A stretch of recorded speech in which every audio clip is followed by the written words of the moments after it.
A service of KIBMradio.com, the Internet's home for an all old-time radio.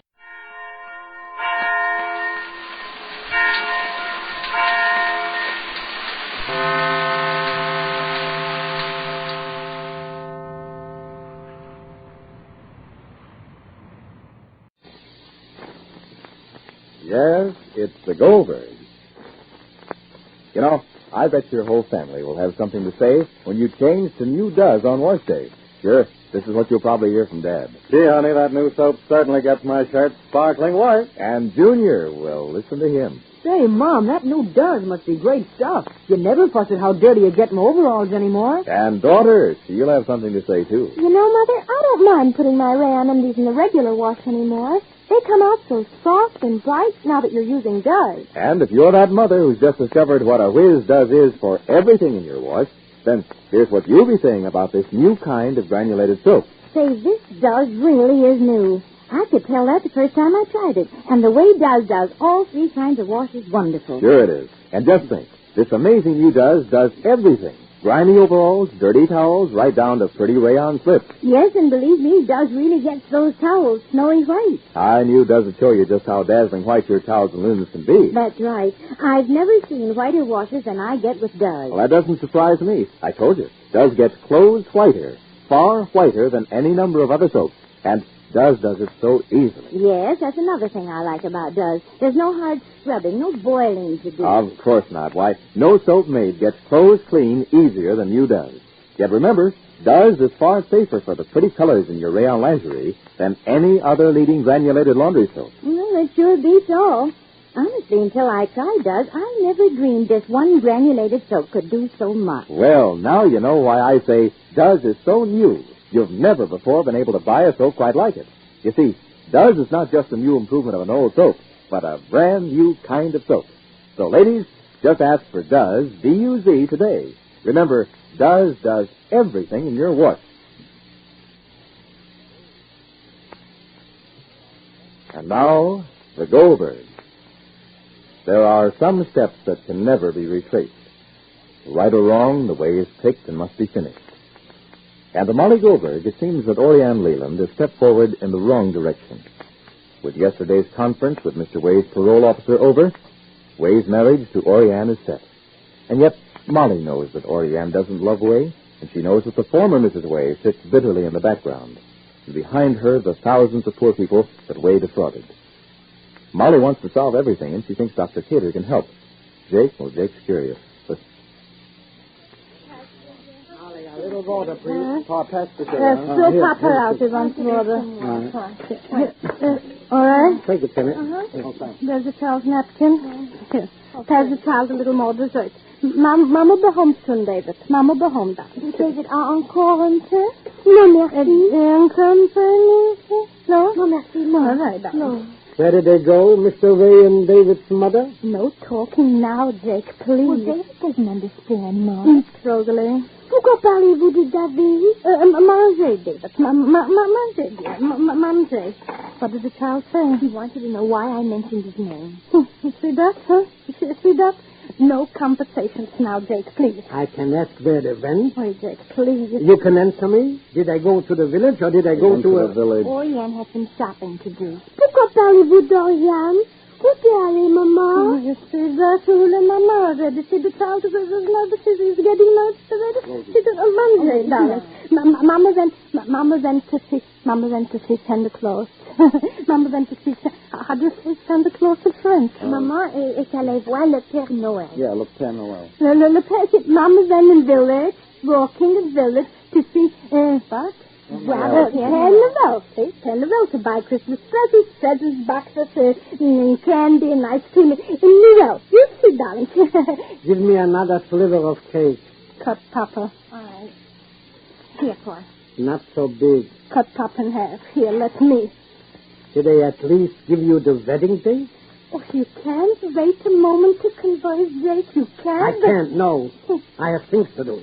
My life does not revolve about non-consequential romances. No, I can't wait. Oh, here, David, it's a napkin. Mr. Goldbergs is making jokes. Merci, madame. Où est-il allé, Maman? Coffin, James. What does it say, sir? Where does his mother go? And when is she coming back? Say that? Very soon. Mamma viene soon. See, darling, to the village to see Chris Kringle. To see Chris Kringle. Some more milk, darling? Today, David? No, merci. No, merci. The one milk. No, merci. Then go play, darling. See? Go play, darling. You don't have to sit on the table, darling. Go play. Go take the child over. I have to do my homework, Ma. What about the dishes? Well, what about them? You'll help Mama with them. That's what about them. Very good. Rosalie said not. She didn't say yes. Sammy, please. Come, David. Someday, Sammy. Yes. Nothing. I want silence. Come, David. I'll give you a crayon and paper and... What crayon and paper? What? Draw. Don't waste paper, Rosalie, you hear? Don't waste paper. Nothing must be wasted now. Just to scribble and then throw away the paper. You hear me? I know, Ma. Please. Yeah, David. Yeah. And tell him he shouldn't worry about Mama. You hear? She'll be the end soon. Now can I talk, Molly? Now you can talk. Now you can talk. Take another piece of cake, Samuel, if you want. Am I going to hear a word or am I not? I'll get my coat, Pa. Where are you going? To the mill. So let me hear, Molly. Mr. Ray and Oriane went to the village to shop. That's all. That's all. Did you speak to her? There's nothing to speak. If she's going to marry Mr. Ray and settle. If she is satisfied, what are you worried? I'm waiting now to speak to Dr. Cada. He's coming over? I expect him. I told him exactly what transpired here yesterday with the parole officer. How he came in, how he asked Oriane questions, because that was the rule. I'm sorry I didn't call Dr. Cada yesterday, then my inclination was to do so. To call him over, and maybe he would converse with the parole officer. Maybe he would have the courage to tell exactly what's going on. That she's marrying a man that she doesn't love, and here is this man standing Dr. Cada that she does love. All right. I was able to do it because she wouldn't let me do it. Very well. And now the situation is up to this moment very non-con... Yes. Pa, here's your coat. Thank you, Sammy. Ma, does Mrs. Way know what's going on? I said I'm waiting for Dr. Cada, please. He's very well posted. Posted? Oh, posted. Please, leave me alone. Please, I'm not grammatical at the moment, please. And then when Dr. Cada will come, then I'll know, and then I'll know. And then you'll what? I'll know everything. Nothing. What do you mean, nothing? How to proceed, Jake. What procedure is there, Molly? That's what I have to discuss with Dr. Cada. Why? Because I have... Because you what? Because, Jake. Because I have my plan. Because I have my plan, and I had my plan, and I want my plan. I want all the people that lost their money in Mr. Ray's investment to get their money back. And I want Oriane... You want? I want it. Yes, I want. Ma, please. Oriane never would have gone as far as she has if she didn't like Mr. Way. Exactly. You can lead a horse to water, but you can't make him drink. Pity could make her think of marrying Mr. Way, but only affection could make her actually do it. Exactly. All right, Jack. All right. Do you mind if I just speak to Dr. Cada? I mind very much. Then I'll just say... You'll not even just. Why? Because I said it. Is that the reason? That's my reason. Pa. Now, don't promise, Sammy. You said you wanted to get to the mill early. I'm not going. Take my coat. Now, Pa. No, I'm not going. If there'll be any talking around here, I'll be the one to do it. Pa. You heard me, Sammy? All right. Goodbye. Bye. Button your neck. Where's my paper? Your newspaper. I'll get it.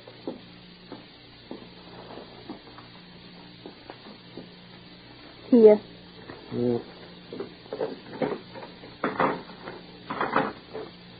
I'll help you, Ma. Oh, where's Sammy? He went to the mill. Aren't you going far? No. Oh, what's the matter? Nothing. Here. Take this in careful. I will.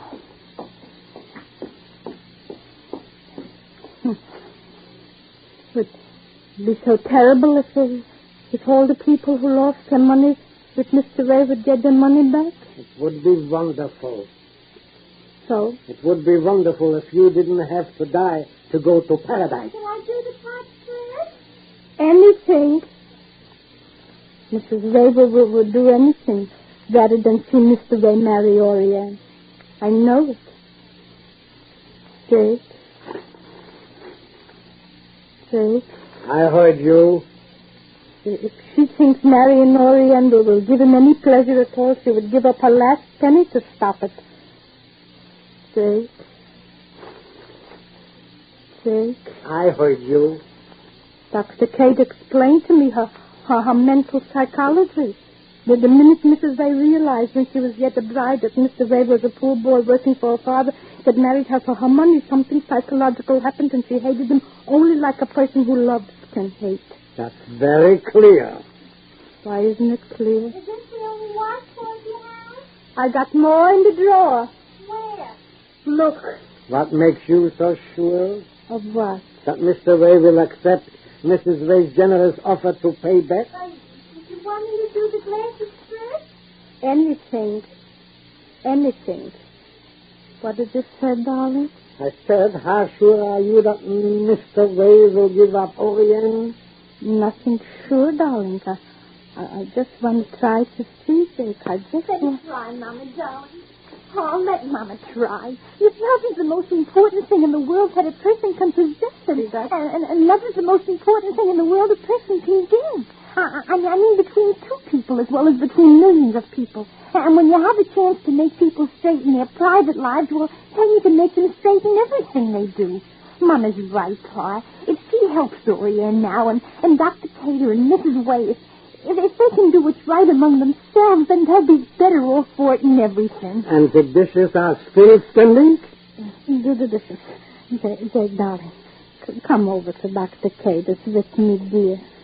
Yes, darling. Yes, dear, please. Jake, darling, if I didn't love you so much, then I wouldn't know what love can mean, what life can be with it, and what life can be without it. Jake. Don't kiss me. I didn't shave today. But facing Molly's hopes are the bitter, selfish hopes of Mrs. Way, the stubborn task of Mr. Way, and Oriane and Dr. Cater. You know, if you ladies wrote letters to Santa Claus, maybe you'd write something like this. Dear Santa, can't you do something about dishwashing? I'm tired of using old-fashioned soaps that only go halfway on speed or that are just halfway gentle on my hands. Well, you don't have to wait till Christmas to get rid of those halfway soaps. Just change to New Does, that wonderful new kind of granulated soap for everything in your wash. And Does has everything you want for dishes, too, from whirlwind speed and extra safety to your hands. And just notice how wonderfully soft and smooth your hands feel after you start using Does for dishes. Actually, Does is the only leading granulated laundry soap to give your hands this extra gentle care. Yet no soap can beat Does for speedy dishwashing. Why, those wonder suds cut even tough grease without any hard scouring.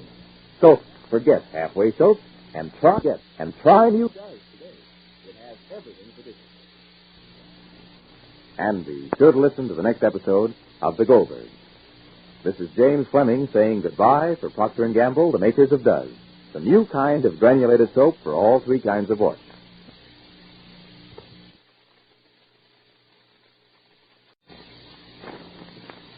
Yes, it's the Goldbergs. You know, I bet your whole family will have something to say when you change to New Does on wash day. Sure, this is what you'll probably hear from Dad. Gee, honey, that new soap certainly gets my shirt sparkling white. And Junior will listen to him. Say, Mom, that new Does must be great stuff. You never fuss at how dirty you get my overalls anymore. And daughter, she'll have something to say, too. You know, Mother, I don't mind putting my rayon undies in the regular wash anymore. They come out so soft and bright now that you're using Does. And if you're that mother who's just discovered what a whiz Does is for everything in your wash, then here's what you'll be saying about this new kind of granulated soap. Say, this Does really is new. I could tell that the first time I tried it. And the way Does does all three kinds of wash is wonderful. Sure it is. And just think, this amazing new Does everything. Grimy overalls, dirty towels, right down to pretty rayon slips. Yes, and believe me, Does really gets those towels snowy white. I knew Does would show you just how dazzling white your towels and linens can be. That's right. I've never seen whiter washes than I get with Does. Well, that doesn't surprise me. I told you. Does gets clothes whiter, far whiter than any number of other soaps. And Does it so easily. Yes, that's another thing I like about Does. There's no hard scrubbing, no boiling to do. Of course not. Why, no soap made gets clothes clean easier than New Does. Yet remember, Does is far safer for the pretty colors in your rayon lingerie than any other leading granulated laundry soap. Well, it sure beats all. Honestly, until I tried Does, I never dreamed this one granulated soap could do so much. Well, now you know why I say Does is so new. You've never before been able to buy a soap quite like it. You see, Does is not just a new improvement of an old soap, but a brand new kind of soap. So, ladies, just ask for Does, D-U-Z, today. Remember, Does does everything in your wash. And now, the Goldbergs. There are some steps that can never be retraced. Right or wrong, the way is picked and must be finished. And to Molly Goldberg, it seems that Orianne Leland has stepped forward in the wrong direction. With yesterday's conference with Mr. Way's parole officer over, Way's marriage to Orianne is set. And yet, Molly knows that Orianne doesn't love Way, and she knows that the former Mrs. Way sits bitterly in the background. And behind her, the thousands of poor people that Way defrauded. Molly wants to solve everything, and she thinks Dr. Cater can help. Jake? Well, Jake's curious. Listen. Molly, a little water, please. Pass the Still pop her out with once water. All right? Take it, Timmy. There's a child's napkin. Here. Pass the child a little more dessert. Mama be home soon, David. Mama be home, darling. David, encore un peu? Non, merci. No? Non, merci. All right, darling. No.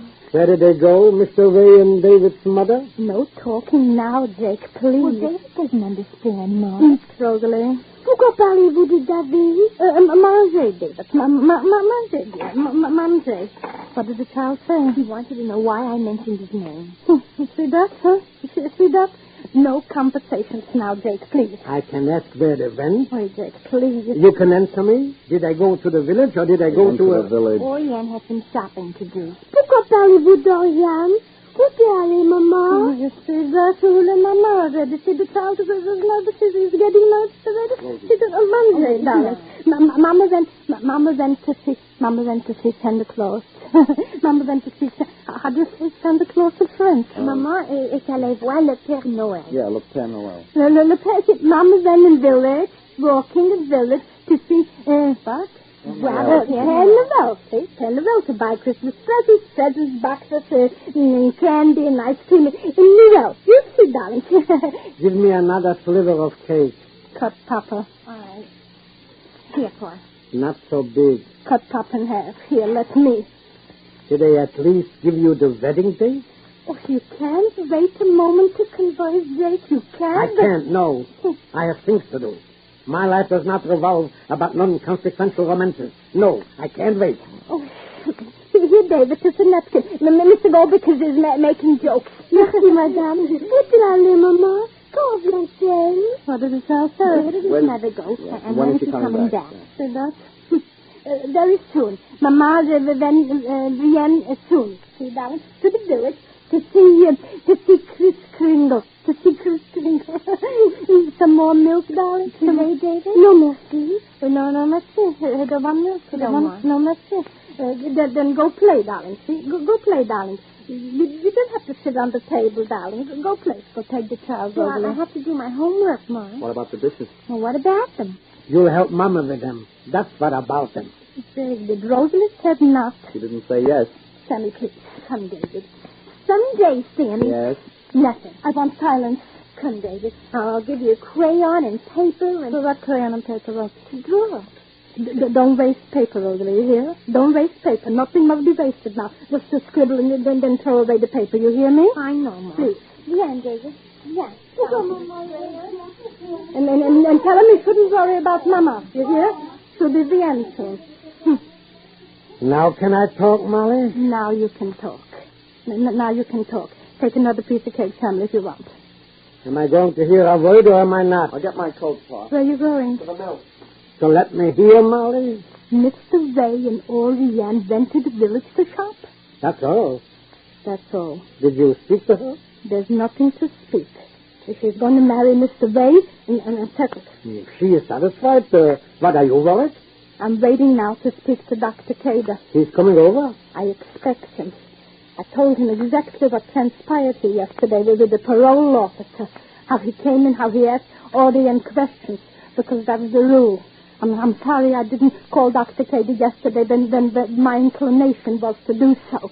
To call him over, and maybe he would converse with the parole officer. Maybe he would have the courage to tell her exactly what's going on. That she's marrying a man that she doesn't love. And here is this man standing, Dr. Cater, that she does love.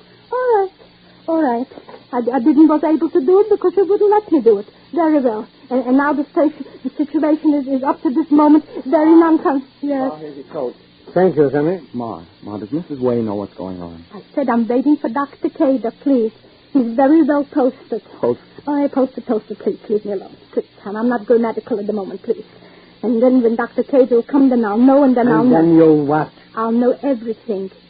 Nothing. What do you mean, nothing? How to proceed, Jake. What procedure is there, Molly? That's what I have to discuss with Dr. Cater. Why? Because I have... Because you what? Because, Jake. Because I have my plan. Because I have my plan, and I had my plan, and I want my plan. I want all the people that lost their money in Mr. Ray's investment to get their money back. And I want Orient... You want? I want, Jake. Yes, I want. Ma, please. Orion never would have gone as far as she has if she didn't like Mr. Way. Exactly. You can lead a horse to water, but you can't make him drink. Pity could make her think of marrying Mr. Way, but only affection could make her actually do it. Exactly. Exactly. All right, Jack. All right. Do you mind if I just speak to Dr. Cater? I mind very much. Then I'll just say... You'll not even just. Why? Because I said it. Is that the reason? That's my reason. Pa. Now, don't promise, Sammy. You said you wanted to get to the mill early. I'm not going. Take my coat. Now, Pa. No, I'm not going. If there'll be any talking around here, I'll be the one to do it. Pa. You heard me, Sammy? All right. Goodbye. Bye. Button your neck. Where's my paper? Your newspaper. I'll get it.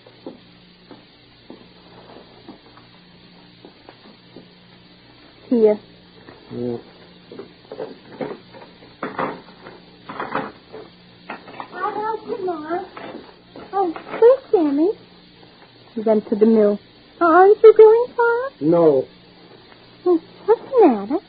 Nothing. Here. Take this in careful. I will. Would it be so terrible if all the people who lost their money with Mr. Ray would get their money back? It would be wonderful. So? It would be wonderful if you didn't have to die to go to paradise. Can I do the part first? Anything. Mrs. Ray would do anything rather than see Mr. Ray marry Oriane. I know it. Jake. I heard you. If she thinks marrying Oriane will give him any pleasure at all, she would give up her last penny to stop it. Jake. I heard you. Dr. Kate explained to me her mental psychology. The minute Mrs. Ray realized when she was yet a bride that Mr. Ray was a poor boy working for her father that married her for her money, something psychological happened and she hated him only like a person who loves can hate. That's very clear. Why isn't it clear? Is this the only washcloth you have? I got more in the drawer. Where? Look. What makes you so sure? Of what? That Mr. Ray will accept Mrs. Ray's generous offer to pay back? Did you want me to do the glasses first? Anything. What did you say, darling? I said, how sure are you that Mr. Ray will give up Oriane? Nothing sure, darling. I just want to try to see, Jake. I just Let want... me try, Mama, darling. Oh, let Mama try. If love is the most important thing in the world that a person can possess, and love is the most important thing in the world a person can give. I mean between two people as well as between millions of people. And when you have a chance to make people straighten their private lives, well, then you can make them straighten everything they do. Mama's right, Pa. If she helps Oriane now, and Dr. Cater and Mrs. Way, if they can do what's right among themselves, then they'll be better off for it and everything. And the dishes are still standing? Do the dishes. Jake, darling, come over to Dr. Cater's with me, dear. Yes, darling. Yes, dear, please. Say, darling, if I didn't love you so much, then I wouldn't know what love can mean, what life can be with it, and what life can be without it. Jake. Don't kiss me. I didn't shave today. But facing Molly's hopes are the bitter, selfish hopes of Mrs. Way, the stubborn past of Mr. Way, and Oriane and Dr. Cater. You know, if you ladies wrote letters to Santa Claus, maybe you'd write something like this. Dear Santa, can't you do something about dishwashing? I'm tired of using old-fashioned soaps that only go halfway on speed or that are just halfway gentle on my hands. Well, you don't have to wait till Christmas to get rid of those halfway soaps. Just change to New Does, that wonderful new kind of granulated soap for everything in your wash. And Does has everything you want for dishes, too, from whirlwind speed and extra safety to your hands. And just notice how wonderfully soft and smooth your hands feel after you start using Does for dishes. Actually, Does is the only leading granulated laundry soap to give your hands this extra gentle care. Yet no soap can beat Does for speedy dishwashing. Why, those wonder suds cut even tough grease without any hard scouring. So forget halfway soap and try New Does today. It has everything for dishes. And be sure to listen to the next episode of The Goldbergs. This is James Fleming saying goodbye for Procter & Gamble, the makers of Does, the new kind of granulated soap for all three kinds of wash.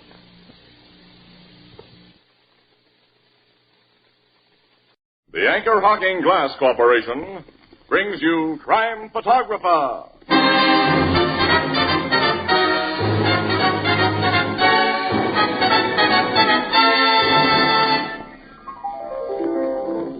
Hi, Ethelbert. What are you reading? Kind of information test in the paper. It says, what do these four names stand for? John L. Sullivan, John J. McGraw, Todd Sloan, Barney Oldfield.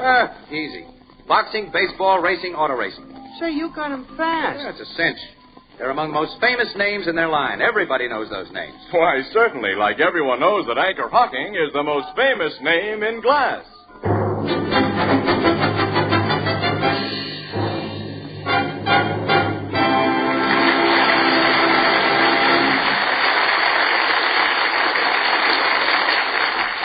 Good evening, ladies and gentlemen. This is Tony Marvin. Every week at this time, the Anchor Hocking Glass Corporation of Lancaster, Ohio, and its more than 10,000 employees bring you another adventure of Casey, crime photographer, ace cameraman who covers the crime news of a great city. Written by Alonzo Dean Cole, our adventure for tonight, Ex-Convict.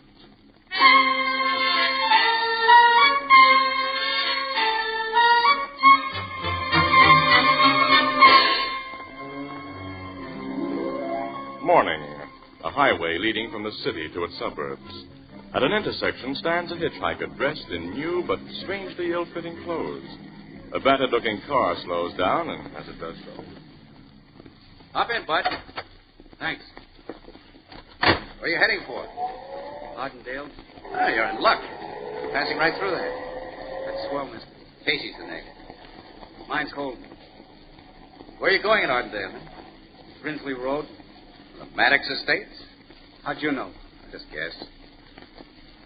How long you been out? Out? Of the big house. Now, look here, if you're going to be... Wait a minute, don't get sore. You a cop? The sign on the windshield tells you my racket. Press. Mm-hmm. One of them wise guy reporters. No. Just a dumb photographer. You remember my case. You took pictures of me when I was wrapped. Nope. Never saw you before. When a guy wearing a prison-issue suit is heading for Asa Maddox, the next con can't get an honest job anywhere else. He's always sent to old man Maddox. What were you in for, Bud? Armed robbery. First conviction? Yeah. 5 years. I had it come to me, though. Oh, you feel that way about it? Yeah. I'm not going to have it come to me again. What'd you say your name was, pal? Holden. Ben Holden. Well, who sent you to Maddox, Ben? Welfare Foundation? Yeah. I guess this Maddox is a pretty swell guy. You bet. Aces, from what I hear. I never met him, though. He's given a lot of guys that have been in jams fresh starts. Most of them are made good, some in a big way. At the foundation, they said a couple of rats had crossed and plenty. That's right.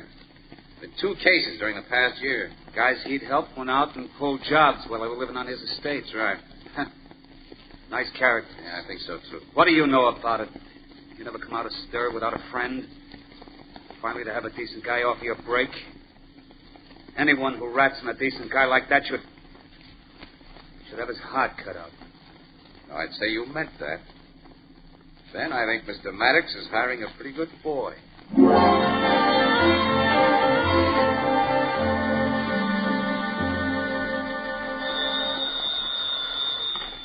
Photography department, Casey speaking. City desk, Casey. Yeah, Burke, yeah. Report just came in of a payroll holdup at the Hannigan Mills. Huh?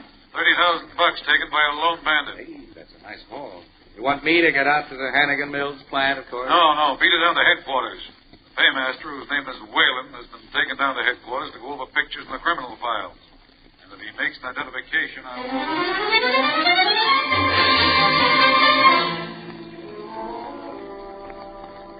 Casey, here's that picture the paymaster identified. It's Ben Holden. Ben Holden? Discharged from Woolstick Prison a month ago. I put out his description, all radio cars and precinct stations. We'll soon pick him up. Ben Holden.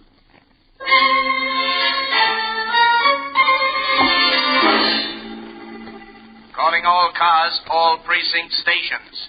Discontinue search for Hannigan Mills robber Ben Holden. Discontinue search for Ben Holden. He has just been identified as hit-and-run victim of unknown car.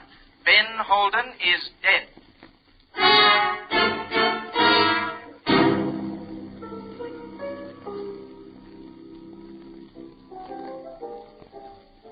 Hey, Joe, them guests at the end of the bar want 3 more bottles of beer. Now, getting back to where we was, Casey. Yeah? Where'd they find this stick-up guy, Holden? On Beechnut Road, Edward. A car had run over his chest and kept on going. Gee, this morning he lifts $30,000 at the point of a gun, and this afternoon he's in the morgue. That's justice the way she ought to be. I'm not so sure of that. Why? Well, Casey gave this Holden a lift in his car about 3 weeks ago and convinced himself that Holden was a reformed character. And that kid was on the level when he talked to me. I can't see him doing it. He's been positively identified. And the $100 bill found in his body had the serial numbers of bills noted by the bank that made up the payroll. But the total wad found on Holden's body amounted to less than $600, Annie. Now, what happened to the balance of that $30,000? Well, he hid it somewhere, of course. He had plenty of time after the robbery, Casey. Sure, there was time enough.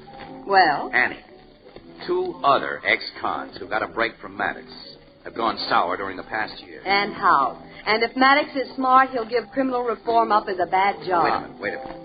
Those 2 other ex-cons weren't captured alive either. Both of them were found dead, just like Ben Holden. Well, so what? One was shot by the cops when he tried to get away, and the other committed suicide when it looked like he was going to be captured. Very little of the dough that those guys stole was found on their bodies. Well, they... Sure. They'd hidden it somewhere, just like Holden. Yeah. It is a little funny. Say it is, so to speak, Casey. It's a peculiar coincidence. Yeah. Say, Annie, let's you and me go down to Homicide Bureau and have a talk with Logan. I got a hunch.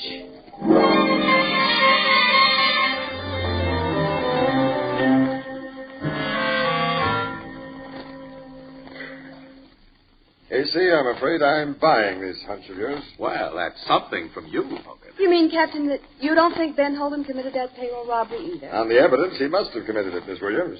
I want to know why. I've looked up Holden's record. He was a model prisoner. The prison authorities were very favorably impressed with his good intentions when he was discharged. Now, what made him go sour? Yeah, that's what's got me going down. You looked up the records of the other 2 guys who went sour after they got a break from Maddox? No, not yet. Have you? Uh-huh, yes.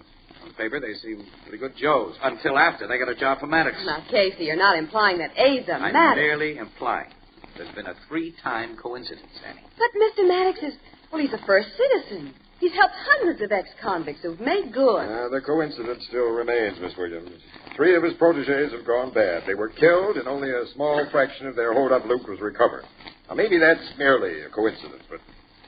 Al, I'm going to plant an undercover man in Maddox's place. One of your headquarters dicks? Who else? Oh, Logan, wait a minute. He wouldn't get to first base.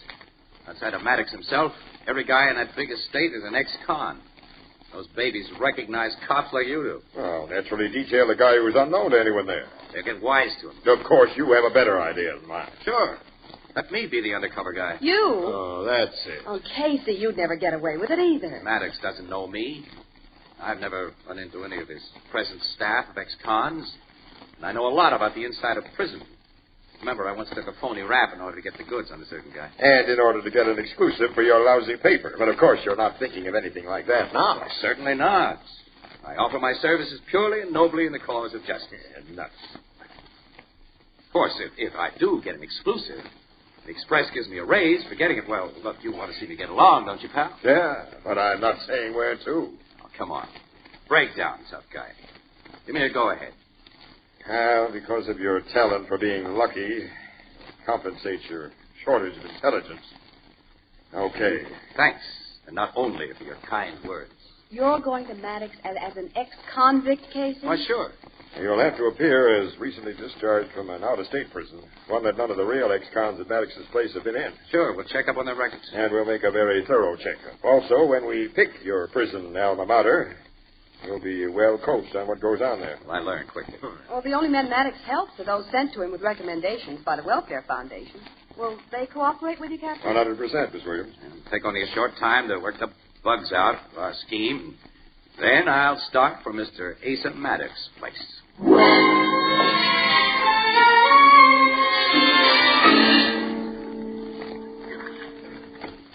Morning. I'd like to see Mr. Maddox. Who are you? Who are you? My name is Eggles, punk. Mr. Maddox's butler. Yeah? Thought all butlers had English accents. So you got your education from the movies. Tough guy, huh? No, at least not anymore. If you are, punk, you come to the wrong joint. What's your name? Stacy. Huh? Dan Stacy. Foundation Center. Well, why didn't you say so right away? Come on in, Stacy. The boss is expecting you. Ah, thanks, Mr. Eggles. Plain Eggles. Eggles. Hey, just get out of the Stillwater pen, huh? Yeah.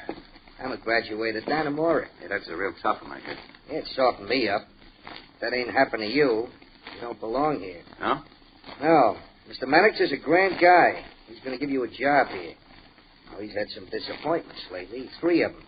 You show signs of being a disappointment, pal. You're going to wish you never left Stillwater. Well, that's the way it is, huh? That's the way it is.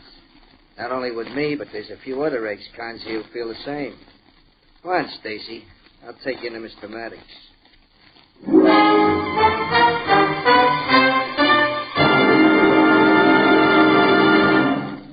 You know, few of us wear the same clothes every day, and yet millions of families have breakfast, lunch, and dinner week after week, month after month from the same plates and dishes and platters. So why not make your meals more interesting and appetizing by changing your tableware? Now, you can now do it today at an almost ridiculously low price. Anchor Hocking has developed a brand new kind of dinnerware called Jadeite, spelled Jadeite, Jadeite. And Jadeite's delicate jade green color harmonizes with any table decoration. But Jadeite's beauty is the subject for 2 reasons. 1, Jadeite is heat-proof. Yes, as heat-proof as the Fire King oven glass you use for baking. And second, a complete 35-piece Jadeite dinner service for 6 costs less than $5, including 6 cups, 6 saucers, 6 dessert plates, 6 salad plates, 6 dinner plates, a vegetable bowl, a platter, and a sugar and creamer set. Now, you'll also find Jadeite in open stock at chain stores, department stores, hardware stores, and all other stores selling chinaware and glass. Jadeite is the newest triumph of Anchor Hocking. The most famous name in glass.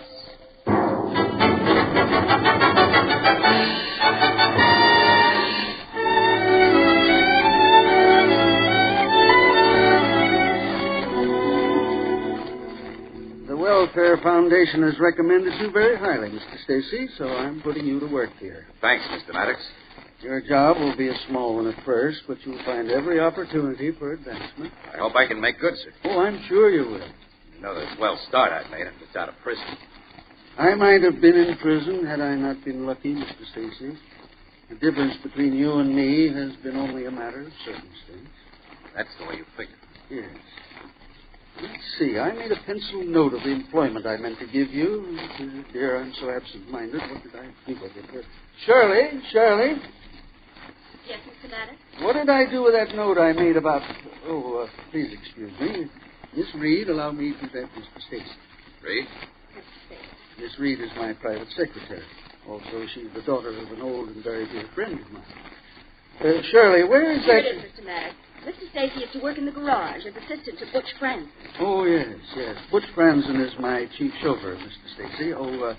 Shirley, will you take my new friend Stacy to my old friend Butch and introduce them? Gladly, Mr. Maddox. Will you come with me, Mr. Stacy? Gladly, Miss Reed. Maddox, it's been a privilege to meet you. Well, mine is the privilege, my boy. Good luck. Thank you, sir. Quite a guy. Yes, all of us here think so. You're from Stillwater, Mr. Stacy. Yeah, Minnesota. They treat you well out there? Not too bad. My father died in Joliet. Yeah? Mr. Maddox is only our kind around him. Hey, you haven't... No, I've never been in prison. I didn't think so. Not with that face. You're pretty direct. Why not? I haven't an answer to that one. You did your stretch for armed robbery. Yeah, that's right. Get much? $20 in 5 years. Sucker, weren't you? And how? Going to be one again? No. Just stick to that. You'll be okay. You won't like washing and greasing cars under Butch Franzen. He's tough. Oh, I worked with tough guys before. I can soften him up for you. I think you could soften almost anyone up, Blondie. Including yourself? Go to work on me and see. Thanks. But Mr. Maddox keeps me pretty busy. When you have a little time to spare, look me up. Maybe I will.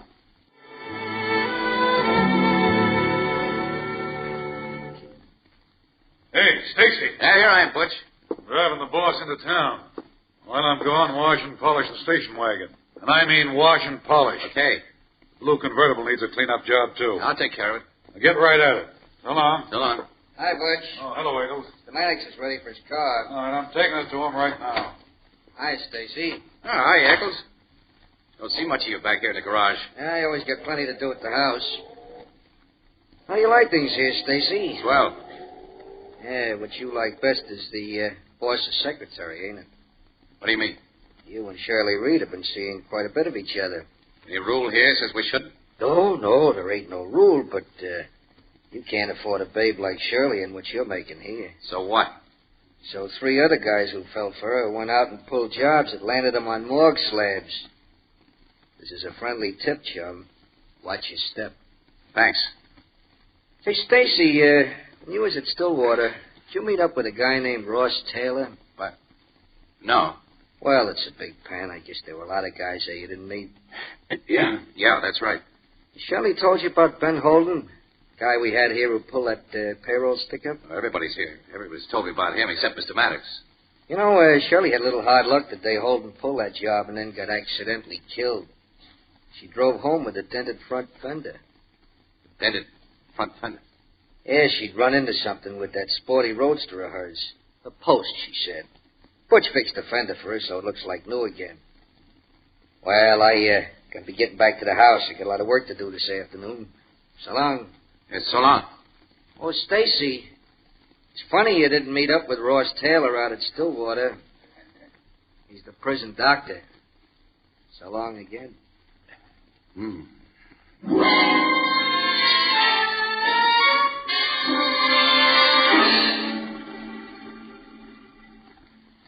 Casey, you think the butler Eggles is wise to you, huh? He practically told me he is, Logan. But at the same time, he tipped me off about the dented fender. I got outside of this pay station as soon as I could to pass you on the word. You figure Eggles is playing on our side? He's playing Maddox's side. Eggles obviously believes that Shirley Reed's car was a hit-and-run that killed Holden. That she's the works behind those 3 stick-ups. I think Holden and those other guys, those other 2 guys, fell for this babe so hard that they were willing to do anything she suggested. You think that guy Butch Franzen's in the deal with her? Well, there's an understanding of some sort between her and Butch, Logan. And he fixed that dented fender, don't forget. Well, play the two of them along, pal, but watch your step. Yeah, I'm doing that little thing every minute. And when or if you've got a suggestion from her about a stick-up, get in touch with me right away. We'll throw a little surprise party. Yeah. Oh, I got to get back to the garage now. Polish a couple of cars. That I'd love to see. I'll bet you would. Now, remember, you asked for this job, and it can't be too tough. It's never hard to play romantic with a glamorous blonde, even though you think she's loaded with trouble. Logan, look, have you told Annie Williams about everything? I've had two. You know how interested she is in what you're doing. She's especially interested in the blonde angle, pal. Play that blonde angle down, will you, pal? Way down.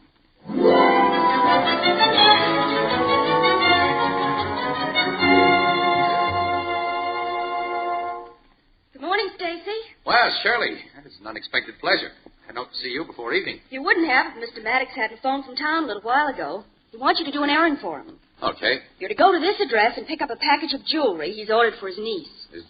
What does he want me to pick up jewelry for? Well, it's his way of showing his trust in you. I see. I'm driving into town, Stacy. I'll take you to the place if you like. I never miss a chance of being with you. This trip will be strictly for business purposes, big boy. Oh, just like that, huh? Definitely. Now, get my car out and let's go. Well, I have to tell Butch I'm going. Oh, he already knows. He was in the house when I got Mr. Maddox's message. Well, then I'll pull out the car.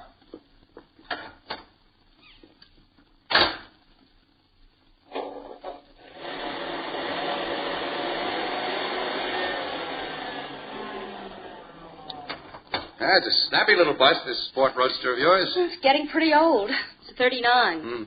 Looks like it just came out of the factory. Guess you never had any accidents with it. Oh, I've dented a couple of fenders, that's all. Recently? No, not for over a year. Now, you're lucky. Well, get in. You want to drive or shall I? I will. I like to drive men.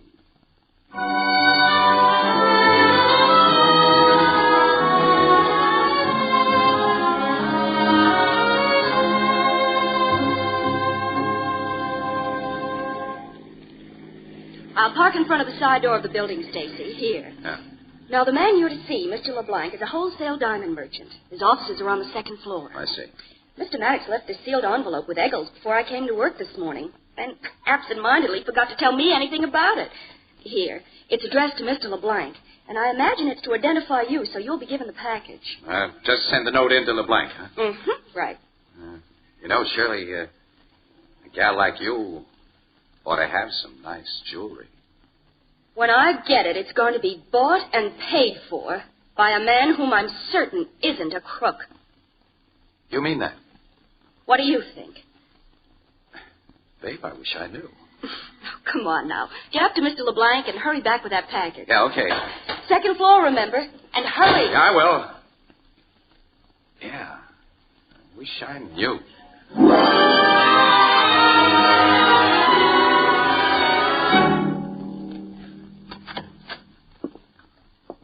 Mr. Blank, Mr. Maddox sent me. Close the door, Stacy. I'll get the package for you. Okay. It's in my safe. Just one moment while I open it. Right. I suppose you're one of Mr. Maddox's ex-convicts, since he doesn't hire anyone else. Yeah. You're taking a big chance opening that safe when you're alone with an ex-con, aren't you? I have a burglar alarm. Here is the package. Would you want me to sign for it? But that's unnecessary. I have Mr. Maddox's note, which amounts to a receipt. See. Good day, Stacy. Hey, so long, Mr. LeBlanc.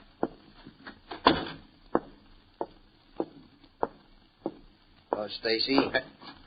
Eggles, what are you doing here? Here to keep you out of trouble, bud. Come on down these stairs and hurry. What trouble? Shirley brought you here, didn't she? She's waiting for you outside. Yes. Already tipped you that she's trouble. But I don't see what... You will very soon. Come on, pile into a car there. I'm joining you. Eggles? Yeah, I'm giving a surprise party, Shirley. Start this bus and then step on the gas. Well, why? Do like I say. Like this gun says. Eggles. Keep your shirt on, Stacy. You know whose side I'm on. Yes, Start the car, Toots, and get moving. All right. Sign turn right at the next corner, then head for River Road. I'd like an explanation of this. Yeah, I can stand one, too. Listen, there's your explanation. The burglar alarm. From the building we just left. Yeah, it's in LeBlanc's place. He just set it going. Why? Because you just robbed him, Stacy. What? That's what he's going to say. Hand over that package he gave you, mister. I'm beginning to get this setup. I thought you would. I don't get You're not smart, Shirley. Give me that package, Stacy. The gun of yours doesn't give me much choice. All right, here. How much is in it? $100,000. You're not set diamonds. That'll be very hard to trace. LeBlanc collects the insurance on them, and you and he split the diamonds, too. That's the play. You had the same deal with the paymaster who accused Holden of robbing him, and with the other holdup that Uh-huh. Holden's seen going into that paymaster's office. Then he goes out with a package he's been given for Mr. Maddox. I meet him and take him away. Nobody but me and the paymaster know that Holden's been tricked into going there on a fake errand. It's like I tricked you into giving Stacy a phony letter to LeBlanc, Shirley, that I said was from the boss who just phoned me. Holden never had a chance to explain what really happened because you made him meet with an accident, Eccles. That's right. Swell little scheme, huh, wise guy? Well, it was until this LeBlanc job. Now you slipped up plenty. Yeah, how? Because I haven't got a record. I've never been a con. You haven't? No. The cops aren't going to believe that I robbed LeBlanc, Eccles. Hey, you're not so bright either, Gumshoe. Why do you think I made you suspect Shirley here? Suspect me? He had you figured as a very bad doll, Toots. So, of course, he reported the hints I dropped about you to the cops. They'll think he stuck up LeBlanc at your suggestion. You try to rub him out. Then when they find both you and him dead, Shirley, they'll think you knocked each other off. After you'd managed to hide these diamonds. You've done a pretty good job of figuring, Eccles. But you shouldn't have made me believe that this car of Shirley's had been used in connection with the holdups and murders. Yeah, what's that got to do with... This is a gun you feel at the back of your neck, Eccles. What's going on? You get him or blow your head off. Okay, don't shoot. I got his gun, Lieutenant. Good. All right, stop the car, Shirley. I am. So you got a cop hiding in a rumble seat, huh? That's right. He heard everything you said. Which is more than enough to burn you 3 times, Eccles. Thought if I was invited to go places in this car, I'd be more comfortable with a cop back there. So several good guys have been taking turns. You thought I was behind those holdups and murders. You thought I was a traitor to Mr. Maddox, who's treated me like a daughter. Well, anybody can make mistakes. No! Get out of this car. We want you to drive us and our prisoner to headquarters, miss. I'll drive you and your prisoner, Lieutenant. But this person, this Stacy, he's going to get out and walk.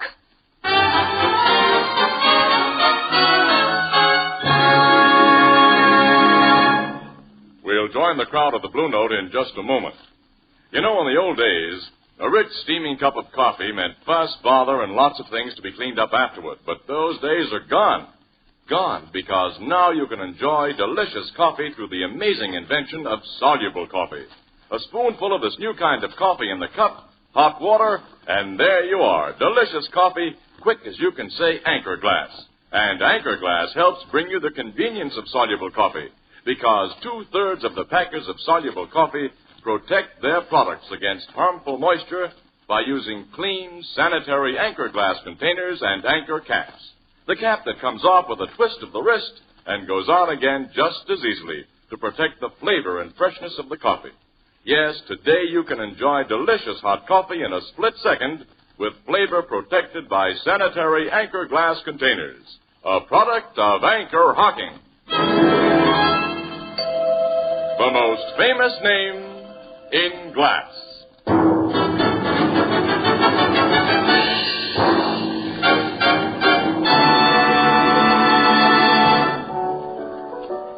So you had a nice long walk, Casey, huh? Sure did. I couldn't get a cab, Ethelbert. There was a strike on the bus lines. And my feet were darn near frozen by the time I got the express over. Oh, I'm so sorry for you, Casey. Well, And not only because of your poor, tired feet. Beautiful, glamorous Shirley says she'll never speak to you again. look, Annie, you know very well that my only interest in that gal was... Of course. You were merely trying to solve a crime and to get an exclusive for the paper. Why, of course. But you had a nice, cozy time investigating that blonde and getting the wrong answers. Blondes. Wow. Oh, I don't know what there is about them.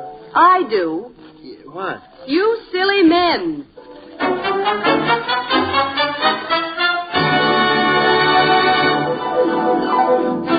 Crime Photographer, starring Stotts Cotsworth as Casey, is brought to you each Thursday by the Anchor Hocking Glass Corporation, makers of Fire King Oven Glass, Anchor Glass Containers, Anchor Caps and Closures, all products of Anchor Hocking, the most famous name in glass.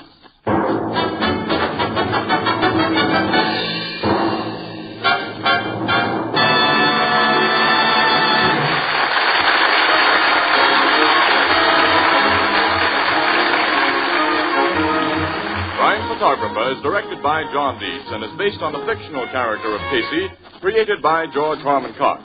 Original music is by Archie Blyer, and the program features Miss Jan Miner as Ann and John Gibson as Ethelbert. Herman Chittison is the Blue Note pianist. If you'd like to serve with America's foremost military organization and yet remain at home as a civilian, sign up as a citizen Marine with the Organized Marine Corps Reserve. Inquire at your local Marine Corps recruiting office today. This is Tony Marvin saying goodnight for the Anchor Hocking Glass Corporation of Lancaster, Ohio, with offices in all principal cities of the United States and Canada. This is CBS, the Columbia Broadcasting System.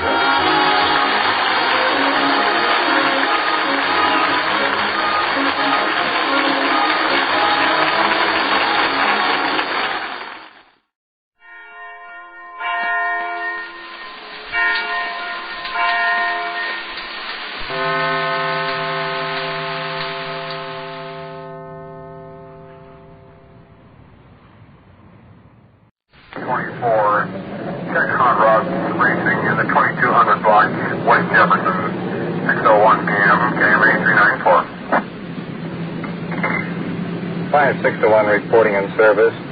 Starting mileage 9872, 9872.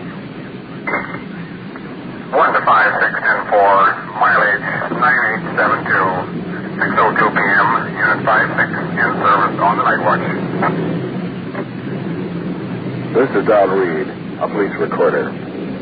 At the moment, you're riding in Detective Unit 56. And that was Sergeant Ron Perkins reporting us in service on the night watch. While you're with us tonight, just remember, I'm recording this as it happens. And the people you meet are not actors. You see, this is it. This is real. This is Night Watch.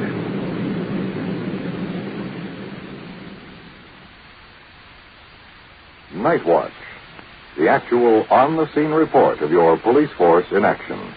There are no actors. There is no script. Every voice, every sound is authentic. The investigations are recorded as they actually occur. Night Watch, presented with the cooperation of the Police Department of Culver City, California, W.N. Hildebrand, Chief. We switch you now to Detective Unit 56, somewhere in the field, and to Police Recorder Don Reed.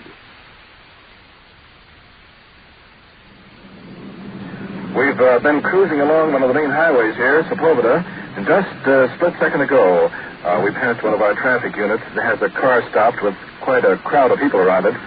The officers flashed their lights at us, indicating they wanted to talk to us, so right at the moment we're in the process of trying to turn around and get through this traffic and head back. Now, look over the shoulder. Now we got a clear shot.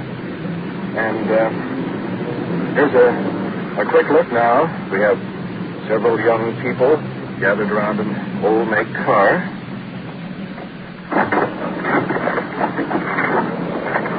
Here we are. All the juveniles, 1, 2, 3, 4, 5, 6, 7 of them.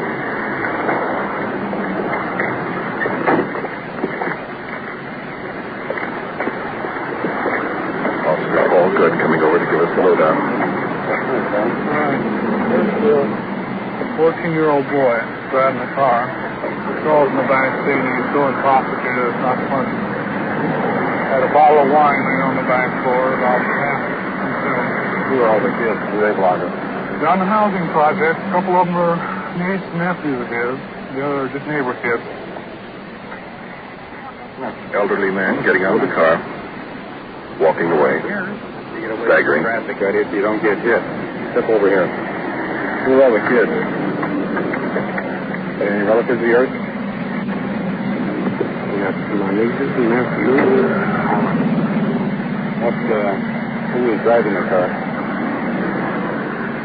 My nephew. Do you have a driver's license?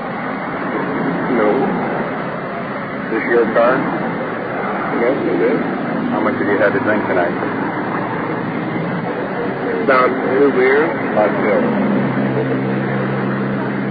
You think you're in a proper condition to be with these teenage boys and girls, letting a 14-year-old boy drive that has no driver's license? Yes, sir. You think you are? You can't even walk a straight line. You can't even stand up without swaying. I imagine you could. Let me see you stand up in the middle of the car here. Stand aside, away from the car. Put your feet together. Put your feet together. Man, that's great. You're waving right now. Let's talk to the uniformed officers. You want me to get another unit down here and we can take these kids home? Yeah. They all live right here? They all live in the house right here. Back to our radio car. 561, do you have a unit available for some transportation? 5-6, Roger. 5-6, did you have the unit meet us on Sepulveda, right opposite the drive-in theater? 5-6, Roger. 5-6, stand by. Unit, calling, repeat. I'll take that. 5650 will meet you. 5-6, 10 4. Young boy driving the car. How old are you, son? 14. 14? Yeah. You have a driver's license? No, sir. How come you're driving the car? Huh? How come you're driving the car? Yeah, I can drive car. How long have you been driving the car? About 2 weeks. About 2 weeks? Yeah. How many times have you actually been behind the wheel of a car driving it? About 5 or 6 times. 5 or 6 times? This relative of yours? This is my uncle. Your uncle? Where have you been tonight? Huh? Where have you been We went tonight? up to get some hamburgers and stuff. We were going down here to get some gas because it's empty. It's empty. Did he drive it all tonight, or you drive all the way? No, sir. He drove a little bit. How much has he had to drink? I don't know how much he had to drink. Did you see him drink anything? Yes, I saw him take one drink and that was all. What was he drinking? Wine. Wine? Yes, sir. Wine and beer. Subject out of the car again. Wheeling. Officer has him by the arm. Yeah, will you give her a chance to take the children on home? No, sir. We don't want them scattered all over the highway. You let him drive all the time? Yes, he's a very good driver. Very good driver, but he has no driver's license. He's only 14 years old. People want to get spread out all over the highway and have ambulances coming down picking you up. It can happen. People don't value your life very much. Uniform car pulling up. Provide transportation for our young friends. Like the juvenile driving without driver's license. Book him. You want your car left here and locked up, or you want it impounded and towed in? No, sir. What you want to do? Let them take it on home. No, there's none of them going to drive it. Any of them got any driver's license. Well, we got our 7 juveniles. Pack them in the back of extra police car here.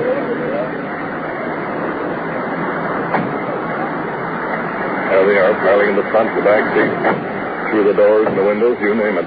Right, man, I can't like that. That's a kidney, and I'm allergic to this. Yeah.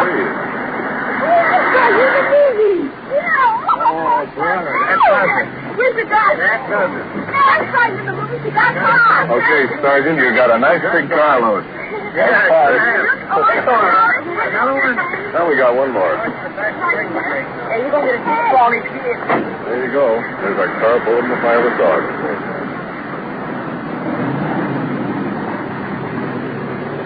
Hey, didn't that kid say you'd like somebody in the movies? Yeah.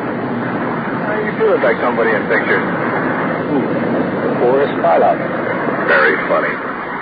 Come on, I'll buy you some coffee.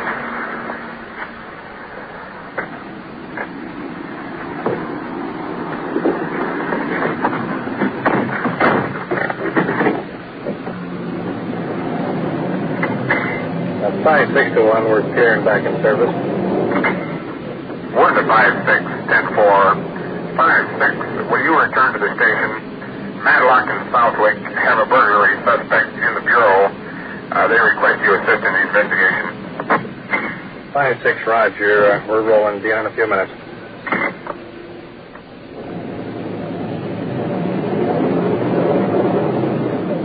some people will do to get out of buying a cup of coffee.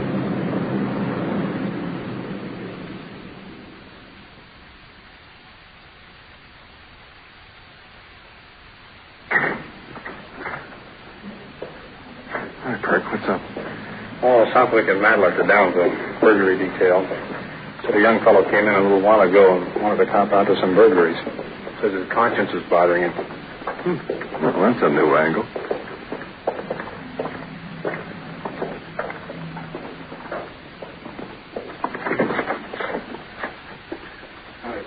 This is burglary detail. Detective Bureau.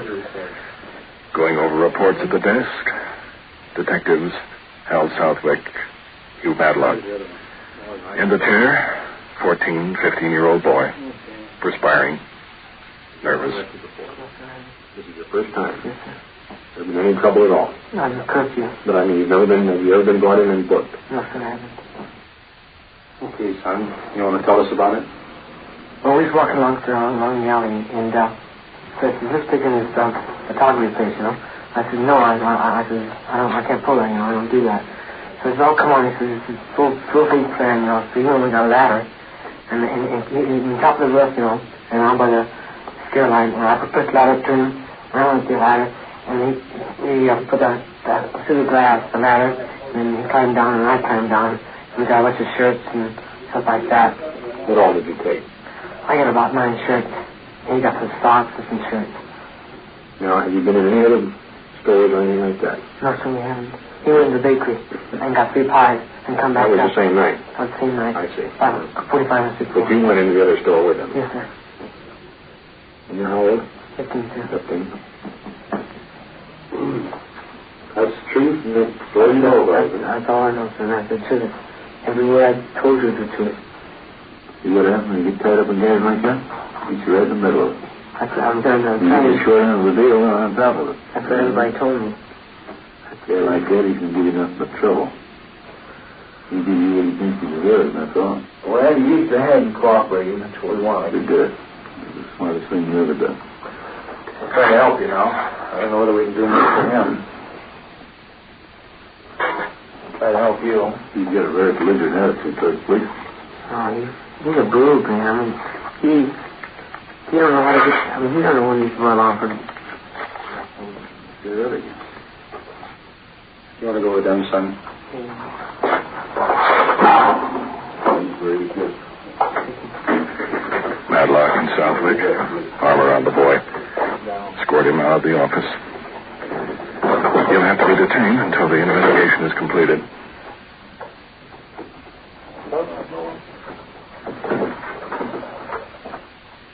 That would be that clothing store down in Overland that was knocked over last week, wouldn't it? Yeah. Here's a picture of the second guy. Recognize him? Yeah. He did some time on burglary here recently, didn't he? That's our boy. Detective Bureau, Perkins. Second suspect, why don't you pick him up and bring him in for questioning? We got a tip just a few moments ago that he's in a pool hall at Main and Venice. Okay. Over to his house and shake it down, see if we can come up with a influence. All right, I'll pick him up and meet you here in about an hour. Yeah. You want Reed to go with us? Wait a minute. Why don't you go on over with Southwick and Matlock while they take this fellow's house? Okay, you want to tell Vic I'll meet him in the garage in a couple of minutes? Yeah, he'll meet you in the car. I'll see you. I'll be back. Okay. Take care of yourself. You know, I worry about you. Yeah.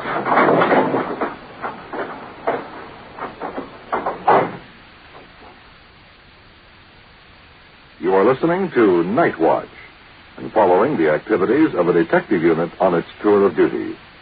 Remember, the people and sounds you are hearing are real, and the investigations are recorded in the field as they actually occur. We'll bring you the final results of tonight's action at the conclusion of Night Watch. And now we switch you to Detective Unit 5-6, somewhere in the field, and your police recorder, Don Reed.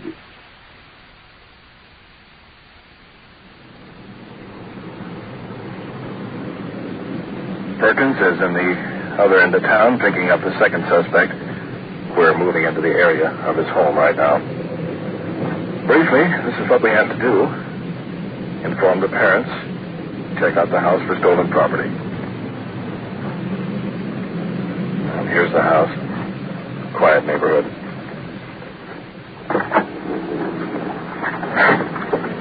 Up the walk. Someone's home. The light's on.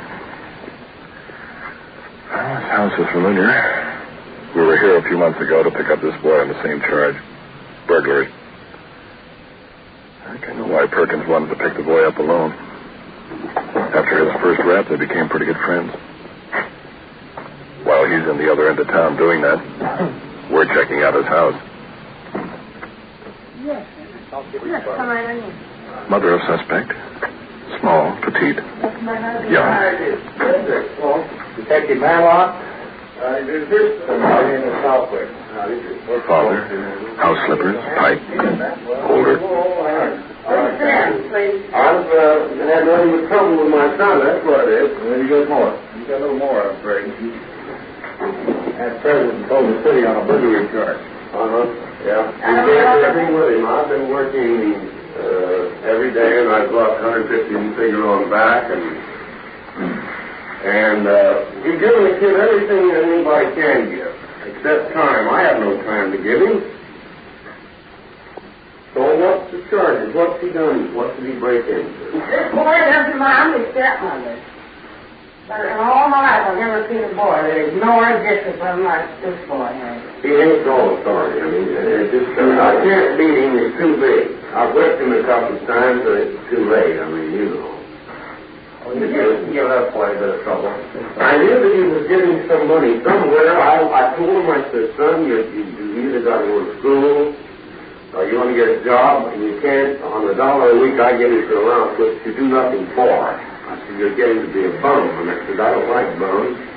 And you're just going to have to settle down, you know, and make up your mind what to do. Well, they broke into a men's clothing store and a bakery shop over here, and they made 2 other attempts. Can we look at your room over? Yeah. I don't think it's serious thing. Well, we don't care. We just want to see what's in there. We recovered half of the clothing. I gave him take care of himself and clean up his room and everything. We just gave him up. He's just one of those kids. Moving into the young suspect's bedroom. You got the best dad in the world. Everybody. Everybody's trying to help him. He's a kid that he's got a will to fail. He wants to fail. He just wants to be a failure, I guess. I don't know. What did you do? Well, we took about 30, 40 shirts. Oh, no. 4 shirts and these blue denims. Matlock, digging in the closet. Similar. Well, I've bought him some of those. Here's one of the shirts in here. Here's one of the shirts. We want you to look at this so you'll... Well, I believe you. I tell you, I know that I get in trouble. That's one of the shirts. You recognize that shirt? brand new. I've never seen it. Absolutely never. Well, that is one of the shirts that was taken in the burglary. You can see the tag is still on it here. I told you. I knew it. There's no use to cry. Father breaking down. Handkerchief. Tears. Boy did nothing but force the trouble. Well, you just have to learn his lesson. Yeah, but it's too very somewhere. Of course, I'm his stepmother and I can't feel like he does. He isn't my boy. And the way he talks to his dad, I thought the way I dislike him. He tells his dad to put on the gloves. He says that I'll fight. He just has absolutely no respect. Thank you. I don't like him, I'll be honest. We've talked to him so many times. Well, it's all right. Well, that's all right, sir. We understand. I mean, you're entirely my friend. We're sorry we have to come and do this, but... Well, we understand. You're doing it. Time the kid got straightened out. Trouble, and we have had 100 different tips on him, but we haven't picked him up because we've just been waiting. Well, I'm glad you didn't catch him on dope. That's what he was picked up in West Los Angeles. He was high on something. They think it was barbiturates. I don't know. But, I mean, a 14-year-old kid, this is something out of my ken. I don't understand it. Well, honey, there's no excuse that 14 or not. He didn't even do wrong. What's wrong with that? We know that. I was in the hospital in an operation. I had some white painkillers, and they disappeared. Is that what this is? Oh, that's the stuff he's been taking. Hey, you know that. Any type of ball. I had 25 Benzedrine that my doctor prescribed for me. I was working 12 hours a day at that time. That's 2 years ago. I put them up in the medicine. I took one. I didn't, it didn't appeal to me. I knew I was overdoing something. And so they were there, and they gone. I didn't think... Well, he certainly likes it. I don't know why. You seen him there? Looks like something might be hidden. I've never seen these before in my life. What? No, those are expensive argyles. I don't know what they were right here, but I've never seen them before. Look, here are some more. Brown. What is it? They're new socks on. Several pairs of socks. Those are some of the... Gathering up the evidence. Socks, shirts. Well, boys, it's in your hands now. I was hoping somebody... I didn't want it to be this bad, but I was hoping they'd take him up and send him up to Norwalk for some psychiatric treatment. There's definitely something the matter with that kid's mind. You are a witness of the fact now. All right, I found it. Yeah, I saw you find it. Shirt. I agree with you. Medium size. I know he's up to something. I knew it when he was out. You see the tag on it and everything. Yeah, I see it. I can identify it when it's brought up. I want you to make sure because... Oh, you're not playing them. I saw you take it out, eh? You guys are not that guy. I never did go along with that stuff in a case like this. You see this pair of socks, too. Yeah, brand new thing right on it. Brand new Esquire socks, yeah. $1. Yeah. Purple and black. Lavender and black. Yeah. Well, we'll take that back. He's in there. Well, is he in Culver City now? He's in Culver City now. Had him on a felony charge, so we're better off where he is here. I'll be honest with you. Well, thanks very much for your cooperation. Well, nice. Back to our car. Stolen property in his possession. Solid case against the boy. Old Perkins should have him in custody by now. Let's get back and talk to him.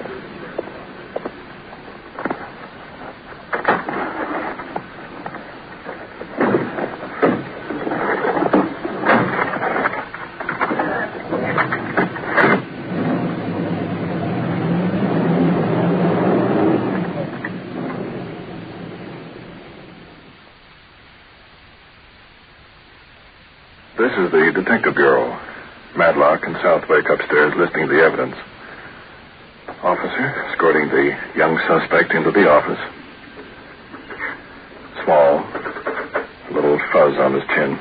Probably just started to shave. Ducktail haircut, peg-leg pants. Smiling. We met before.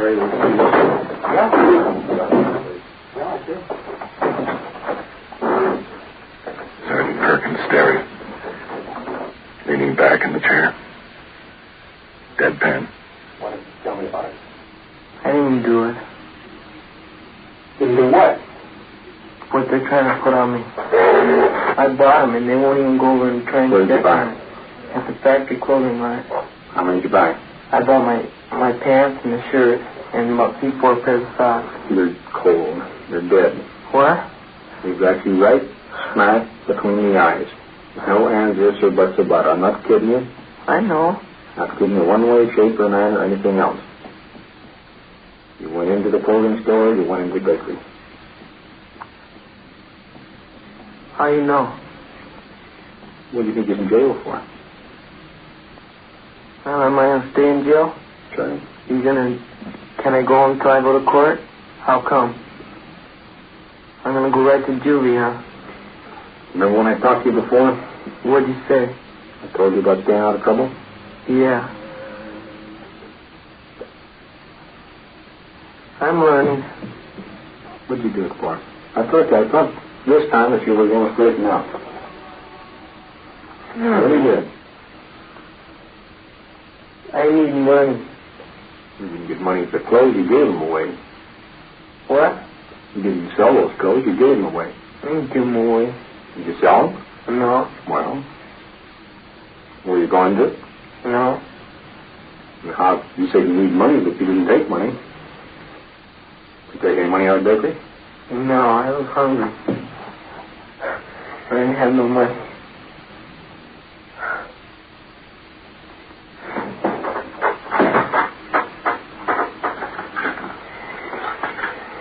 Why did you do it? I don't know.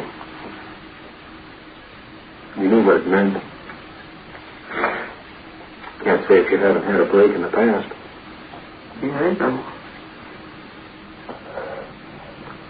This is one time that I hate my job.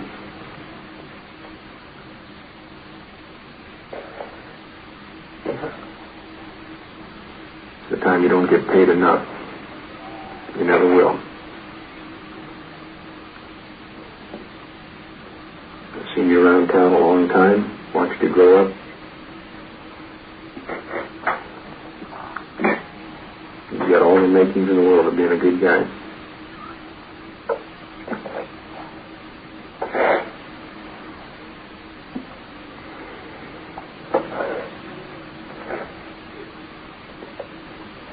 Sorry that I couldn't give you more time. Work with you longer and harder. It's only so many hours in a day and so many days in a week. There's so many kids to work with. You're the only person who ever tried to help me.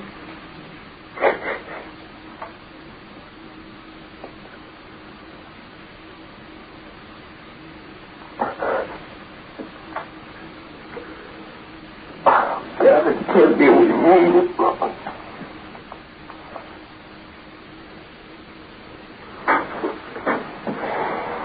Put it up. Arm around the boy. Some bigger and tougher guys than you cried out. Don't be ashamed of.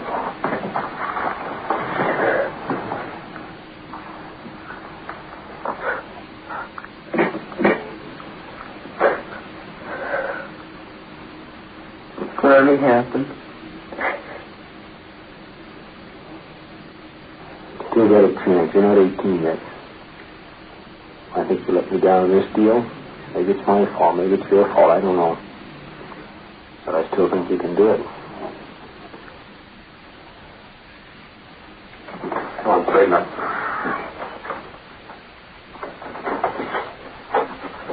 Now you want to take him back? Want to go with him, son? Hold the best one close. Okay? Well, we tried, Bert. You can't always win. In this case, I'm a bad loser. What are you going to do with him? Book him for burglary. What you have just heard is real. Recorded as it actually occurred on the night watch. And now back to police headquarters and Chief W.N. Hildebrand. Tonight's first investigation involving the intoxicated man and 7 juveniles resulted in the adult being booked, drunk in auto. The final case of the 2 boys arrested for burglary resulted in opposite sentences. The boy that voluntarily came to the station and confessed his part was given 2 years probation because of his cooperation and it being his first offense. The second suspect was on probation from 2 previous burglary convictions and was sent to a forestry camp. This investigation differed from the usual because of the personal element involved. In discussing the case with the arresting officers and the Juvenile Bureau, they are in agreement that the home conditions are playing a big part in this youngster's leaning toward a criminal career. Lack of companionship, understanding, and just plain lack of love and affection. When this boy is released, he will be at the crossroads of life. You can legally force a parent to support a boy, but you can't order love and understanding. Every effort will be made for this cooperation, but in the final analysis, only time will tell. If we have reached just a few parents tonight, then we have a meaning for Night Watch. Thank you, Chief Hildebrand. You have been following the on-the-scene reports of your police force in action. Every voice, every sound has been real.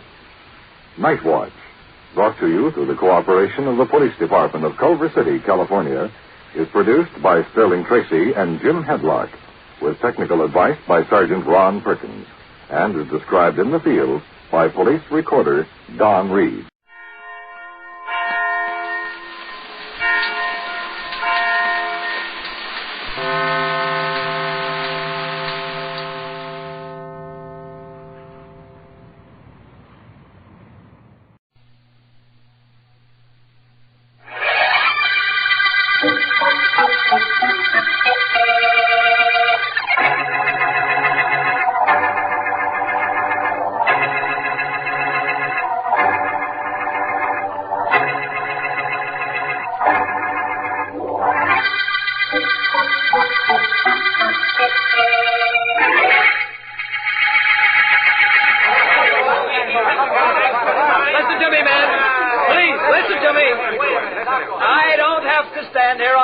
Corner and talk to you.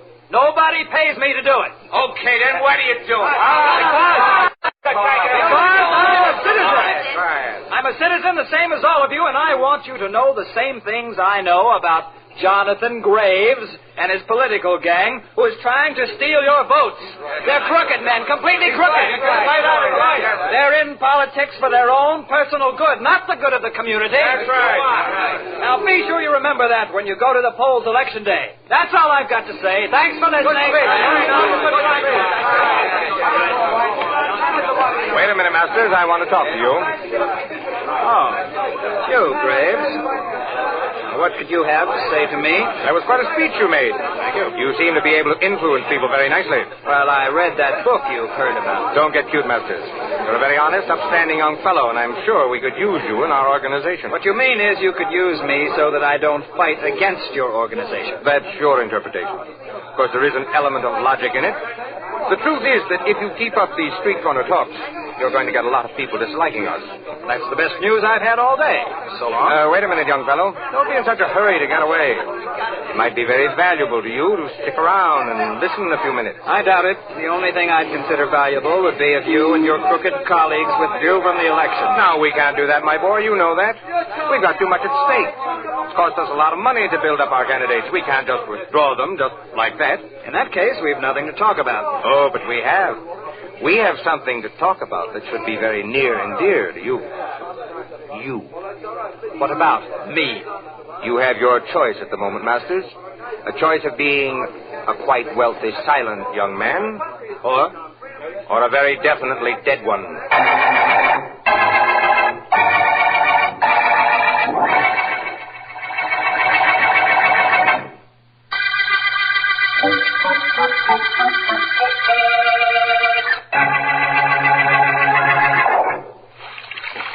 Come on in, Eddie. The water's fine. Well, move over. Give the guy room to dive. Okay. You want all the water in this pool for yourself? Hello, boy. Welcome to Poolville, Eddie, old pal. I'll race you to the end. No, Bill, I just as soon splash around a little. Relaxes me better. Whew. A little tightened up from those street corner talks you've been making, huh? No, not particularly. And incidentally, I'm getting results from it. Old man Graves is a little worried about my activities. He heard my speech this morning. Well, don't stop, Eddie. This town will go on the rocks if Graves and his gang get in. No, I know it. Only that isn't what's really bothering me. What? What is? Remember Joe Cates? Yeah, vaguely. Why? I'm worried about Joe. He doesn't like me. He doesn't like you because his girl does. That's nothing, Eddie. Lots of guys have fallen in love with another guy's girl. Come on, let's make the end of the pool. What? I'll give you a couple of yards start. Well, I'll swim there with you, but let's not race. Okay.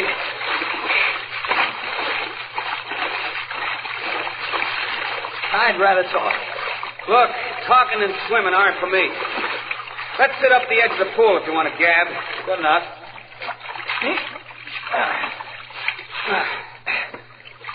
Okay. What's with this Joe Gates business? He came to see me last night, Bill. He warned me to stay away from Dorothy, or else. You think he was serious? Yes, he certainly sounded it. I don't scare easily, Bill. We wound up in quite a battle. I finally had to clip him. Went that far, huh? Further. In fact, it went so far that I sat down and wrote the district attorney a letter saying that if anything happened to me, they ought to grab Joe Cates right away. Where's the letter? In my desk. I told Joe I was going to write it, but I didn't tell him where I put it. Naturally. Well, I hope this thing's only in your imagination, Eddie. I do, too, but I'm afraid it's not. Well, want to hop in for a swim now? Getting that thing off my chest kind of made me feel better. All right, now I'll race you to the end of the pool and back, and then we'll get dressed, okay? You got it, Eddie. Here we go. Yep.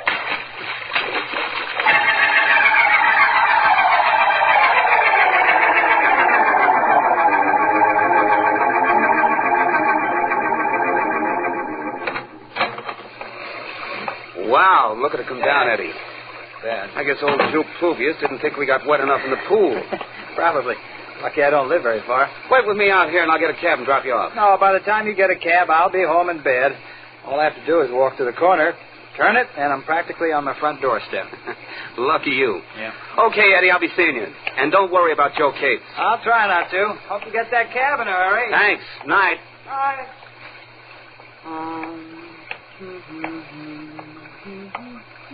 Oh, good evening, officer. Awful night, isn't it?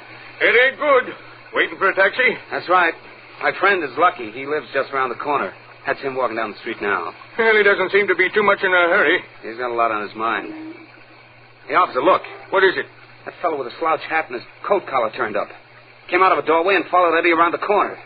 I don't like that. Come on. What the... That was a shot, officer. Hurry. I knew it was a shot, and I'm hurrying as fast as I can. Who was this, Eddie? Eddie Masters. Guy I've known for years. We were swimming together just now, and he was worried Here's about... the corner. Let's see if he had something to worry about. He sure did. Is that him on the ground over there? Sure is, and that guy bending over him. Grab him, officer. He's starting to run. He ain't going to get very far.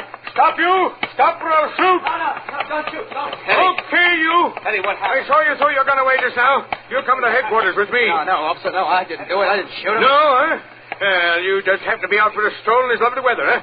Come on, back with me. I'll pick up your gun and take you downtown.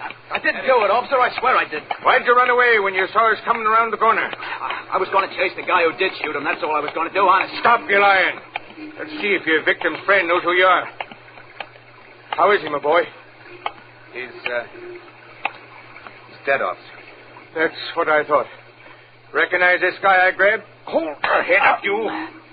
Sure I recognize him. He's the guy I saw sneaking around the corner after Eddie. He's the fella Eddie was afraid would kill him, and he did. He's Joe Cates.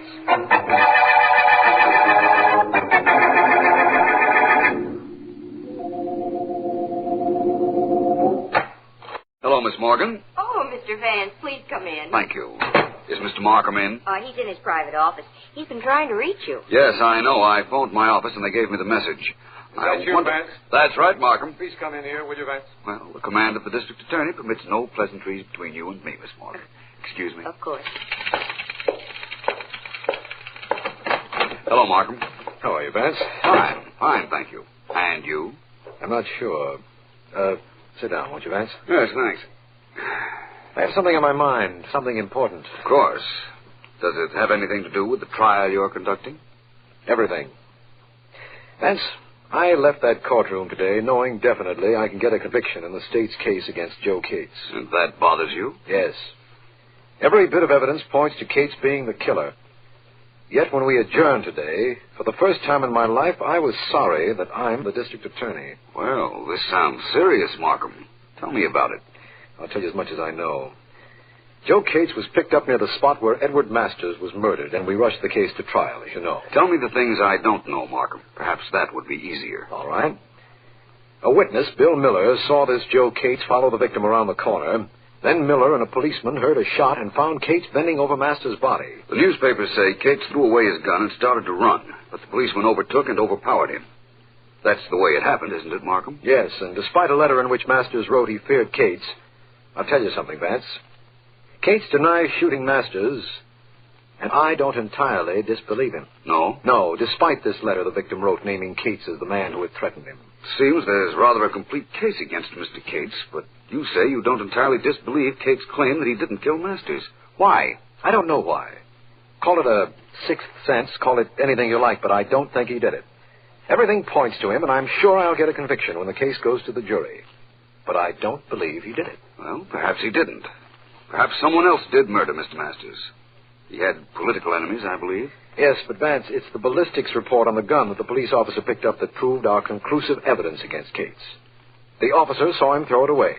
And it's the murder gun, all right, a pearl-handled automatic, a .45. I know why you tried to reach me.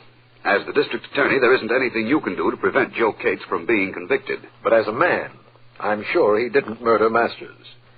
And tomorrow I've got to put him on the stand and convince the jury that he's guilty. I know how you feel. Let me see. There are 3 reasons why Cates is believed guilty. The witness who saw him trail Masters around the corner, the letter written by Masters and indicting Cates, and Cates' gun, which the officer saw him throw away, and which has been proved to be the murder weapon. That's right. Combined, they form irrefutable testimony against Cates. But you're not too happy about the certain proof you have that Cates is a murderer. Definitely not. Only there isn't anything I can do about it. I don't like to see you unhappy, Markham. Maybe there's something I can do about it. I'll be at the trial tomorrow.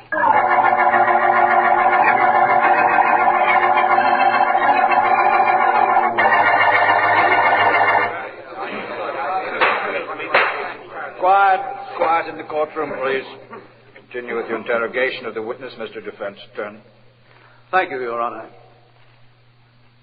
First, I'd like him to identify this photograph. Excuse me. May I... Pardon me, please. I saved this seat for you, Mr. Vance. Here. Thank you, Miss Morgan. Well, how is Mr. Markham doing? Wonderfully. He can't miss getting a conviction.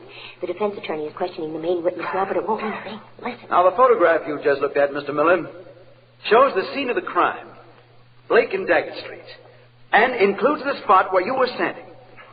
Is that correct? That's right. Now, you say you saw a figure whom you identified as Joe Cates turning the corner after the victim, Mr. Masters, had passed. That's right. Now, do you mean to say that you could definitely identify a figure in a pouring rain late at night, a figure with his coat collar up and his hat pulled down at so great a distance? Yes, I do. I'm positive it was Joe Cates. The street lights were bright enough for me to see him. I even knew what color suit he was wearing under his coat. I could see the color of his trousers. That's how bright it was. That's all. Your witness, Mr. Markham. No questions. See what I mean, Mr. Vance? Mr. Markham has a cinch on his case. So it appears. Your Honor, I wish to call back upon the stand my client, Mr. Cates. Very well. Mr. Cates, please. Will you take the stand? Yeah, I'll do it. Okay, now what? Mr. Cates, the state declares that a police officer seized you a short distance from where Mr. Masters' body was found lying on the ground. Well? A witness, Mr. Miller, says he saw you turn the corner shortly after Mr. Masters had passed. That's right, I did turn the corner. I was following Masters to protect him. From what? I knew he was in danger. I knew I'd be blamed. I was following him to see that nothing happened to him. Mr. Cates, a police officer says he saw you throw your gun away. Is that true? Yes, I did throw my gun away. I didn't want to be caught with it on me. The state says that gun the officer picked up, the one you threw away, killed Edward Masters. I know. I've heard it a dozen times, only I can't help what the state says. All I know is I didn't do it.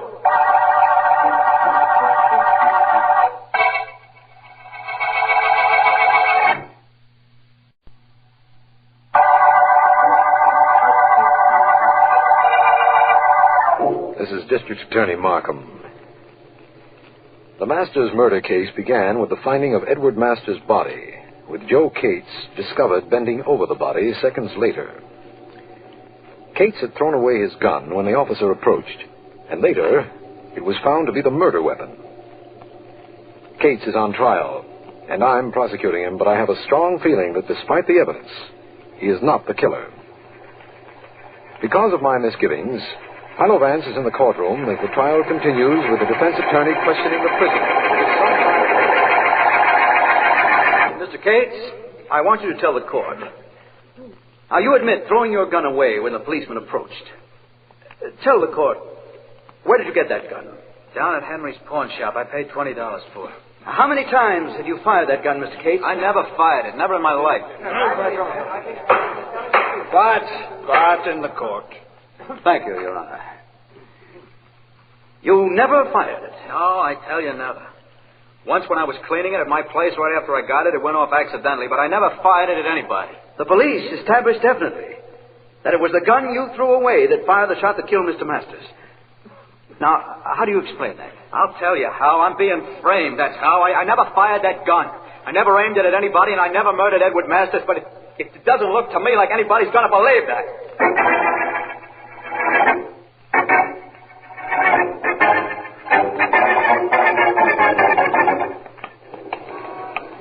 Well, this is Henry's pawn shop, Vance.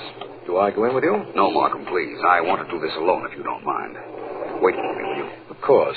After the trial this afternoon, I don't mind being alone, believe me. The trial isn't over yet, Markham. Tomorrow's another day. And by tomorrow, we may have some hope for Cates. I hope so, Vance. I won't be long.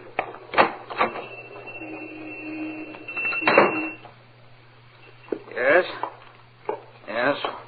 What can I do for you, sir? I'm not sure. Can anyone hear us? There's no one here, sir. Nobody but the two of us. What is it you want? A gun. I'm sorry, sir. Guns do not sell. If you had something to pawn, I'll gladly look at it. If you wish to purchase something, I'll gladly sell it. Except guns. Guns I do not sell. I've got a lot of money. Money wouldn't help me if I went to jail. A lot of money, you say? That's what I said.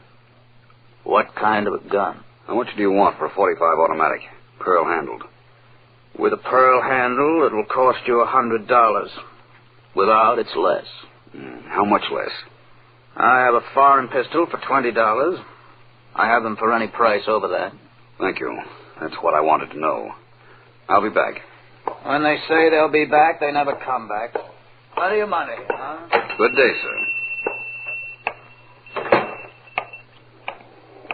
Well, Vance, what'd you find out? Nothing definite, Markham, but something that insists that I continue on this case.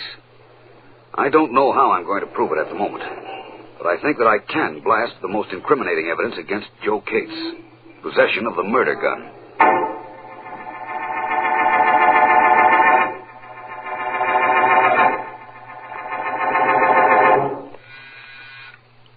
Yes, Miss Burke? There's a Mr. Akins to see you, sir. Who?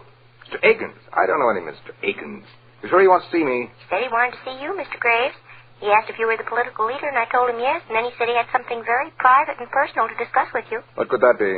I'm sure I don't know, sir. Well, send him in. Then if you like, you can leave. Oh, thanks, Mr. Graves. Private and personal. What could that be? Mr. Graves. Come in, Mr. Akins. What can I do for you? I rather think it's something you can do for yourself. Yes, Mr. Graves, that's exactly what I'd rather think. And what does that mean? Mr. Graves, I live at the corner of Blake and Daggett Street, above the drugstore. Well? Remember that rainy night when that fellow, what's his name? Yes, Eddie Masters, was shot? Yes? What about it? Well, I was standing at the window, looking out. I like to look out when it rains. I think streets are prettiest when it's raining. Forget the streets. What's on your mind? Well, my windows face the corner where Masters was shot. And I saw who shot him. I rather think it was you, Mr. Graves. I've seen your pictures in the papers often. Yes, I rather think it was you. Oh, you do, huh? Oh, yes. I was going to mention it to my wife, but I said to myself, no, I said, I'm going to see Mr. Graves himself. I'm sure he'll give me something for not saying anything about this to anybody. You see, I was rather sure you would. You were. You were sure you were going to get something to keep your mouth closed. I was rather certain of it. You're going to get something to keep it closed, all right? Keep it closed for good. Oh, no. Please.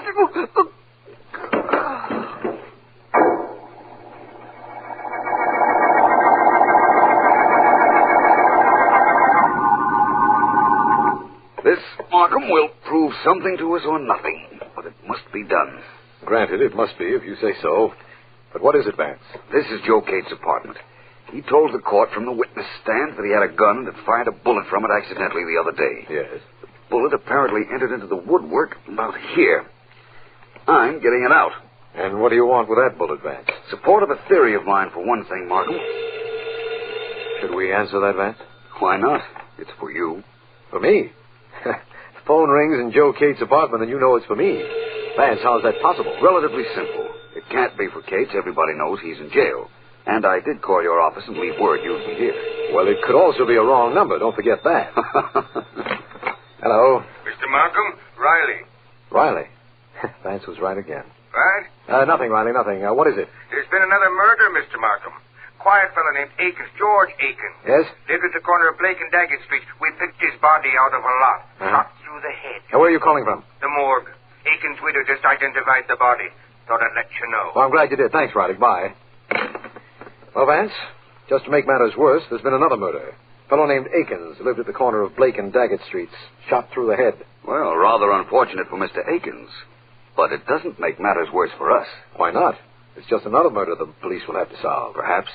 Where did the murder of Edward Masters take place, Markham? The corner of Blake and Vance. You see what I mean, Markham? I think perhaps our Mr. Akins might have seen the Masters murder, tried to shake down, and got himself killed for his efforts. Sounds reasonable, doesn't it? Well, it can't be coincidence. That's the way I feel about it, too. Now, Markham, there's something I want you to do for me. I want to be present when the bullet taken from Akins is compared with this bullet I just took out of the wall in Kate's apartment. All right, Vance, but why? Because the answer to that question is the answer to the Masters murder, Markham.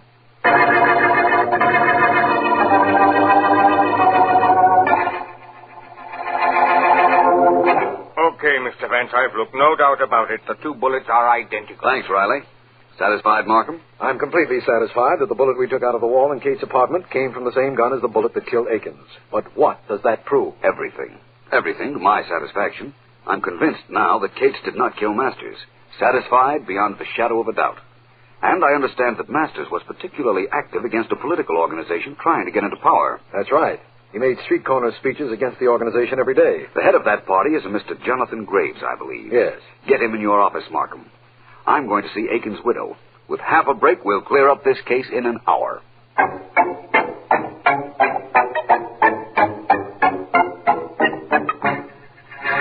I'm a busy man, Markham, a very busy man. What's the idea of getting me down here to your office? So to tell you the truth, Mr. Graves, it's Philo Vance's idea. Vance? Well, if it's his idea, where is he? On the way here, I hope. He went to see the widow of that fellow Akins, the one whose body the police picked up a little while ago. What's that got to do with me? I'm afraid Vance will have to tell you that when he gets... I'm here to tell Mr. Graves right now. Thank you, Markham, for getting him here.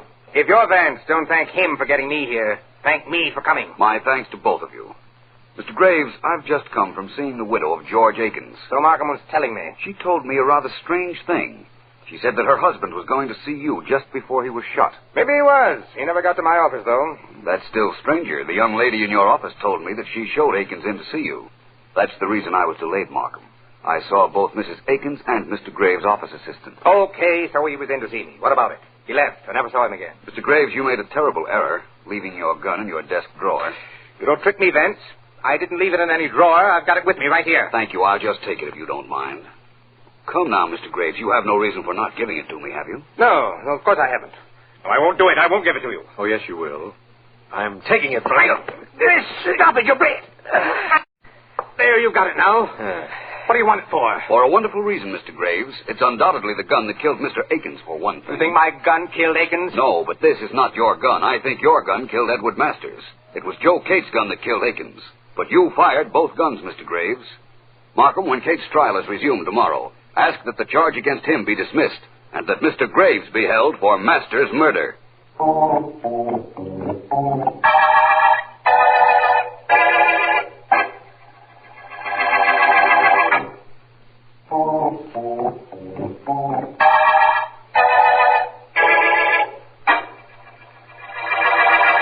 Vance, would you explain to me about the murder gun? That's what's been bothering me. It will bother you no longer, Markham. The gun that killed Masters was a pearl-handled automatic, right? That's right. Cates' gun, the one that he bought from the pawnbroker, was a foreign pistol. Cates told me he paid $20 for his gun. You can't buy a pearl-handled automatic for $20. Oh, I see now. The police officer picked up the murder gun, all right, but it wasn't the gun Cates threw away. That the murderer himself came back to find after the crowd had dispersed. Give me that slowly, will you, Vance? Certainly. Cates threw his gun away when the policeman arrived. Yes. The murderer, Graves, saw him do it. Uh-huh. Graves had previously thrown his gun away when he was running with Cates after him. Oh, I see now. Graves came back to pick up Cates' gun and keep it. Keep it until he had to use it to kill Mr. Akins. Uh-huh. Apparently, my idea as to why Akins was killed was correct. He saw Graves kill Masters. I don't see why Graves didn't get rid of Kate's gun after he picked it up. No reason for him to, Markham. That gun hadn't killed anyone until he himself used it on Akins. Then he didn't dare get rid of it because if it were ever proven that it was Kate's gun, Kate's would be absolved of the murder of Masters and the real murderer sought. This has really been a beauty, hasn't it, Vance? Every possible element seemed to point to Kate's as Masters' killer. But you found a way of breaking all of them down. Well, Markham, I was glad to do it for a number of reasons. One of them is that all this publicity after Graves' indictment will mean that his crooked political machine will be at an end. That's quite a coincidence, Vance. Yes, the end of the machine and, of course, the end of the Masters murder case.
Calling all detectives. When a leading banker won a large sum of money at cards, he stepped into what looked like a perfect swindle. That is the situation on this page from my casebook. The casebook of Jerry Browning, private detective. Take it from me, Jerry Browning, private detective. The way some people dream of finding gold, con men dream of finding the perfect swindle. I walked through the bank, up to the door of the private office that said Alden Porterfield, President. I gave my name to the secretary sitting outside, and she sent me in immediately. When Porterfield saw me, his eyes lost their hunted look. Sit down, Mr. Browning. He flipped a key on his desk intercom. I am not to be disturbed for any reason. Then he turned back to me. Browning, I am in very serious trouble. Have you ever heard of the Business League Club? I shook my head. It's a social organization, rather exclusive. Browning, I have been accused by my fellow club members of cheating at cards. I couldn't believe my ears. Porterfield was an old-line banker, a civic leader. That's ridiculous, Mr. Porterfield. It's somebody's idea of a joke. I'm afraid not. It happened 2 days ago after what turned into a rather large game. I was accused of marking the cards. And, Mr. Browning, those cards were marked. I see. You were losing? No, I'd been winning. I've been winning for weeks. In the last month, I've won over $5,000. And now I'm threatened with exposure, being branded as a cheat unless I pay them $25,000. Don't pay. If you pay once, you'll pay as long as you live. But I have no choice. Such publicity will ruin me. Mr. Browning, I'm trapped. A prominent banker was accused of cheating at cards and threatened with exposure unless he paid $25,000. Mr. Porter, need a week for me later. I drove to the office of George Lanyard. Oh, I'm go to George. I stepped up under the name of George. Their members of a big stakes, and the steward treated me like a letter from home. You'll like this game, Mr. Lanyard. Lots of action, steep enough to separate the men from the boys. Hallie, the steward, introduced me to the other players, and I sat down.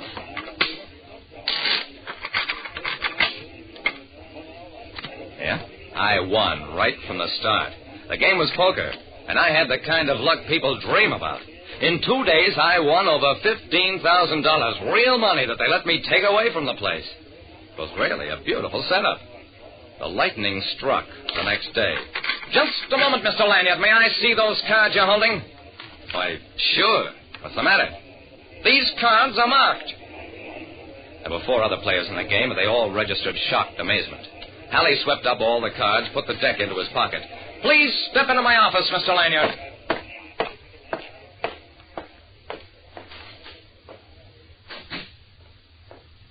In the steward's office, Halley proved that the cards were marked with tiny red and blue dots on the back. Then he reached into my jacket pocket and pulled out stubs of red and blue pencils. An easy palming trick. I protested. I yelled, went through all the motions of outraged indignation. Finally, Mr. Lanyard, we caught you red-handed. You've won over $15,000, a lot of money to win dishonestly. You will at once refund those winnings, plus $25,000 additional. Suppose I don't. You know I've been framed. If you don't, the story will be given to every newspaper in town, and don't think I'm bluffing. Furthermore, we'll sue for the $15,000. I didn't think he was bluffing. With the kind of swindle he was pulling, it helps to sacrifice one goat to warn the others. I mopped my brow. I've got to think it over. Certainly. Until tomorrow morning.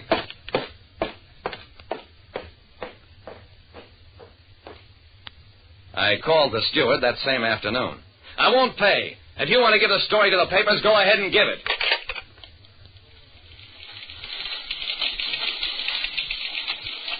Art McComb, city editor of the Morning Sentinel, pursed his lips. You're fooling with dynamite, Jerry. Just look at this story they sent us. I looked. A full and complete exposure of George Lanyard as a card sheet, all neatly typed out. I smiled. They've done just what I hoped they'd do, Art. Okay. I promised you I'd hold the story up 24 hours, Jerry, and I will. But I can't sit on it forever, and neither can the other papers. Art, I don't need 24 hours. Now, let's go down to the composing room.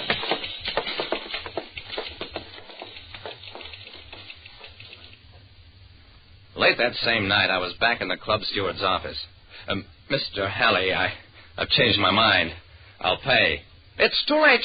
I can't stop the stories. It's already appeared in the Morning Sentinel. He picked up a newspaper from his desk, indicated the story on page 1. Prominent merchant accused of cheating at cards.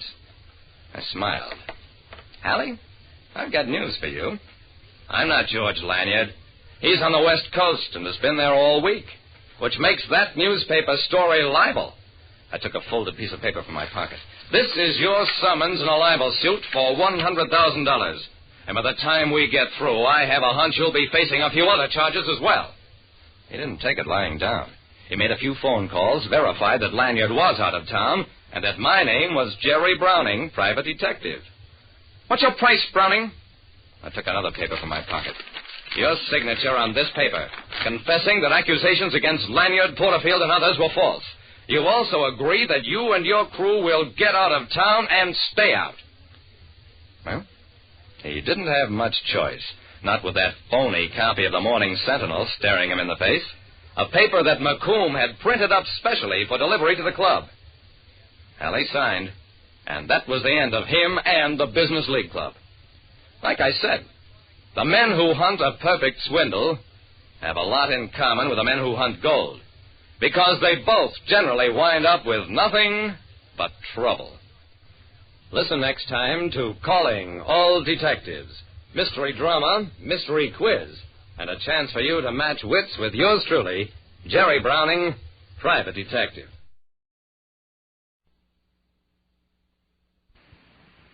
Get this and get it straight.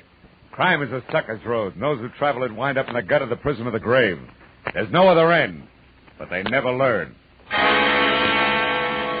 Wrigley's Spearmint Chewing Gum, the refreshing, delicious treat that gives you chewing enjoyment, presents for your listening enjoyment Raymond Chandler's most famous character in The Adventures of Philip Marlowe.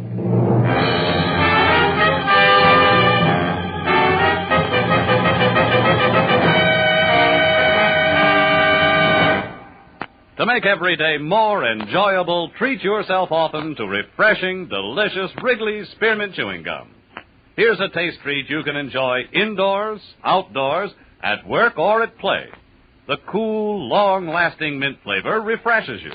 The smooth, steady chewing helps keep you fresh and alert. Adds enjoyment to whatever you're doing. Wrigley's Spearmint Chewing Gum. healthful, refreshing, delicious. Now, with Gerald Moore, starred as Philip Marlowe, the makers of Wrigley's Spearmint Chewing Gum are glad to bring you tonight's exciting story, The Iron Coffin.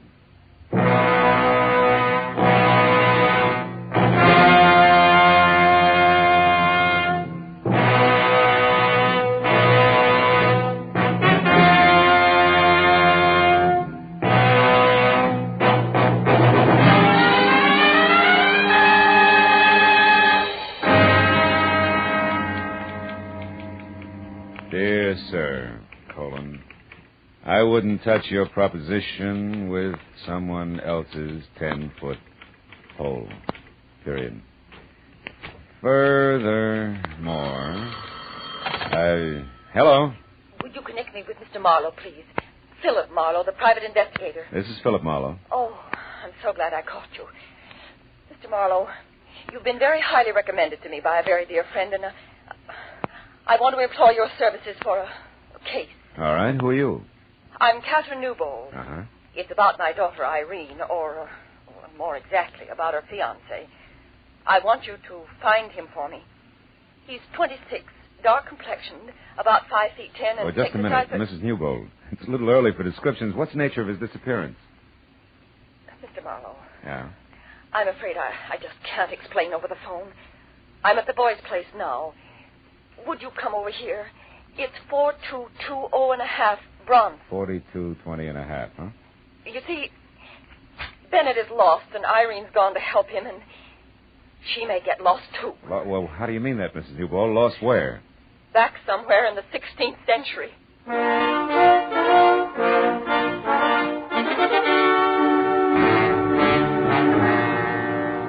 After she hung up, I spent a few minutes trying to decide if I should take along my .38 or a butterfly net. But in spite of what I thought she'd said about the 16th century, I was convinced that Mrs. Newbold was a genuinely worried woman. I'd sold myself on that by the time I hit Bronson Avenue. When I finally found number 4220.5, I began to unsell myself fast. Said 4220.5 was a sagging second floor of a weed-ridden tile and stucco heap on the alley, in back of a dead delicatessen. The windows were heavily shuttered behind rusty iron grills, and the heavy door was set at the top of a narrow flight of unreliable wooden stairs. Mr. Marlowe, I'm Mrs. Newbold. Hello. The looks of this place on the outside, holy smoke. It's rather bizarre, isn't it? Yeah, to say the very least. These are Bennett Virago's rooms. He's a student. Of what, alchemy? His place is a museum. Everything in here must date back to the... Yes, to the 16th century. That's what you said, yeah. That's what I meant. Mr. Marlowe, 2 years ago when my daughter met Bennett, he was a nice, normal boy with a great enthusiasm for history. Uh-huh. He's brilliant. I liked him, and Irene, of course, fell madly in love with him. But then... Then what, Mrs. Newbold? Then it began to change. He was working awfully hard toward his doctor's degree when suddenly he seemed to hit a snag. How do you mean? Well, he became obsessed with a particular period in history. Spanish history. Well, that's not so unusual. That's how guys become specialists. Oh, but it's more than that. His interest was much more than scholarly. It became a morbid fascination. Oh? Look at these relics, Mr. Marlowe. Yeah. At first, Bennett only studied them.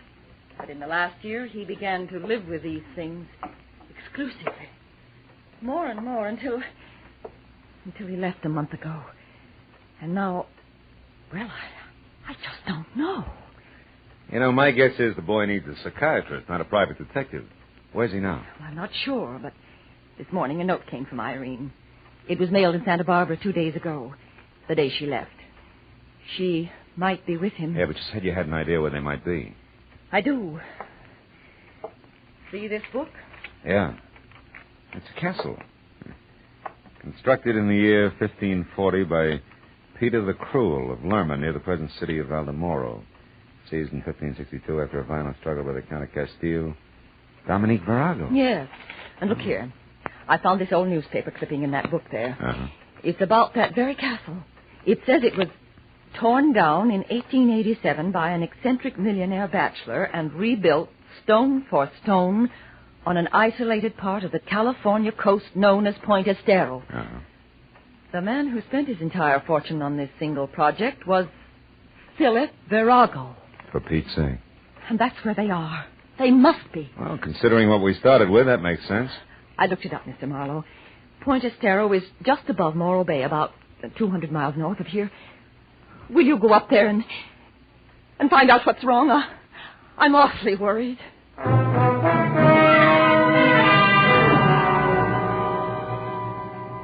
I told her the transplanted castles from Spain were not exactly my cup of tequila. But between the check she handed me and the look in her eyes, I figured a drive along the beach might do me good. Well, I made Santa Barbara by 4, and by 6:30 I was watching the surly Pacific surf hurl itself at the huge granite lump called Morro Rock. Farther north I got, the manner the ocean became. A hulking bank of solid black clouds offshore made a hollow mockery out of daylight savings time. And 20 miles beyond Morro Bay, I had to turn out my lights. By rough calculation, the castle was another 10. But when 11.7 had turned up on the speedometer without so much as a single battlement in view, I decided to turn my lights back on again and stop for some local advice. My first chance was a combination motor court, restaurant, and mobile gas station. Labeled Summit Light, California, L. Chester Poindexter Prop.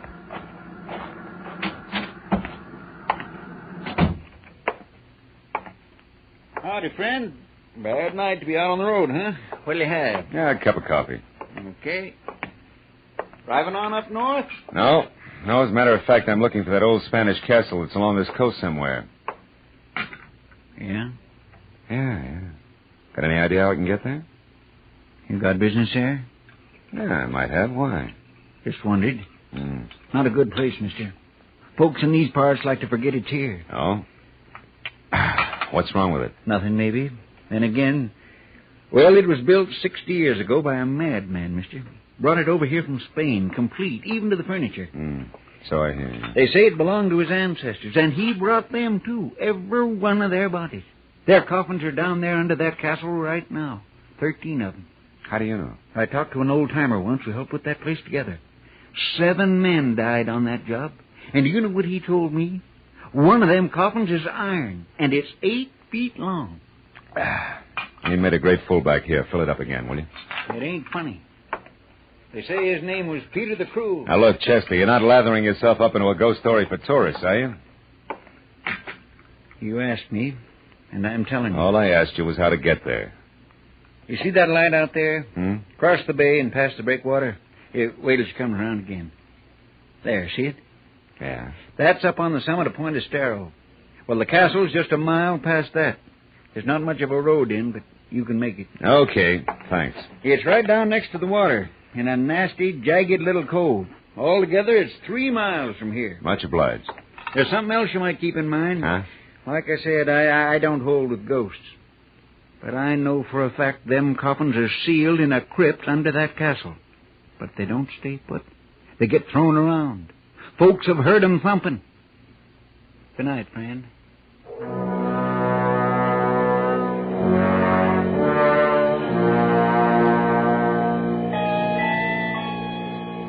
The highway dropped down close to the quiet bay, which was sheltered by the breakwater.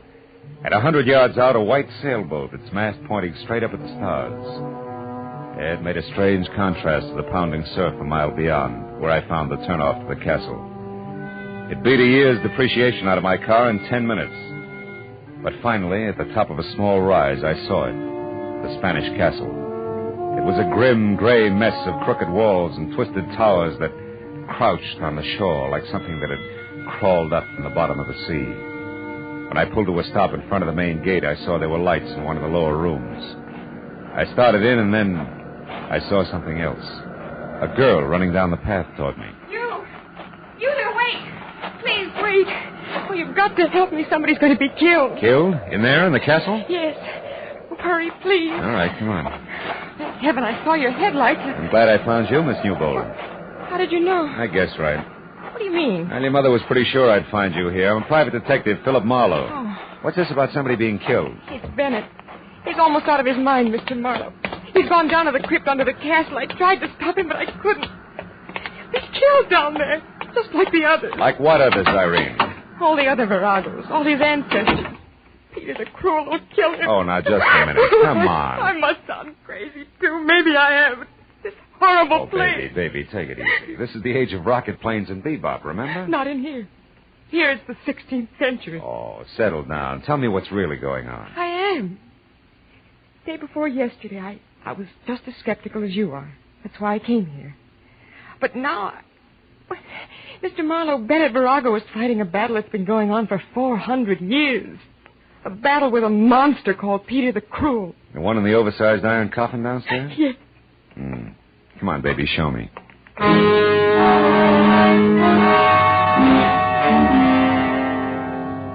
What I could see in the light of the 4 candles in the holder I picked up I didn't like. She led me first down a long flight of stairs, then through a maze of ponderous arched pillars that made the catacombs seem cozy by comparison. Finally, we stopped in front of a heavy door with an iron ring in it. I hauled it open and almost fell in.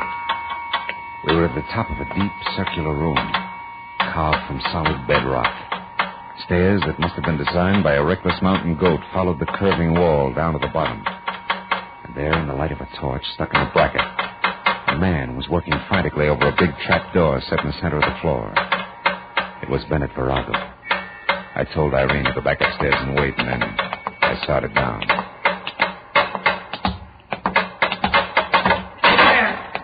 Who is it? Philip Marlowe.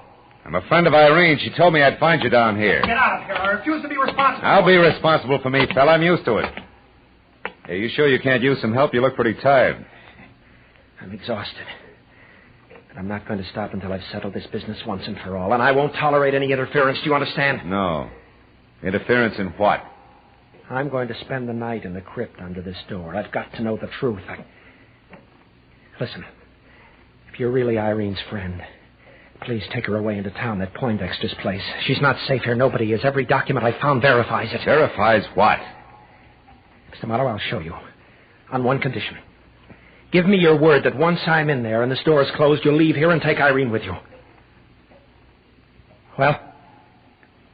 Okay, Virago, it's a deal. Show me. All right. Take that crowbar and help me get this open. Okay. Tonight I broke the seals that were put on this door 30 years ago. At that time, the coffins were in 3 straight rows. And now? I know what I'm going to find. It's happened before. Hey, Buster, this thing is heavy. You'll never open it from the inside by yourself. Servant Ramiro has his orders. Get it up in the morning. Quick. Prop it with your bar. I got it. Well, Virago. Stay back. Don't move until I get the torch down there. Now. Look. I saw walls slimy with pale moss. A rotten stone floor scarred with deep fissures. And the coffins that had been in 3 neat rows were scattered in crazy confusion. But that wasn't enough. In the middle of it all was the iron one, 8 feet long, standing right straight up on end. Now maybe you'll believe me. Virago, listen, wait a minute. Maybe you better think this over. You gave me your word. Yeah, but no kid threw those coffins around like that. Now you're beginning to understand. Get out, Marlowe. Get out fast. Heaven only knows what might happen here tonight.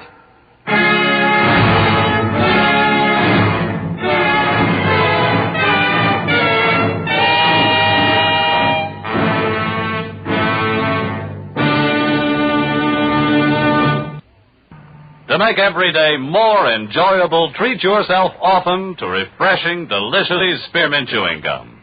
The lively, full-bodied real mint flavor cools your mouth, moistens your throat, freshens your taste. And the chewing itself gives you a little lift, helps you keep going at your best. So for real chewing enjoyment that's refreshing and long-lasting, always keep Wrigley Spearmint Chewing Gum handy.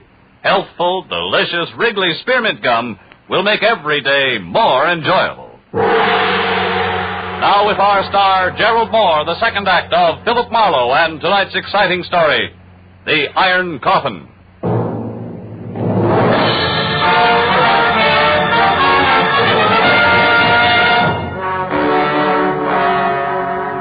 I kept telling myself that Virago wasn't in any danger. That this was 1950 and spirits from the 16th century didn't stand a ghost of a chance against a determined man. But I couldn't quite believe it. And things didn't get any cozier as I watched the man with the obsession descend into the crypt. A candle in his hand, casting a crazy chorus of shadow dancers against the dripping wet walls.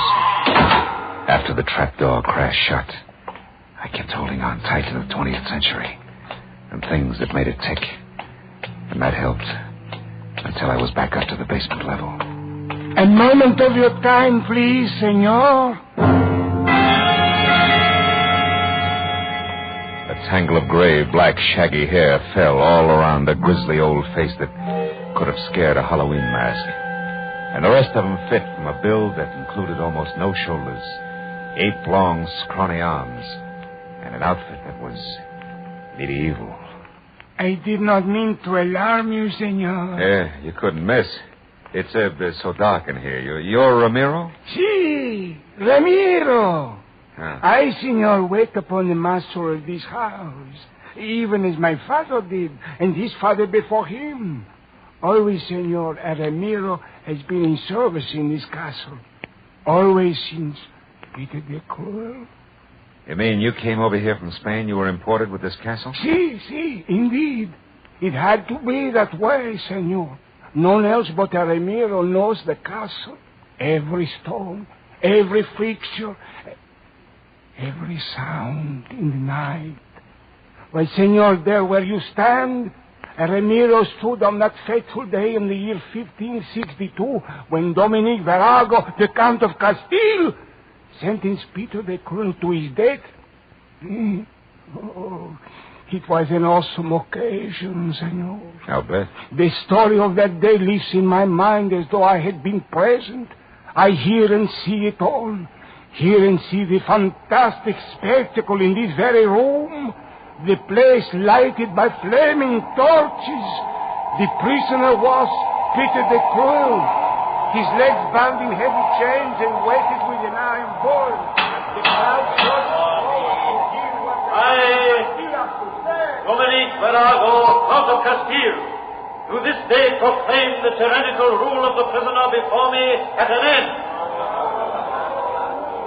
And I do further proclaim that the prisoner, Peter the Cruel, be hanged, wearing the shackles and weights of a common thief.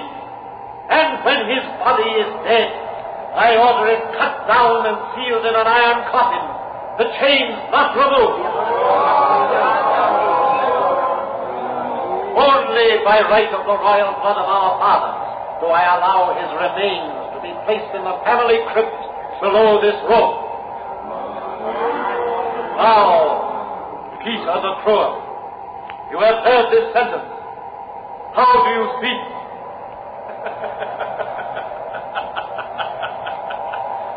I speak, dear righteous ruler, very plainly. This, the day of my execution, is a black day. A black day for you, Dominic Verago, for Castile, for Spain. For in spirit I will not die, not go to the crypt below. In spirit I will not rest until I have had my revenge through all the years that follow this day. This black day! You and your ancestors, beware, Verago! Beware!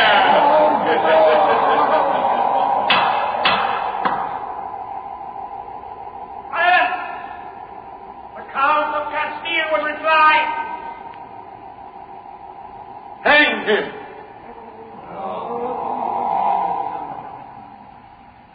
And that, senor, they did. Hanged him and buried him below us. That is why I stopped you here, to warn you. Yes. Well, tell me, Ramiro, your ancestors, whose side were they on? The Count or Peter the Cruel? Well? The Ramirez serve only one man, senor. The master of the house. Even as I today serve only one man. The master of the house. Good night, senor. He glared at me for a long moment with sickly yellow eyes. Then he stepped back and was gone. Well, a few minutes later, I found Irene Newbold and told her what had happened at the crypt and of Verago's wish that she spend the night at Poindexter's place. When I saw her make one valiant try to keep from going to pieces, I picked up her coat and bag, held her firmly by the arm, and walked her fast outside into my car. It kept her thinking for a while. When we arrived at Poindexter's, I promised to awaken her at dawn for the return trip to the castle. She thanked me and went to her room, and a few minutes later, I went to mine.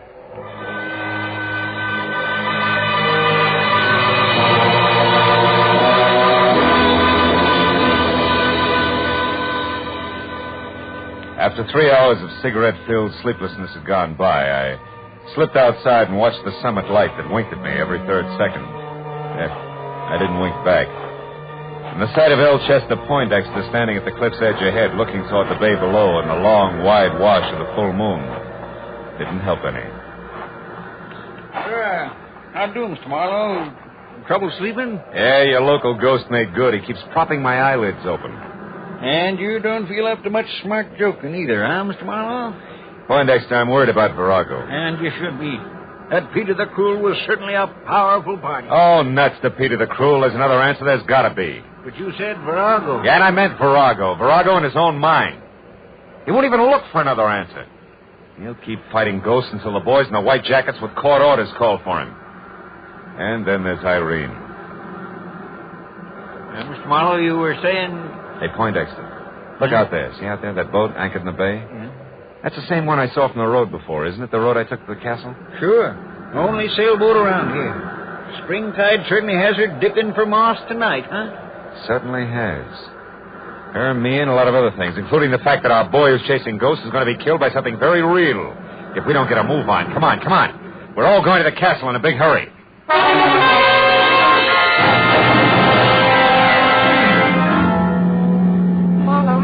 Are you sure you're right? I can't believe the answer's that simple. Doesn't matter, Irene. Simple or not, it can still kill.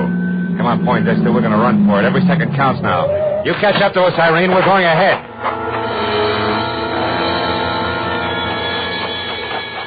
Poindexter followed me as I ran into the castle, and down the stone stairs to the basement and along the passageway that led to the spot above the crypt where I'd first met Marino. But we both slammed to a stop at the sight of something I couldn't expect to find this side of the Dark Ages. It was Ramiro again. Only this time minus his apron and long winter underwear, and plus a head-to-toe black coat of mail with a shiny steel helmet spike on top, tucked underneath his arm. And in one hand a lantern that swung to and fro with his cackling. In the other a long sword, vintage Lady of the Lake. Stand back, senor! Back, senor! Senor, they're fighting down there in the crypt. Virago, the last of the Viragos, and Peter the Cruel. Peter who is to have his revenge. Get out, Ramiro. Come on, Poindexter. We got to get this door open. No, stop! Get off! Stop quiet! Are we in time? Is Bennett all right? I don't know yet. Watch that jerk in the fancy dress. If he gets up, yell. Come on, Poindexter. We got to get this door open. Come on. Let's have it. It's coming. Look, the crypt is filled with water, just like you said. Help me. Oh, Bennett. Bennett, thank heaven you're all right. Virago, here. Take my hand. Reach for it. There we are. Couldn't have lasted another minute. The water came through the cracks in the floor. And the coffins. They floated. That's right. They're bumping against the sides of the crypt as the thumping sound you people have heard. Yes. And when the water subsides again, the coffins will be scattered all over. Oh, Bennett, darling, you see, it's no angry spirit. Yes, but why the water, Mr. Marlowe, and why does Peter the Cruel's coffin always stand on end upright? Where does the water come from? The sea. There's an unusually high tide tonight. Spring tide, they call it. Right, Poindexter? Right.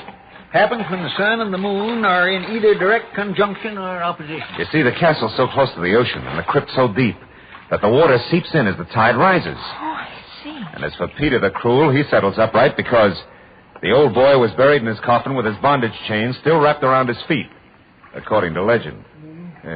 Ask Ramiro there. I'd be glad to tell you all about it. Senor, it is more than legend. It is true. True, sir, that no... Oh, shut up, Ramiro. And enough of you and your stories. Mr. Marlowe, how did you know? I mean... You mean, what got you here in time? How did you think of the spring tide, Mr. Marlowe? Well, it was a sailboat anchored in the bay, Irene. You know, when I first saw it, its mast pointed straight up at the stars. When I saw it again, hours later, it was dipped forward sharply. Because the anchor chain had been pulled tight by the rising tide. Well, that gave me the hunch I needed. The hunch we needed, Mr. Marlowe. Thanks a lot. I'm glad to be out of the 16th century, and you know something? What? I think I'll stay out.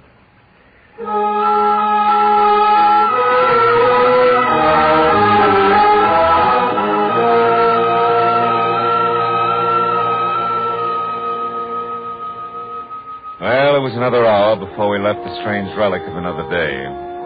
An hour in which everybody found himself thinking of Peter the Cruel's vengeful spirit. Oh, well. The tide took care of him. Oh, Marlowe, did you hear that? No. Yeah, well, as I was saying, that's the beauty of reality. Yeah, you can figure everything out. Marlowe, there it is again. Oh, that's nothing. It's probably just the wind. Look! That figure up on the rampart! Figure? Ramparts? Oh. Well, that's Ramiro. Or is it?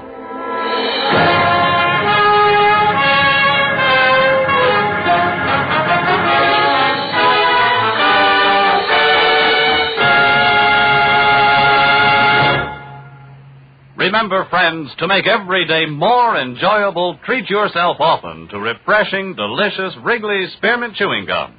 There's lots of cooling, real mint flavor in every stick. And chewing Wrigley's Spearmint helps keep you feeling fresh and alert. You feel better, work better, get more fun out of doing things. So indoors, outdoors, wherever you go, keep some healthful, refreshing Wrigley's Spearmint Chewing Gum handy. To make every day more enjoyable, treat yourself often to delicious Wrigley's Spearmint Chewing Gum.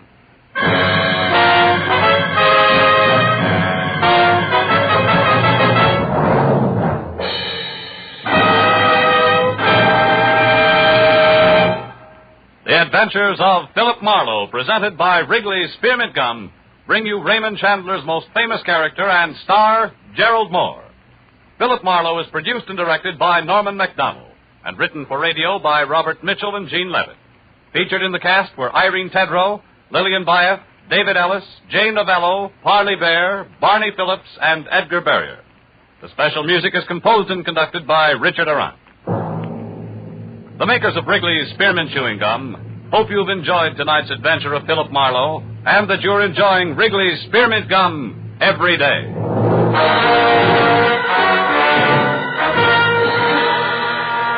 We invite you to be with us next week when Philip Marlowe says, This time a dying man's last wish led me from a gunman with orders to stop me, past a battered corpse in a crumbling mansion, to a ruthless redhead playing for keeps. And when it was over, the one in the middle got away with everything, except the dying man's last wish. This is Bob Stevenson speaking, and this is CBS, the Columbia Broadcasting System.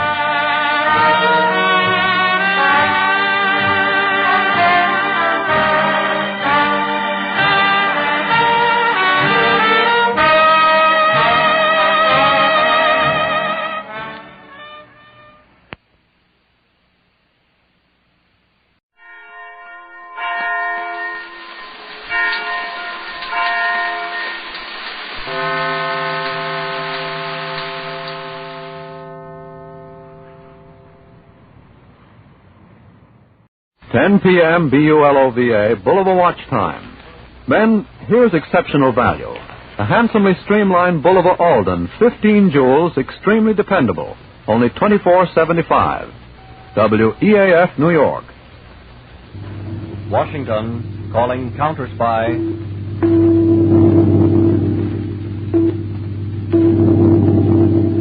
Washington, calling Counterspy.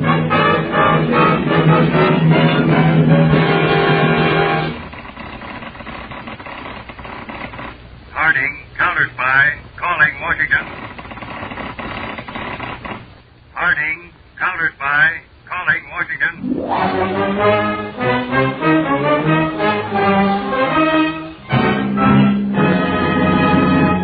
The Blue Network presents Philip H. Lord, Counterspy.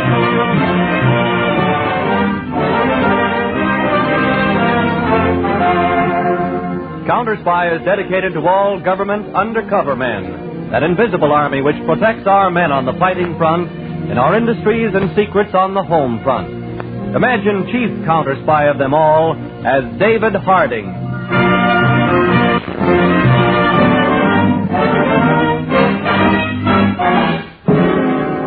One of the methods enemy spies have been using recently to enter the country is to try and fly over our borders at night and drop by parachute in some wild section of a border state. In old Mexico, way back in the sandy hills, is a ranch on which is a modern airplane. The ranch is about 90 miles south of Juarez and is well hidden in the hills. Tonight, a Gestapo agent has arrived at the Mexican ranch from where he'll be flown over the border and dropped into Texas. The airplane has been pushed out and is about to take off from the ranch. You are ready to take off for the Texas border, Herr Burger. Take the suitcase. Put it in the cockpit. Senor Burger! Yeah? Senor Burger! Yeah, what is it, Herr? Do not go yet. Why not? A very unusual thing has just happened, senor. Yeah. No one ever comes this far from the main road, but at the ranch house has just arrived Councilor Carlos Costello. Costello? He is taking a long trip by horseback for his health, si, senor. Make him leave. We do not want this place discovered. Oh, but I have a very interesting thought. So? Suppose I tell him you are wealthy Americans down here with your plane. You are going to take a little ride under the moon in the sky. I invite him to go with you. Yeah. When you cross the border, you will fly very low. It will be very unfortunate that his feet and hands will be tied very tight. The door of the airplane will open. He will fall out. He will be killed. You will find him with his hands and feet tied and dead on American soil. Aha. I see. There will be quite a strain between the Mexican and the United States governments. A prominent government official murdered on American soil. Yeah, hello. It is a good thought. Then they picked you to run this ranch. They picked the right man. You like my little idea, eh? The Gestapo shall hear about this. You shall be rewarded. Please, not by medals. I prefer my reward in money. Go, hello. Invite the official to join us. Then we will see what happens.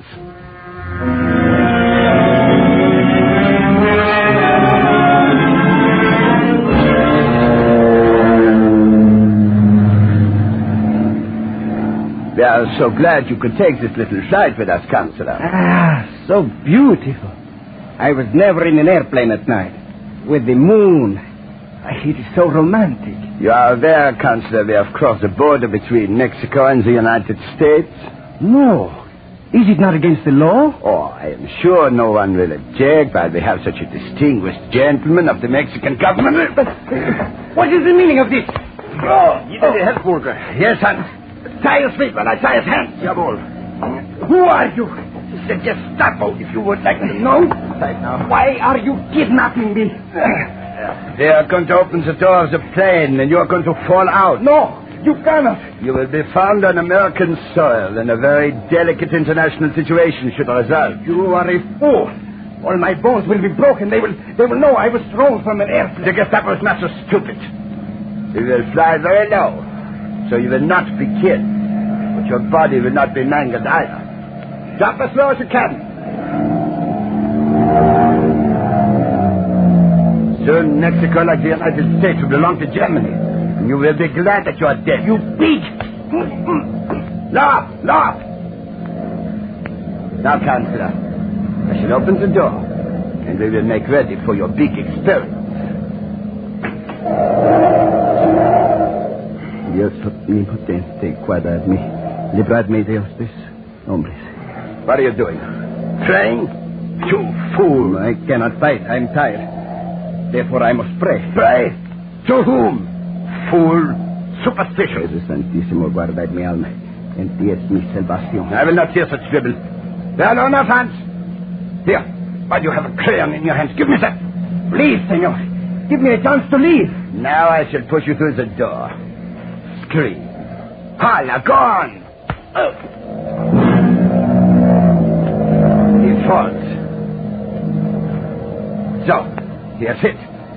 Put the plane back on the course.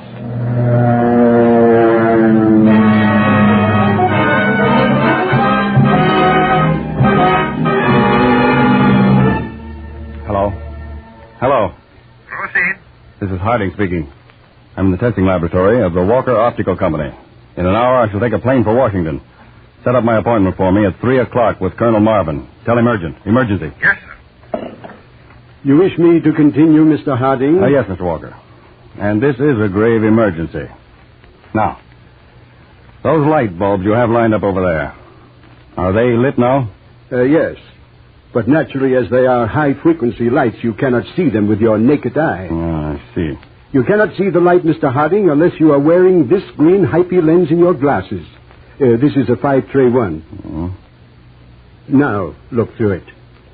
Right. Yes.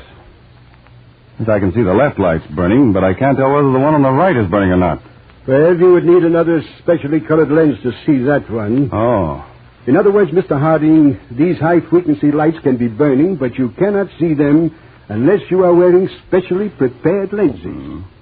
Well, Mr. Walker, as I explained to you, this is a case of great emergency. It involves an international incident with Mexico. I see. How soon could you make me 12 pairs of each of these two different lenses? I believe by 8 in the morning, Mr. Harding. Good.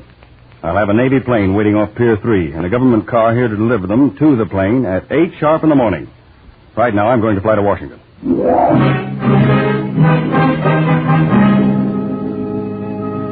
What can I do for you, Mr. Harding? Well, Colonel Marvin, we've known for some time that certain Gestapo agents have been getting into this country by flying over the border from a ranch in Mexico. Mm-hmm. Now, they're landing in a deserted section of Texas, where they usually stay for several days before leaving for different parts of the United States. In other words, you've allowed them to enter this way because you know how they're entering. And that's better than stopping this route and forcing them to find some other method, which may take you months to discover. Is that it? Exactly, Colonel. Harding, you know we'll do anything possible to help you. Now, Colonel, tomorrow night I'd like to have about 8 Army planes from Field A-46 fly all over the state of Texas and into Louisiana. Now, I'll be at field headquarters in Texas with a map to get their reports. What information are you looking for, Harding? Well, now, one house which we recently raided had up the chimney a high-frequency light. Now, that light can't be seen at night when you're flying over the house unless you have a certain colored lens in your glasses. Mm-hmm. I feel sure that there are a certain few houses for, let's say, 200 miles in Texas which have these lights hidden up the chimney. I see. Now, the pilot who's flying these foreign agents in wears these special colored glasses. He can see these high-frequency lights placed in the chimneys, and these help keep him on his course. And you want to locate every house which has such a light, huh? Yes, and it's vital. I'll have a plane ready to leave in 2 hours, Harding, and I'll fly down with you to see that you have everything you need. Thank you, sir.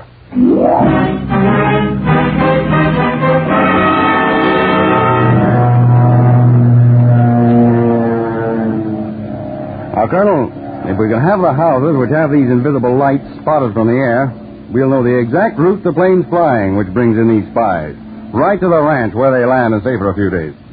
When that time comes, we'll be able to make a mass raid. I see, yes. But, Harding, what are we doing about that prominent Mexican official found tied and murdered on American soil? Now, that's a very embarrassing situation. Well, Colonel, there's something about that murder that I can't tell as yet. I want to check certain additional facts before I speak. All right, Harding. You're doing a wonderful job, and I'll see that 8 Army planes will be flying over the designated section of Texas tomorrow night. Thank you, sir.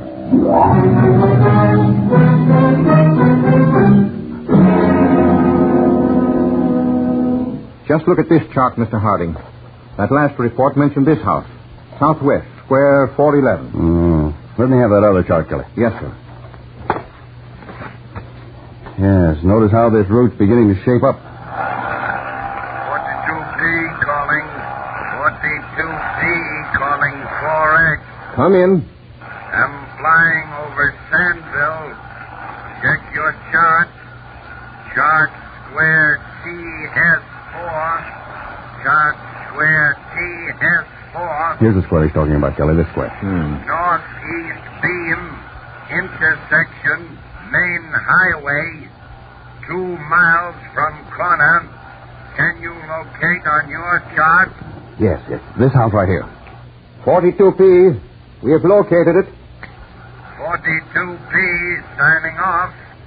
I've got that marked. Your signal light's on, Kelly, the upper frequency. Yes, sir. 42R, calling.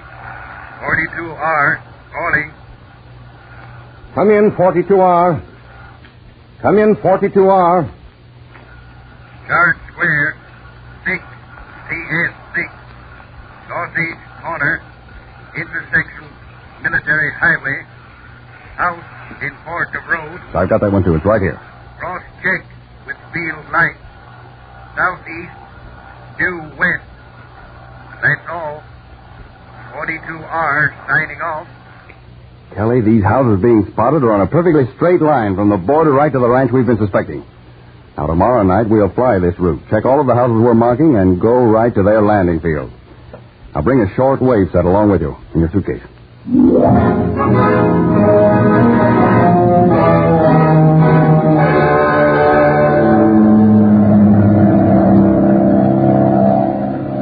We've seen every light the pilots reported last night, Mr. Hardy.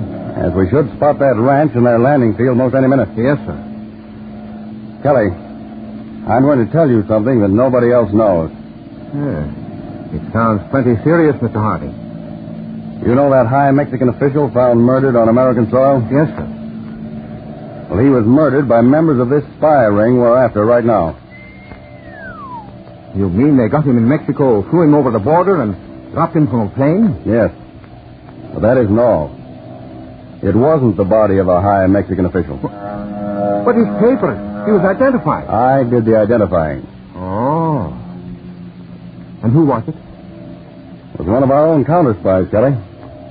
Tado Zales. Tado? Yes. I was working with the Mexican authorities. We suspected this Mexican ranch, so the Mexican consular was taken into our confidence. He went into hiding for a few days. And Tado, posing as a counselor, visited the ranch. Well, he was evidently surprised by them and dropped out of a plane. Good Lord. But how do you know he was dropped from a plane, Mr. Hart? The old trick. In the scuffle, he got a pencil from his vest and hid it in the palm of his hand. While his hands were tied together, he was able to write on the palm of one hand the word air. There's the landing field, Mr. Hardy. Yes, there's the large ranch house and the two barns. It's barren, all right. Tado. Murder. We'll land, and I'll have the pilot take off immediately. Oh, Lieutenant, land as far from the house as you can. We'll hide the suitcase with a short wave set out in the field. Perhaps they won't hear us land. We can get to the house before they know we're here.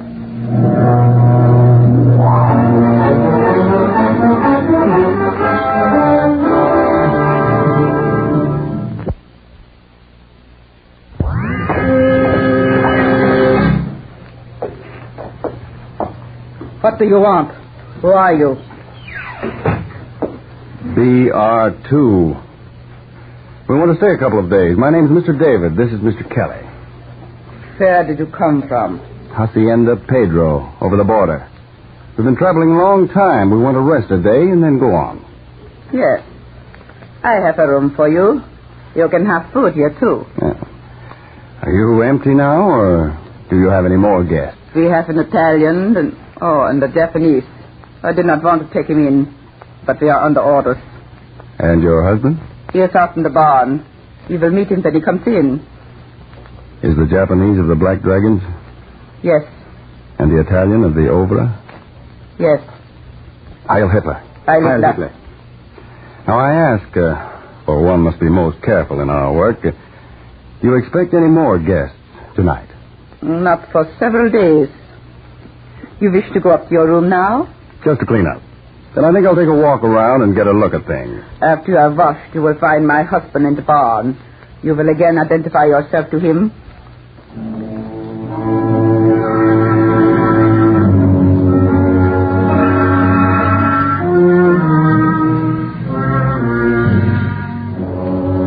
Calling 42B. Calling 42B. Calling 42B. Come in. Calling from field at location specified. Locate for me immediately. German couple, about 60.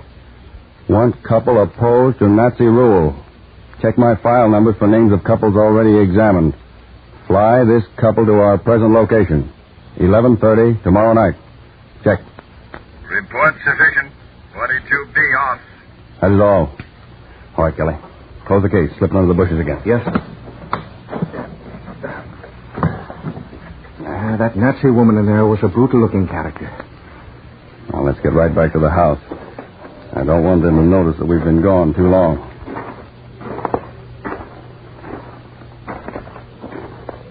What did you think of her husband? I'll answer that a little later. If I'm not mistaken, I've got a complete report on him in Washington. A fanatic, isn't he? Aren't they all? Would they be Nazis if they weren't? Well, if you weren't in on the inside of things, though, you could stop at the ranch and not guess anything was wrong. Oh, yes, they're clever.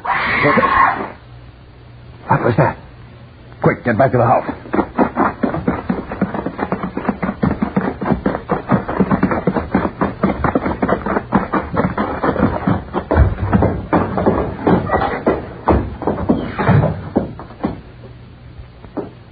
What's the matter?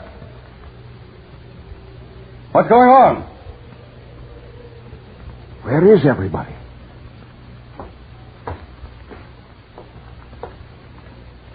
I heard footsteps upstairs. Let's get up there.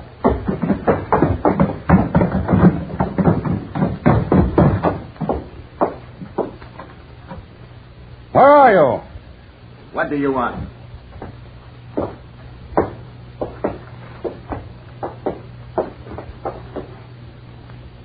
Oh. I was in my room at the other end of the house. I heard a scream from this room. I come running. This Italian and I got here just at the same time. I was at the other end of the house, in my room. You'd better fix your collar. Looks like someone had grabbed it and torn the button off. Here comes my husband. He will be very angry. Where were you, may I ask, when this happened? And the other gentleman? We were walking toward the house. We heard the scream. We ran in here as quickly as possible. Very pleasant alibi. What has happened?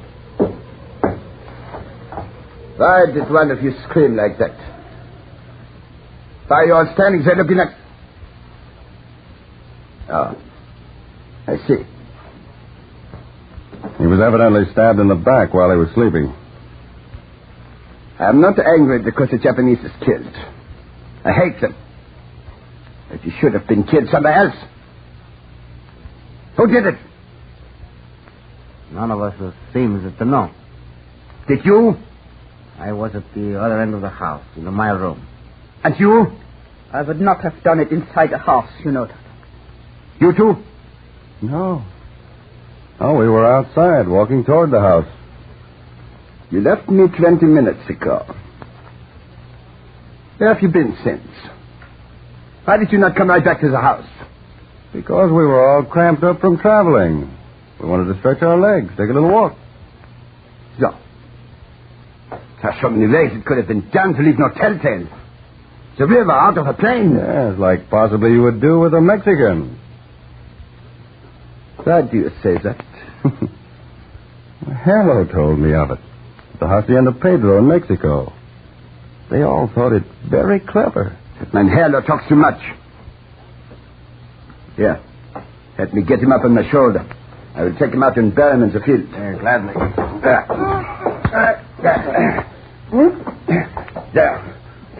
Come with me. We will bury him to leave no traces. I will go with you and hold a lantern. Do you two wish to come? Not interested, thank you.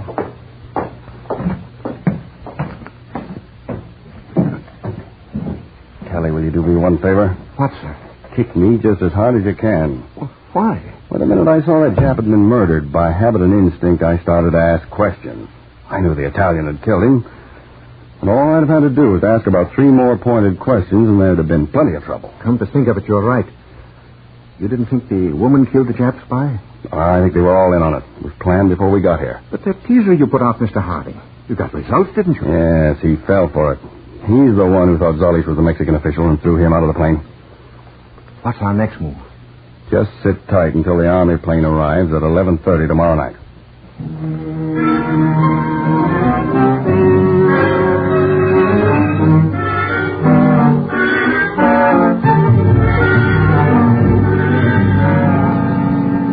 Mr. Harding, that's the army plane, all right. Yeah. Take these glasses. It's signaling with the invisible light. Just to the right of the moon, see? Yeah, good. Good. Now we've got to work fast while the plane's landing. The German couple and the Italian are in the sitting room. Let's go in. And you will leave? I will be leaving in the morning.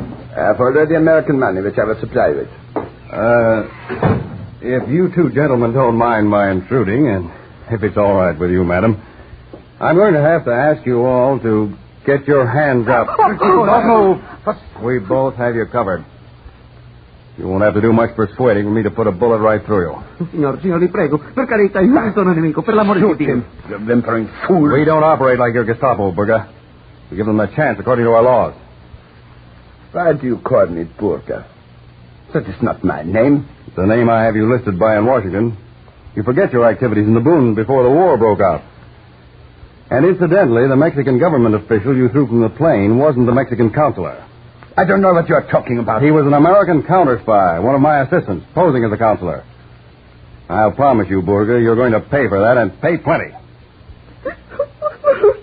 Signor, I'll give you money. I'll tell you all I know. Enough of this. An army plane's just landed outside. Now march out that door to the plane. And keep your hands up.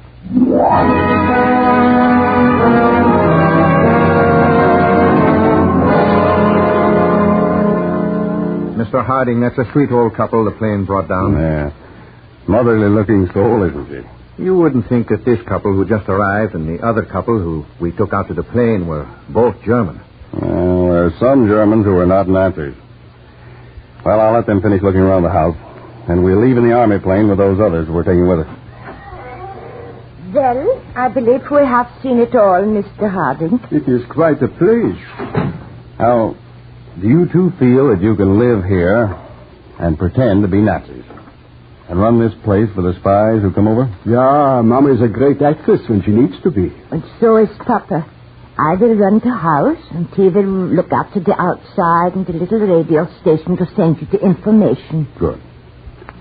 Now, as soon as the spy arrives, we shall want his complete description. Something that he's touched so we can get his fingerprints. Knowledge of where he's going, and any information about what he has in his bag. We shall see you have it all, eh, Papa? We shall do everything. We shall give our lives to see the Nazis crushed and wiped off the face of this earth.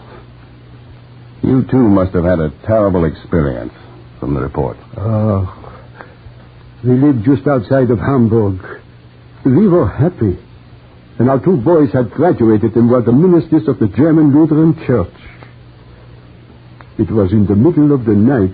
Papa. The Gestapo broke in the front door and dragged our two boys out of bed. Then they came and got Mama and me. You forgot. They beat our boys because they were ministers of the church. They dragged them outside. They tied our boys to the fence. They made us watch. The Gestapo stepped back and took aim and shot them. Our youngest boy, Hans, he did not die. So the little Gestapo put a pistol to his head, spit at him, and fired. The little Gestapo tore off the crucifix that Hans wore around his neck. He threw it on the ground, stepped on it. Then he raised his arm at the Nazi salute and said, Heil Hitler, the Führer will rule the world. We left Germany, Mama and me. It took us 4 months to escape across the border, but we did it. Now we are in this country. God bless it. Then you know what it means to have the Nazis rule. Wait, I hear footsteps. Somebody's coming. Careful now, there may be trouble. Yeah? Come in. I am a traveler, X4 from Mexico, from the Hacienda Pedro. You have arrived at the right place, X4. Good. Our plane was forced down. I have had to come the last 100 miles by motorcycle. Hi, Hitler. The Führer will rule the world. The Führer will rule the world. I remember. I shall show you to your room. Who are these men? We don't ask questions like that around here. Yes, you are right. Take my bag. Yeah. Mama, bring a light from the mantel. We will show this gentleman to his room. Yeah, Papa. This way, please.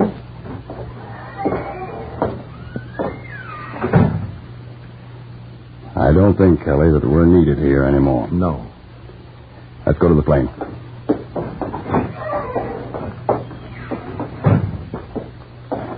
Look how bright the stars are tonight, Mr. Hart.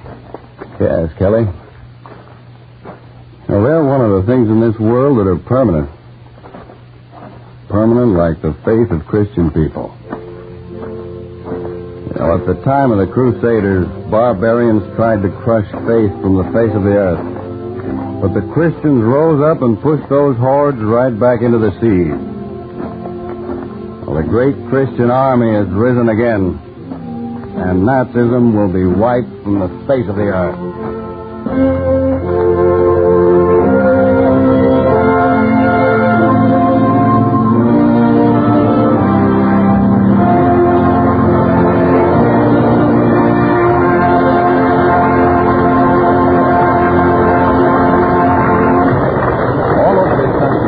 Spread a great army of counterspies, men whose names may never be known or their deeds ever revealed.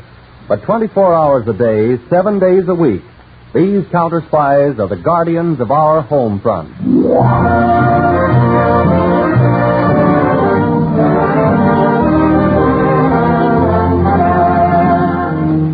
Counterspy will not be heard next week, June 29th. Starting Monday night, July 6th, Counterspy, a Philip H. Lord production, will be presented at a much more convenient time.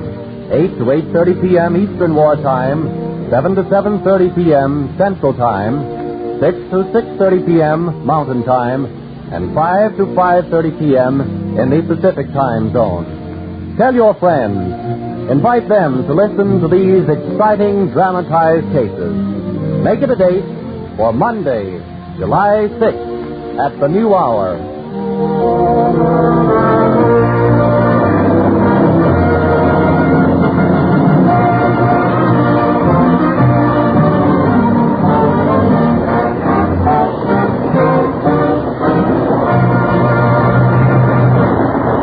Join the 10% Club, whose membership is composed of all patriotic Americans who are voluntarily putting 10% of their incomes regularly into war bonds and stamps. Here's all you have to do to become a member. Arrange to buy war bonds on a regular basis to the extent of 10% or more of your present income. Or authorize your employer to deduct 10% or more from your regular salary or wage check. Your government is making special efforts to have everyone a member of the 10% Club. Join today. Counterspy originated in New York. You are listening to the Blue Network.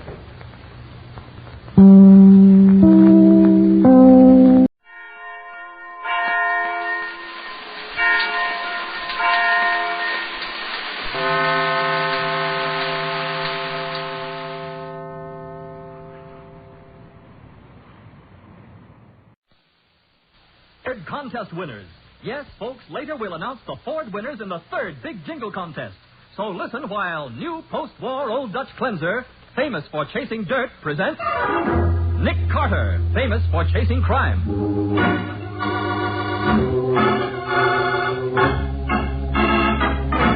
Every week at this time, two great names are joined as new post-war Old Dutch cleanser brings you one of the most resourceful and daring characters in all detective fiction, Nick Carter, Master Detective.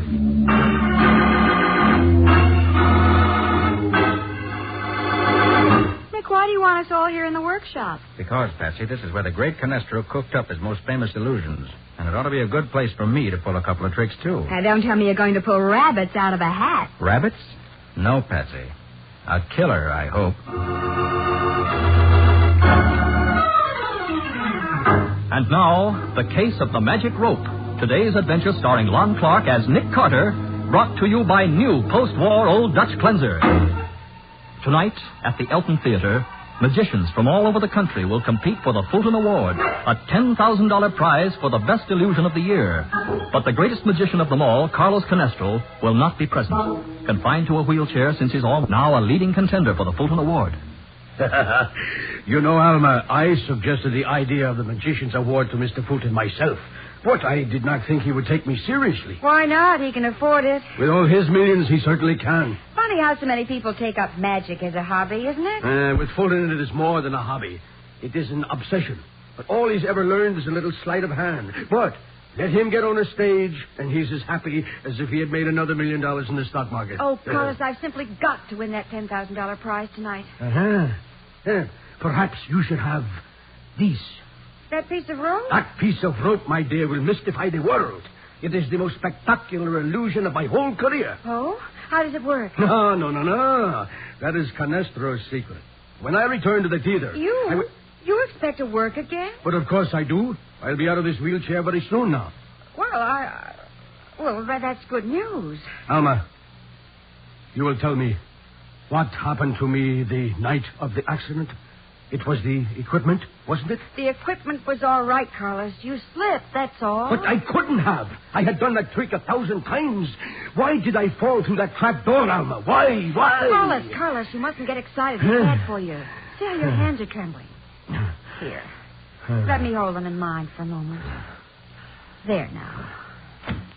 I beg your pardon. Mrs. Canestro. Dinner is ready. Wheel yourself into the dining room, will you? I want to say something to Alma. Very well, Katrin. Come back again soon, Alma. What I have to say won't take long, Alma. Mrs. Canestro, what you saw didn't mean a thing. I don't want to hear any lies. You've been in love with my husband for years. Oh, that's ridiculous. If you weren't so crazy I told you never to come here. Now get out. And don't come back or... Or what? You'd better be pretty nice to me, Mrs. Canestro, or I might tell the newspapers exactly why Carlos fell that night. And you wouldn't want that, would you?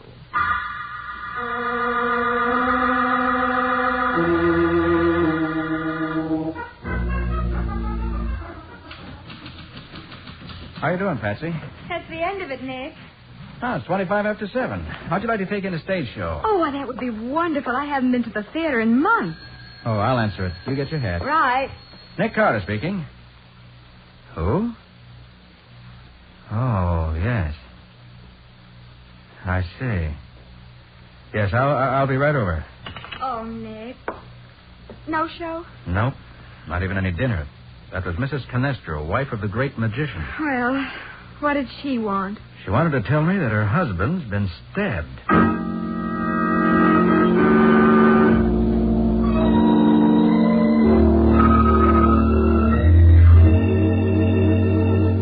He's been dead for at least 2 hours. Mrs. Canestro, when did you find the body? Only a few minutes ago. I opened the door, and there he was with that knife in his chest. You ever seen this knife before? Yes, it was part of Carlos' magic act.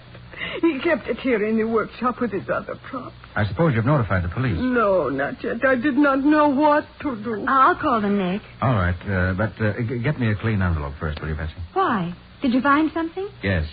Canestro evidently tried to put up a fight. Oh? The fingernails in his right hand are broken as if something had been torn out of his hand. And these bits of fiber were under his nails. What? They look like the stuff they make rope out of. That's what I thought. Here, put them in the envelope. Rope? The rope trick, Mr. Carter, it is gone. What rope trick? It is an illusion Carlos was working on. He wouldn't tell me how it worked, but he said it was the most spectacular trick he'd ever created. It was here on this desk only this afternoon. A trick as good as that would be worth a fortune to any magician. That must have been what he was shouting about. Shouting? What do you mean? Well, we had an early dinner, and I went up to my room about 6. Yes? And a few minutes later, I heard Carlos screaming at someone. He was in a rage. I didn't think anything about it at the time. Carlos was always excitable. You remember what he said? He was shouting, "No, you cannot have it. No one can have it." And you haven't any idea whom he was talking to? No, I haven't. People were always dropping in. He'd go to the door in his wheelchair and let them in himself. That is how Alma Whiting got in this afternoon. Alma Whiting? Yes. Isn't she a magician, too? Yes, she was. She was here this afternoon. Maybe I better talk to her. You'll find her at the Elton Theater competing for the Fulton Award. Say, I read about the Fulton Award in the paper today. Yes. It's a $10,000 prize for the best magic trick of the year, isn't it? Yeah, maybe... It could not have been Alma. She left an hour before this happened. Just the same, Mrs. Canestro, she may be able to give us some information. Patsy, get that police call through right away.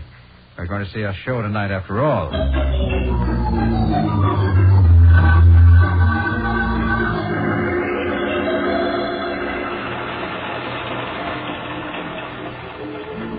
I beg your pardon, Mr. Fulton? Who let you into my box? I distinctly told the My officer... name's Nick Carter. Nick Carter, the detective? That's right. This is my secretary, Patsy Bowen. How do you do? Well, I'm happy to meet you both, I'm sure, but what are you doing here? I'd like to talk with one of your performers, Alma Whiting. Thought perhaps you could tell me when the best time would be. But Elma's on in a few minutes. Is it something urgent? It is, if you call murder urgent. Murder? Carlos Canestro was stabbed to death about 6:30 this evening. Canestro? Stabbed? I can't believe it. Sorry, but he was. And Miss Whiting seems to be the last person who saw him alive. Mr. Fulton, tell me, have any of the magicians done a rope trick here tonight? A rope trick? No.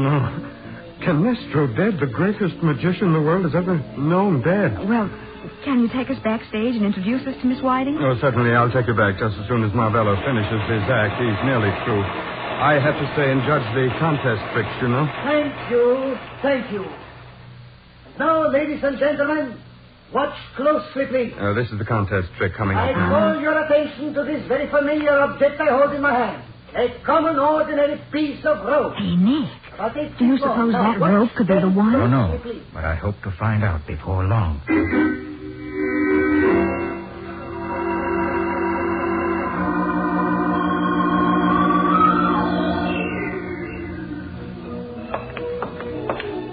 Watch your step, Miss Bowen. It's pretty dark backstage here. Oh, there's Elma. Elma. Yes, Mr. Fulton? This is Mr. Carter and Miss Bowen, Elma. Hello, how do you do? Elma, something terrible's happened. Canestro is dead. Is what? He was stabbed about 6:30 this evening, Miss Whiting. Who killed him? That's what we're trying to find out.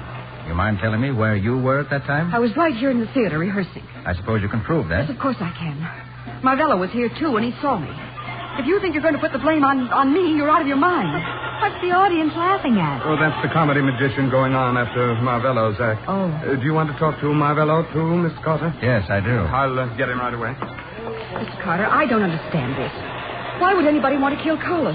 Well, Mrs. Canestro thinks it was to steal a magic trick he just perfected. That's ridiculous, and she knows it.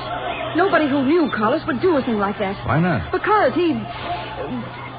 Well, I mean, they'd know they couldn't get away with it. Why not? Look, I've got to check my props. I'll talk to you when the act's over. Is that all right? Okay, thanks.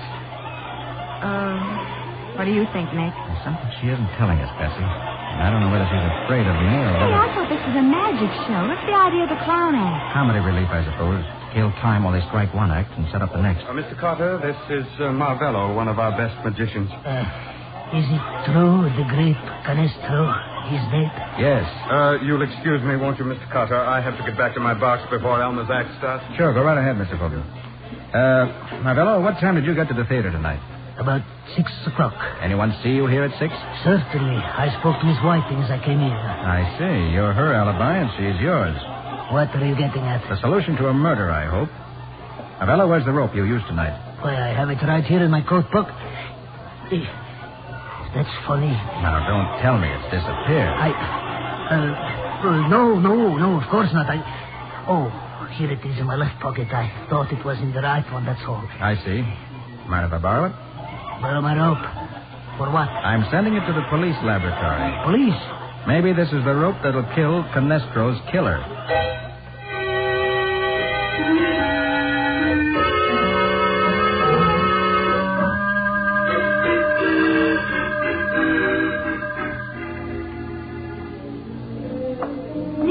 You been? Alma Whiting's act's almost over. Phoning Matty. Asked him to send an officer over here to pick up that rope. Oh, are they going to make a comparison test? Yeah. And if those fibers we found under Canestro's fingernails are from the same rope that Marvello used, it'll show up... Nick, look. What? You may have another rope for the sergeant to pick up. Look what Alma's doing out there on the stage. Yeah, what's she doing up there on that platform? Let's listen. Ladies and gentlemen, your own representatives from the audience have examined this rope to be sure there is no trickery. They themselves have tied the rope firmly around my neck. Huh, 2 rope tricks tonight, You have seen the rope tested with a heavy sandbag.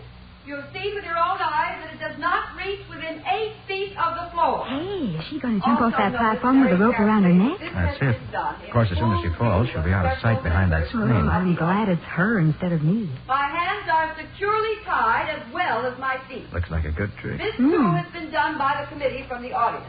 If it's Canestro's rope trick, though, she may find this is only a rehearsal for the real thing. And now, the leap of death. Nick, she jumped. Yeah. Well, what now? Well, there shouldn't be a dead pause like this. Why doesn't she come out from behind that screen or whatever she's supposed to do? I don't know. Unless something's gone wrong. Look, those men. They're running back at the screen. And Mr. Footman's coming up over the footlights. Patsy, something has happened. Come on. Yeah. You! Bring down the curtain, you crackhead! You there! Pull that screen out the way! Oh, Nick, look! Great Scott. The trick didn't work. She's dead.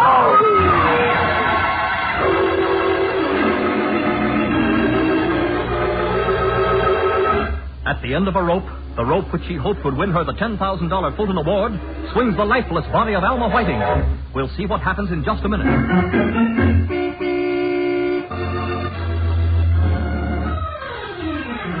Now, back to the case of the magic rope. Today's adventure with Nick Carter, brought to you by new post-war Old Dutch Cleanser.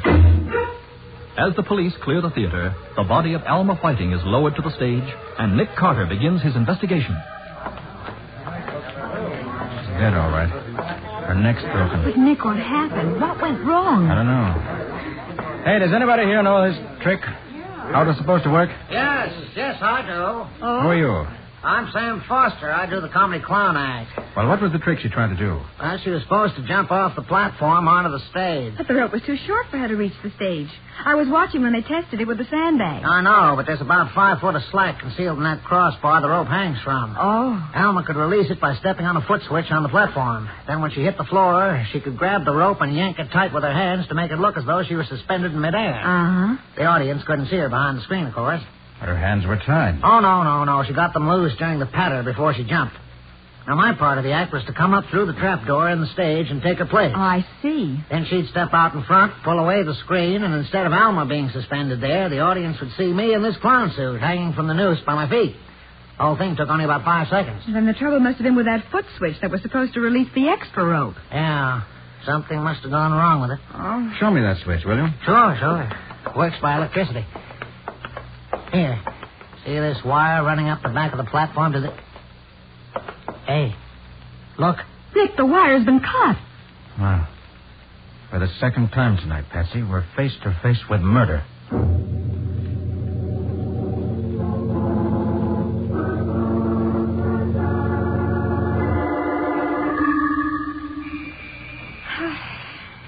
Nick, what's the idea of coming back here to Canestro's house? Remember what Alma Whiting said?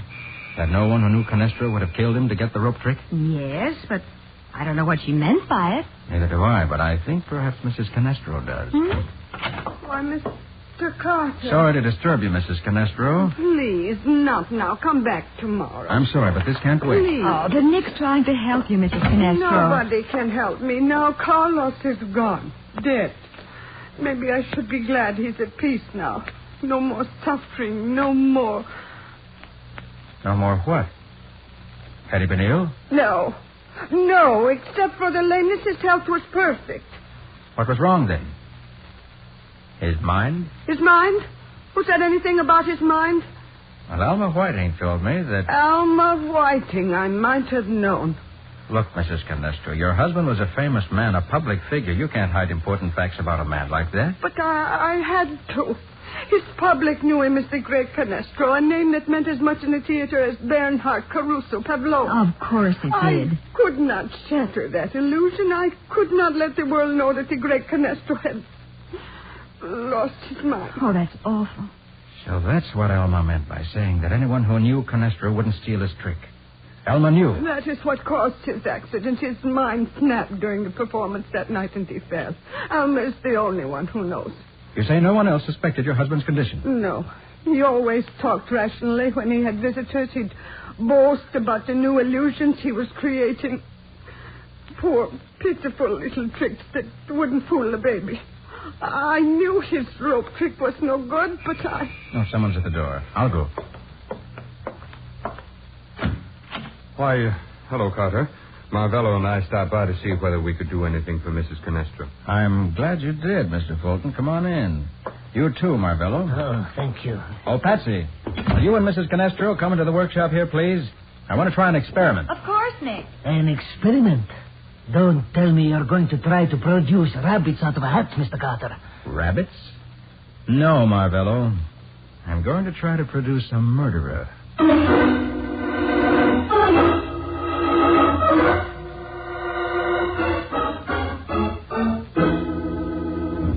you got us all here in the workshop just to tell us Canestro's rope trick was worthless, Mr. Carter? Well, I thought you might be interested in knowing it was worth about 50 cents, the cost of the rope itself. Then that proves I did not steal it. You saw my rope trick. You heard how the audience applauded. Marvello, I got a report from the police laboratory on that rope you used tonight. The fibers matched those I found under Canestro's fingernails perfectly. What are you trying to say? I'm saying that your rope is the one that was stolen out of this room early this evening. The rope somebody killed Carlos Canestro for. No, I did not do it. It is a lie. I'll tell you who killed them. Mrs. Canestro did it. What? She was wildly jealous of Alma and Carlos. Everybody in the profession knew it. That is a lie. Then, after she killed him, it would have been easy enough for her to sneak backstage and cut the wire on that foot switch. A good theory, except for one thing. What's that? Alma Whiting left me to check her props just before I talked to you, Marvello. And she certainly wouldn't have overlooked testing anything as important as that switch. Her life depended on it. Naturally not. All right, then. The wire was cut after she tested it, in the last 2 or 3 minutes before she started her act. And at that time, we were all standing within a few feet of the platform that contained the switch. If Mrs. Canestro had been there, I'd have seen her. So you're trying to put the blame on me, huh? No, I'm not. You were talking to me all during that time. Then Marvello couldn't have done it. No, he couldn't. And nobody else was there except the stagehands. Well? I think we can count them out, Mr. Fulton. They'd have no reason to kill either Alma or Canestro. But that does not leave anyone but... Nick, watch him. He's getting away. Stay where you are, Fulton. Carter, put away that gun. You don't seriously think that a man in my position... I don't think, Fulton. I know. Here, Patsy, you hold the gun while I frisk him. Right. But this is ridiculous. I could buy and sell Canestro 100 times. Why should I steal anything from him? Because there are some things that money can't buy. And that rope trick was one of them. You're being silly. Am I? You're crazy about magic, Fulton. And when you couldn't buy that trick, you killed Canestro to get it. Has he got a gun, Nick? No, there's nothing on him. Keep him covered while I call a police car. Uh-huh. Police headquarters? And hurry. Oh, Patsy. Yes, Nick? Patsy, look at me for a minute. Yes, Nick? And you see any... Thanks. Oh, Nick! He got the gun away from me. Yes, thanks for looking at Carter instead of me, Miss Bowen. Now put down that phone, Carter. Okay. Guess I was kind of dumb, wasn't I? Yes, you were, and I'm in command now. But you killed Canestro, didn't you, Fulton? Yes, you were right about that. I thought so. I've always wanted to own one great trick, one real illusion that no one else had. So I tried to buy the rope trick from him. But he laughed at me, said his trick was much too good for a mere beginner like me. I flew into a rage... And grabbed the knife off the desk and stabbed him. Yes. He shouldn't have laughed. And after you found out the rope trick wasn't worth anything, you tried to put the blame on Marvello by planting the rope on him, didn't you? Naturally. When I brought Marvello across the stage to you, I took the rope he'd used out of his right coat pocket and put Canestro's rope in his left pocket. So it was you who tried to find me. Yes, Marvello. Even Canestro couldn't have done a neater bit of sleight of hand than that. What about Alma, Fulton? When I switched the ropes on Marvello, I looked up and saw her watching me, so there was nothing else I could do. Oh. All right, what's your next trick? A disappearing act? Exactly. I'm going to lock you all in here while I take my leave. Stand away from that door, Carter. Sorry, Fulton, I'm not moving. Get away from that door, I'll put a bullet in you. You're not leaving this room, Fulton. Oh, Nick, please, he means it. I know he does. And so do I. All right, if that's the way you want it.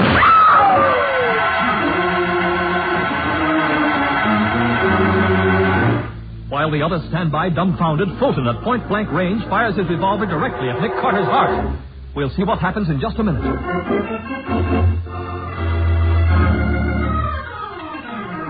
Now for the conclusion of the case of the magic rope. Today's adventure with Nick Carter, brought to you by new post-war Old Dutch cleanser. In the workshop of Carlos Canestro, world-famous magician, J.B. Fulton makes a desperate attempt to escape as he points a gun at Nick's heart and says... Get away from that door, Carter. I'll put a bullet in you. You're not leaving this room, Fulton. All right, if that's the way you want it. What? All right.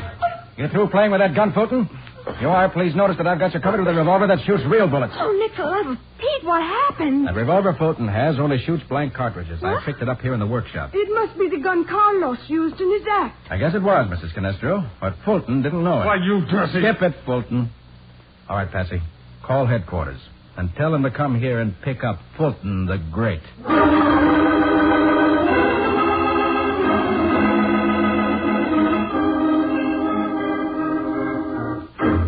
Nick, when are you going to tell me about that gun trick? Oh, that? Well, there's nothing to it, Patsy. Huh? Haven't you ever seen a magician have somebody shoot a gun at him at close range? Not until I saw Fulton do it to you. Well, the magician announces what's going to happen. Mm-hmm. Then he gets people up on the stage to examine the gun. Army officers, if possible. And it's a real gun? Certainly it is. But after the gun's been examined, the magician's assistant makes a quick switch. Oh, I get it. The gun that fires blanks is substituted for the real gun. That's it. And that gun has no hole in the barrel for the bullet to come out of. Well, I sure wish I'd known all that when I was holding that gun on Fulton. You see, I didn't have a nickel's worth of proof that Fulton was guilty, Patsy, so I had to trick him into a confession. I've learned from experience that a murderer talks a lot more freely with a gun in his hand. Well, he certainly talked plenty. I guess it only goes to prove the truth of the old saying. Oh, what old saying is that? Why, give a man enough rope, and he'll hang himself.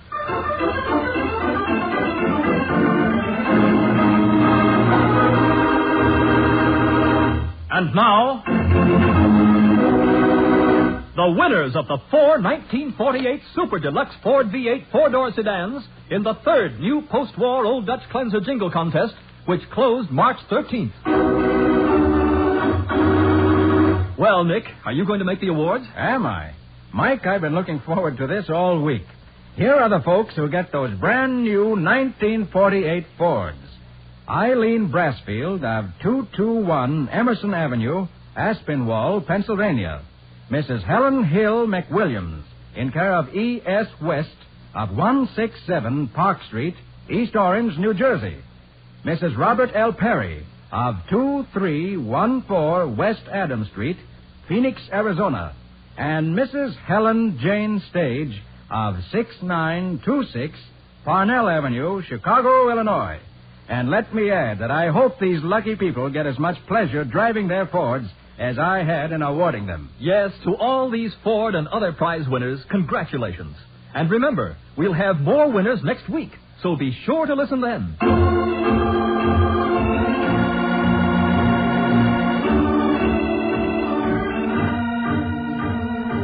Nick Carter, Master Detective, is presented each week at this time by the Cudahy Packing Company. It is produced and directed by Jock McGregor and is copyrighted by Street and Smith Publications, Incorporated. Charlotte Manson is featured as Patsy. Today's script was written by Evelyn Goodman and Jim Parsons. Original music is played by Henry Silverne. This program is fictional, and any resemblance to actual persons, living or dead, is purely coincidental. This is Michael Fitzmaurice saying, when minutes count, use new post-war Old Dutch.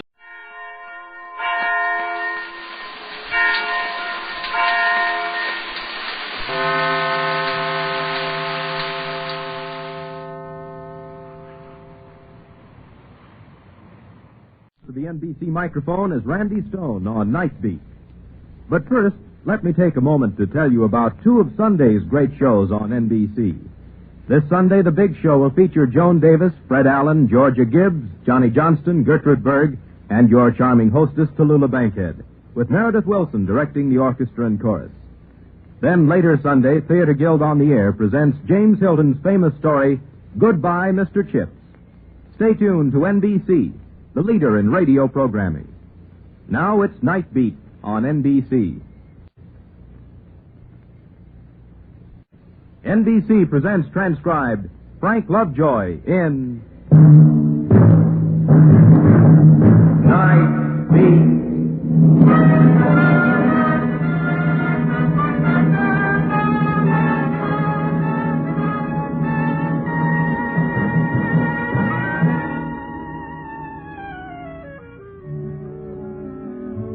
Hi, this is Randy Stone. I cover the Night Beat for the Chicago Star. Now, imagine this scene to yourself. You're sitting at the typewriter in the city room. There's nobody around. You're just finishing a real yarn about an old lady and how she pioneered in the Middle West. The typewriter's clacking merrily on its way when a guy walks in. A fellow reporter, slightly tipsy, overcoat, tie, collar unfastened, and he flops down beside you. He throws his hat on your desk, and his hair looks like it had just come back from a Florida hurricane. Hello. Ben, you look awful. Peculiar, I feel awful. Ben, what's the trouble? This is Hilda's great moment. Hey, no kidding. I just came for her. Well. Yeah, I wasn't even home. She called the hospital herself. You know, I wouldn't feel so nervous, only nothing like this ever happened to me before. But why aren't you down at the hospital? Not for me. All those guys walking the floor, reading magazines upside down, smoking. Besides, I'm a jinx. A jinx? Las Vegas. She was playing blackjack. She was winning. I sat down beside her. She started to lose. I left the table. She came away winners. I better stay away. As a jinx like me. Oh, that's batty. Having babies is the natural sequence of things. Women and babies. From here on, I'm daddy. Father. Papa. Look at me, Randy. Do I look old enough to be a papa? How long has she been at the hospital? Oh, about a half an hour. What are you doing? I'm trying to get out some copy. No, forget it. 4 o'clock deadline. So have I. I'll take care of your copy. You go on to the hospital. I'm driving myself crazy. I just came from it. Guys pacing the floor, reading magazines upside down, smoking. Give me another cigarette. This tastes lousy. Here. Thanks. Listen, come on downstairs to the bar, huh? Wait a minute. Sit down. Thought you wanted to get a drink. No, I got to make a phone call. Can I use your phone? Thanks.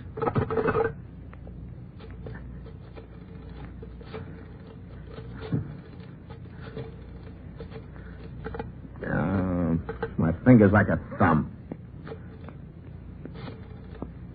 7, 9, 0, 8. No, I can't dial this thing. All right, give it to me. What's the number? Never mind, I'll get the operator.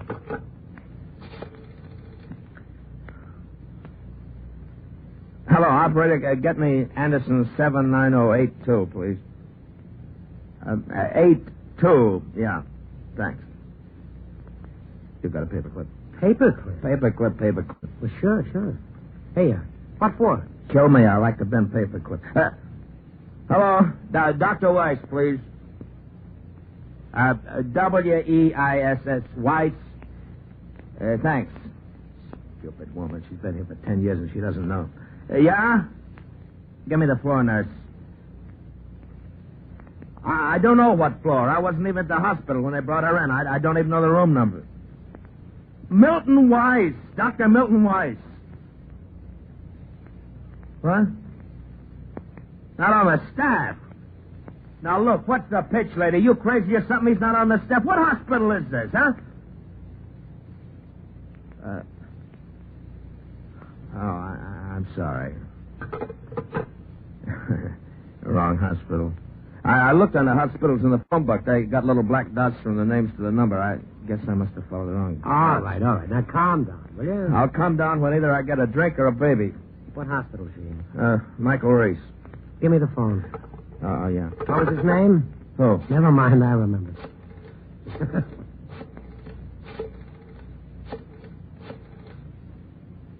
Oh, hello. Dr. Weiss, please. Yes, thank you. Wrong hospital. I've heard of nervous fathers, but I never... Oh, hello. Yes. In delivery. Oh, I see. I just wanted to report on Mrs. Ben Troy, please. Oh, I see. Well, thank you. Now, they can't ring the room. What do you mean? Well, they can't ring the room. There's no phone calls. That's the order. And Dr. Weiss is in delivery. Well, what's he doing in delivery with Hilda sick like that? Maybe he's in with Hilda. What? Is that what they said? He was in the delivery room with Hilda? Is Hilda having a baby? That's not what they said. All they said was they couldn't ring the room, and the doctor is in delivery. Ben, they're going to come and get you with a jacket if you don't calm down. Let's go down for a drink. What are you sitting around for? You're the one who wanted to make a phone call. Don't argue with me. I'm coming. Hey. Yeah. Hand me a paperclip.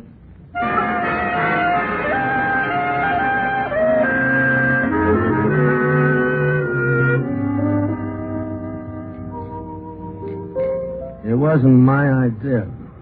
It was somebody's idea. She wants a family. I can't blame her. I want a family, too. I wish I were having a baby. I wish we could trade places right now. Have another drink. That's a good suggestion. Hey, Bill, one more over here, huh? Both of us? I give you 2 to 1. It's a board. That's only even odds. Are you kidding? Well, let me be a sucker. 2 to 1. That's no deal. Why not? I'm not betting against myself. You boy crazy? You know why I want a boy? So I can keep him out of this business. What does Hilda want? Hilda wants a girl. Naturally. They're nice, too. Give me a nickel. You just called. Relax, will you? Relax. So what? So your wife's having a baby. Relax. Take it easy. Your worrying about it isn't going to do any good. If she dies... Don't talk silly. Randy, so help me. If she dies... She won't die. If she dies, so help me, Randy. An hour from now, you'll sit back and laugh about what you're doing right now. Yeah, an hour from now. What time is it? 10:35. Exactly? 10:36. 10:36. Get yourself loaded. I can't get loaded. I could drink 50 of these and never get loaded. Nothing could load me up right now. Nothing. Randy? Did you ever meet Hilda? Once she was down here looking for you. We had a little talk. She's a pretty nice girl, huh? Oh, very. You know how we met? We met on a blind date. I called for her, and we went out and we stayed out all night, dancing, eating, drinking. I was drunk. I was so drunk I asked her to marry me. That drunk? I don't mean I wouldn't have asked her to marry me if I weren't sober. I mean, the first night I meet her and all that, you know? Love at first sight. Talk about fast decisions. What do you say? Drink up. Are you trying to get me drunk? Yeah. Okay, I just want to know. You look better already. Randy? You realize she could be dead now? Listen. She could have died just a minute ago, 30 seconds ago, and me sitting in a bar getting stiff. Van. Give me a nickel. Here. Come on. What for? I can't operate the pay phones. It's too complicated. Come on. If she's dead... Will you stop talking like that? You remember the number? No. I'll get information. Hold it. What for? Well, somebody is using the booth. Well, that's nerve. All right, let's finish up the drink. Yeah, Sauce probably talking to a friend about a woman. And my wife is dying. Your wife isn't dying. Come on. How do you know? Sit down. All I want to know is how do you know she isn't dying? She could be dead right now, and how would you know she wasn't? Ben, sit down, will you? You know something, Randy? What? Hilda and I fight sometimes. Oh, everybody has tips. Tips? This was a lot more than a tip. We had a real out-and-out, drag-out fight. I don't mean with fists, with words. Bitternesses were exchanged. I called her names. How low can a man get after a woman slaves for you for so long and you turn around and you call her every name in the book? Quit beating your breast. It would serve me right if she died. It would serve me right. Ben. Give me a nickel. He's not out of the phone booth yet. Good loss. This is an emergency. Ben, come back If here. he doesn't know an emergency when he sees me... All right. You talk long enough. Come on, out. Out, I said. I can't look. Get out of there. This is an emergency. My wife is dying. I'm trying to call a hospital. Get out the phone. What's the idea of keeping the phone so long? You crazy or something? It could be an emergency. All right. You don't need to get excited. Take it easy. Take it easy. He's big. Yeah, with one hand, brother. You and who else? Bully. He uses his size to lord it over everybody. Yeah. Finish your drink. You're trying to get me drunk. Anything. I'm not going to get drunk. Well, you must have had 3 before you came to the office. I mean, I'm not going to get any drunker. Randy? That's the name.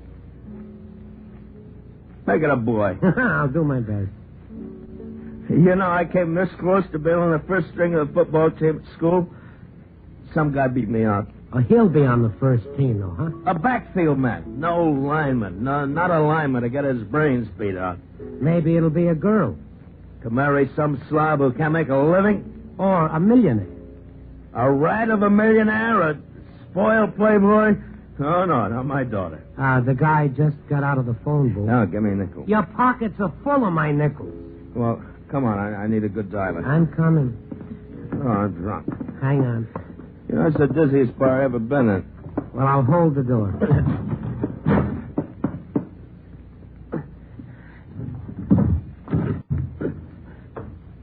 Small room.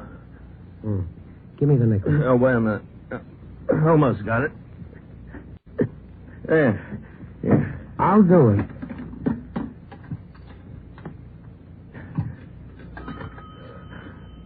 Where's the dial? Right here.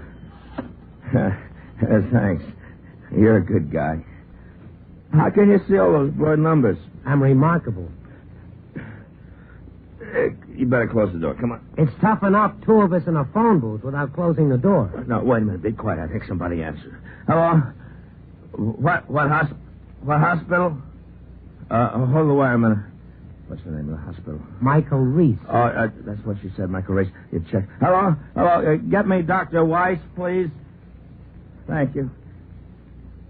Polite. Oh, swell. I'll see you. No, we'll stick around. It's getting hard to breathe. Quiet, will you? Hello, doctor? Doctor, this is Ben Troy. I'm calling about my...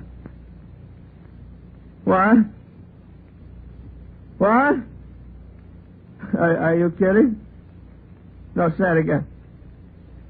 No, I don't believe it. No. Yeah. Yeah. Okay, thanks. Yeah, thanks. Well? A drink, quick. Tell me. A boy. Ah, congratulations. Thanks. What's the matter? You look sick. There's one more to go. What? One more to go. You mean? Twins. Let's get out of the phone booth. I need a drink. He needs a drink. Twins. That calls for a double.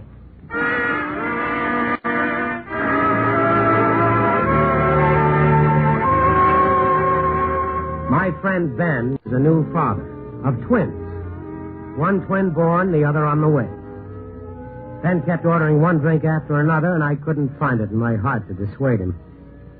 After a while, the bar cleared of all but us and the bartender. What is life? It's a good question. Life is an ebb and a flow. True. I feel philosophic. But don't be philosophic. You're a father. Be proud. Proud of what? A baby I never met? I'm worried about Hilda. Oh, everything is going to be... I shouldn't have done it. Done what? I'm a louse. Well, if you want to sit here and knock yourself out... Randy, I got to tell you something. If I don't tell somebody, I'm going to go nuts. Well, tell me. Never mind. Okay, forget it. All right, I'm a rat. Does she know? Oh, well, she has an idea. Randy, I don't love it. What's that? Say that again? And something else, I'll be frank with you. What? It sounds terrible, but Randy, I don't want to be a father. I've been talking myself into it, but I don't want to be a father. Well, it does a lot for two people to have a couple of kids around the house. If I wasn't so loaded, I wouldn't be telling you this, you know? Well, spill it out, Ben. Like I say, Hilda and me, we fight. We always fight. Now, that's crazy, because Hilda's a wonderful girl, and when I get away from the house and look at the whole thing objectively, there's nothing to fight about. It's just that we don't get along. I see.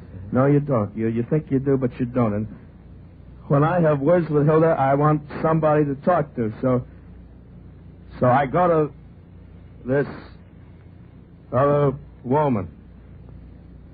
You see? This other woman?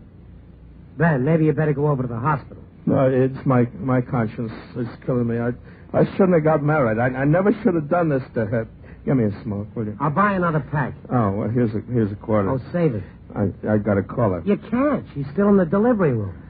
Oh, yeah. Ben. Yeah? You're all mixed up. I am, huh? Yeah. Expert, huh? Randy Stone, advice to a loved one, huh? Oh, sit down, Ben. People are looking. Well, let them look. Don't get so understanding with me, Buster. See, I'm just the same as you. I got problems, too, so don't get so big and understanding. It's no business of yours. Okay, Ben.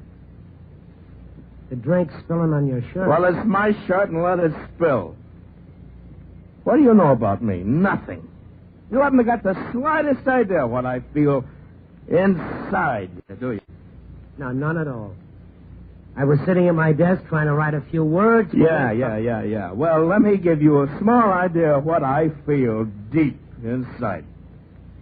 Now, I want you to get this picture. My wife is always home, waiting for me to get home. Got to be home by 6 o'clock. I'm the schnozola. Well, sometimes I don't like to get home by 6 o'clock. Sometimes I like to have a couple of beers and get home later than 6 o'clock. Sit down. I'll stand, if you don't mind. Now, where was I? You were coming home late. Well, sometimes that's what a man wants to do, is come home late. Oh, and she's so smart, this Hilda. This great wife of mine. She's real smart cookie, She knows better than to give me a big lecture, so she just looks at me with a big smile and serves dinner to me. But I know what she's thinking. And she knows I know what she's thinking. And she makes her point. But I can't say anything because she won't argue with me. Mm-hmm. You know what? What? I'm a bachelor type. Well, maybe the boy will make a difference. Thought about a name for him? No. Oh, come on, Ben. Something wrong with me, huh? Now, you're loaded. Now, think of a good name for the boy. I'll name him Zilchman. There's a good name, Zilchman Troy. He'll be out playing with the boys, and Hilda will get on the back porch, and she'll scream, Zilchman, supper's ready, Zilchman. And my kids will nickname him Zilchi. And in class, the teacher will call the roll Zilchman Troy, and the kids will laugh. And in the Army, in the 9th World War, the sergeant will call out, Private Zilchman Troy, front and center. Any good name? What about Philip? That's too common. Nothing common for my kid. Well, name him after me. Randy Troy? Lousy. Come on. Where to? Hospital, of course. All right, come on. Never mind. I don't need nobody. I can make it. You'll fall flat on your face. I can make it. Okay. See you later. So long. You're hurt, Ben. I slipped. You all right? I'm drunk. Give me a hand. Yeah. Right. Up you go. Yeah. Wow. That floor is deep. And getting deeper. Come on. Zilchman, Zilchman, give me a great big kiss. I'm half crazy over the love of you.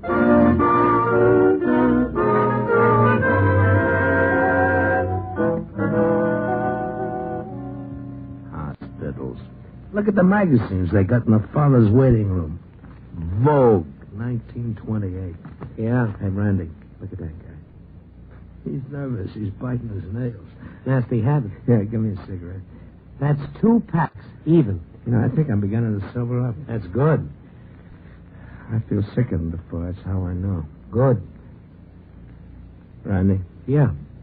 You hate me. Hate you? Despise me, think ill of me? Well, not particularly. Do you like me? I like you, Ben. I like you, too. Shake. Fine. Yeah. You're all right. Thank you. Listen, you won't tell Hilda anything about what I told you, huh?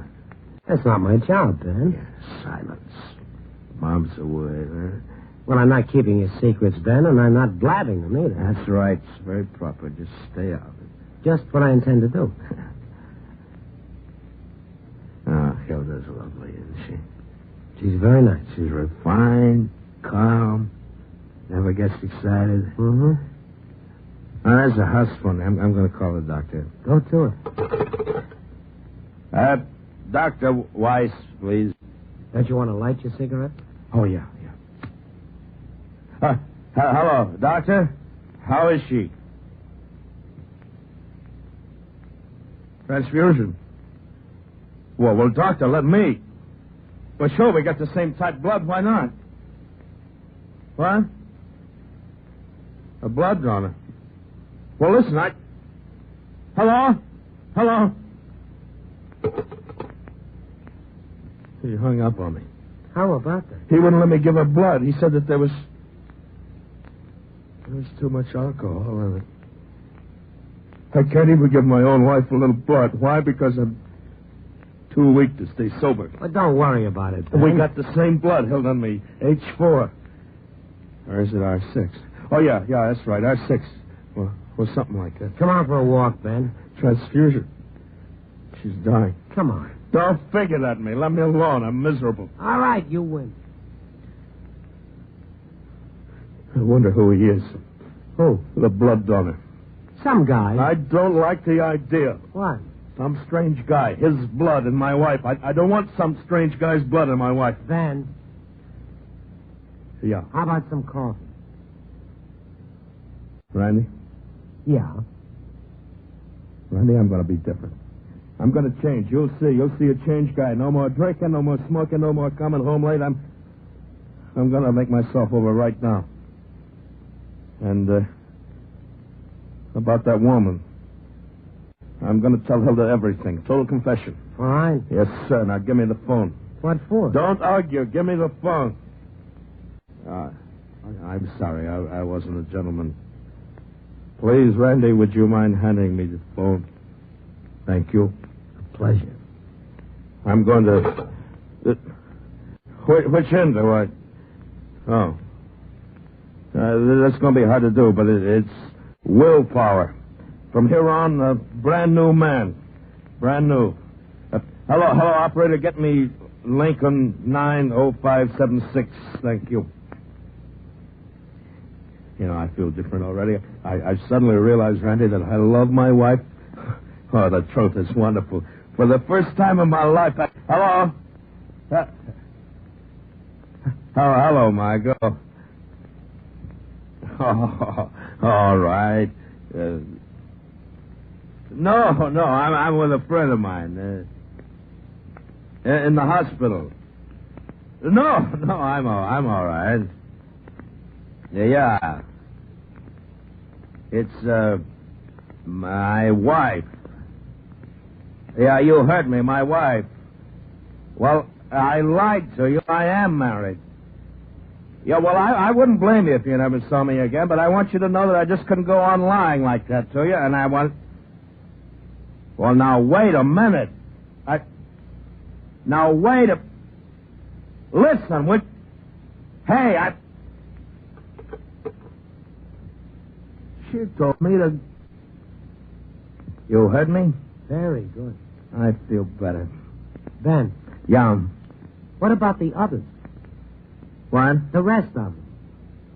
Well, isn't that enough for one night? You're asking the question. It's enough for one night. You can't do everything in one night. Uh-huh. Okay, give me the phone. It's right there. Operator, give me the YWCA.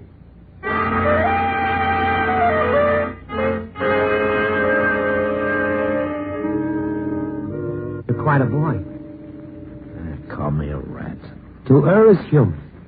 You're thinking it, say it. Let he who is without sin hurl the first stone. I feel better already. You should. You realize what I did? What I sacrificed?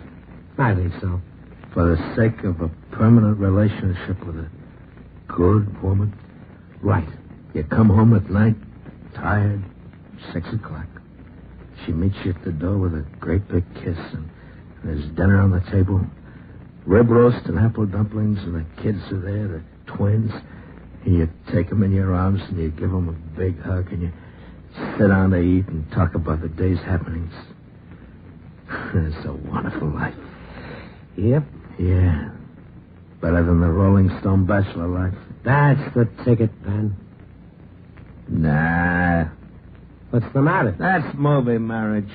All right, what's marriage? I'll tell you what marriage is. You come home at night late, and she meets you at the door, and you say you're late. She pecks you on the cheek, the dinner's cold, the kids are there, and the food's missing in the mouth. Oh, no, I'm Ben. trapped, Randy. I can't get out of it now.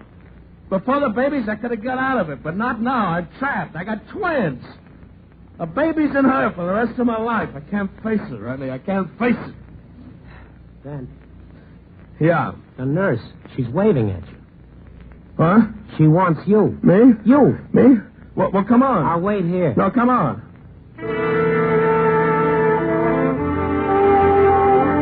He followed the nurse to a door. She opened the door and stepped to one side, and he stood there for a moment, looking in. He walked over to the bed. She smiled at him, and 2 wrinkled, red-skinned babies lay beside her, snuggled close to her cheek. And Ben stood there. He stared with wonderment. Twins. How about that? Twins. All righty, how about that? Yeah. Not bad, huh? Pretty good, huh? Hey, Hilda, it's okay. It's okay, honey. It's very good. Twins. She gave him her hand, and he bent down to kiss her. I walked out and closed the door, and I went home.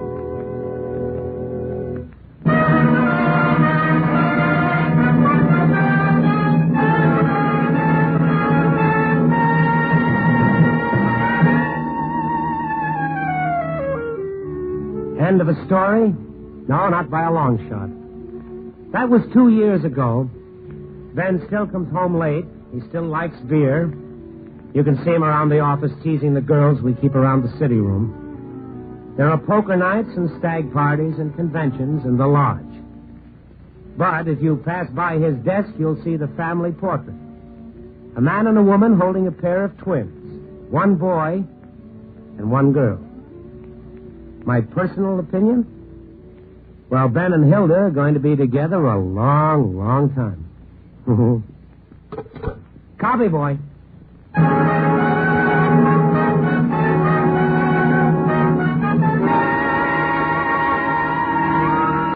Night Beat, starring Frank Lovejoy, is produced and directed by Warren Lewis, edited by Larry Marcus.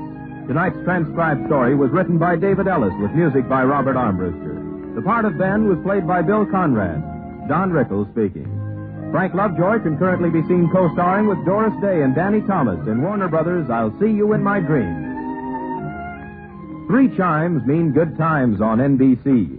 Saturday morning means Mind Your Manners, the program designed to bring teenagers tips of dating, manners, and morals, and presided over by Alan Ludden, young America's favorite advisor. Then later enjoy drama on the Somerset Maugham Radio Theater. And starting Saturday, January 5th, Vaughn Monroe joins NBC. This is NBC, the national broadcasting company.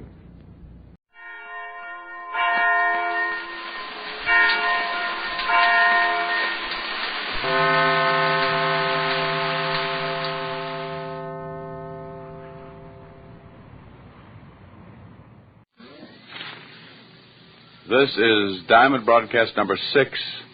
Was broadcast February 9th, 1951. It's entitled The Blue Serge Suit. You said yourself that...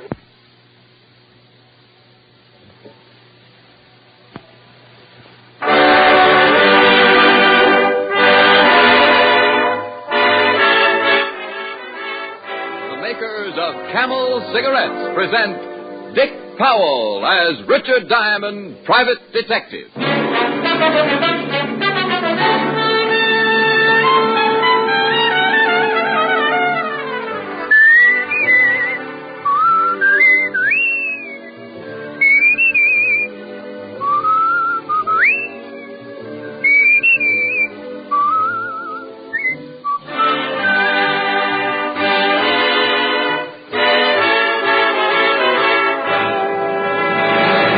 Not one single case of throat irritation due to smoking Camels. That's what noted throat specialists reported in a coast-to-coast test of hundreds of people who smoked only Camels for 30 days. Make your own 30-day Camel mildness test, the sensible, thorough cigarette test, and see why more people smoke Camels than any other cigarette.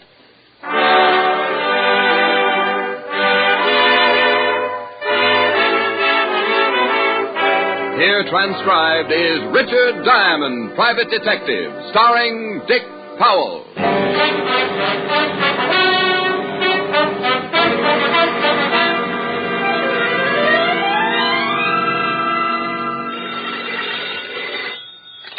Diamond Detective Agency. Put up or shut up. Hi. Oh, hi, Helen. You busy? Oh, like a hibernating bear. No business? I've seen more action in a bankrupt turtle farm. Oh, things can't be that bad. I'm even getting an echo in here. Rick. Really? Listen. Hello? Hello? See? Rick, was that really an echo? Now, wait a minute. Hey, my girl wants to know if you're really an echo. I beg your pardon. Honey, I'll call you back. This echo has a man with it. Bye. Bye. Can I help you, sir? I am looking for Mr. Richard Diamond. Why? Now, that's an extremely unique question.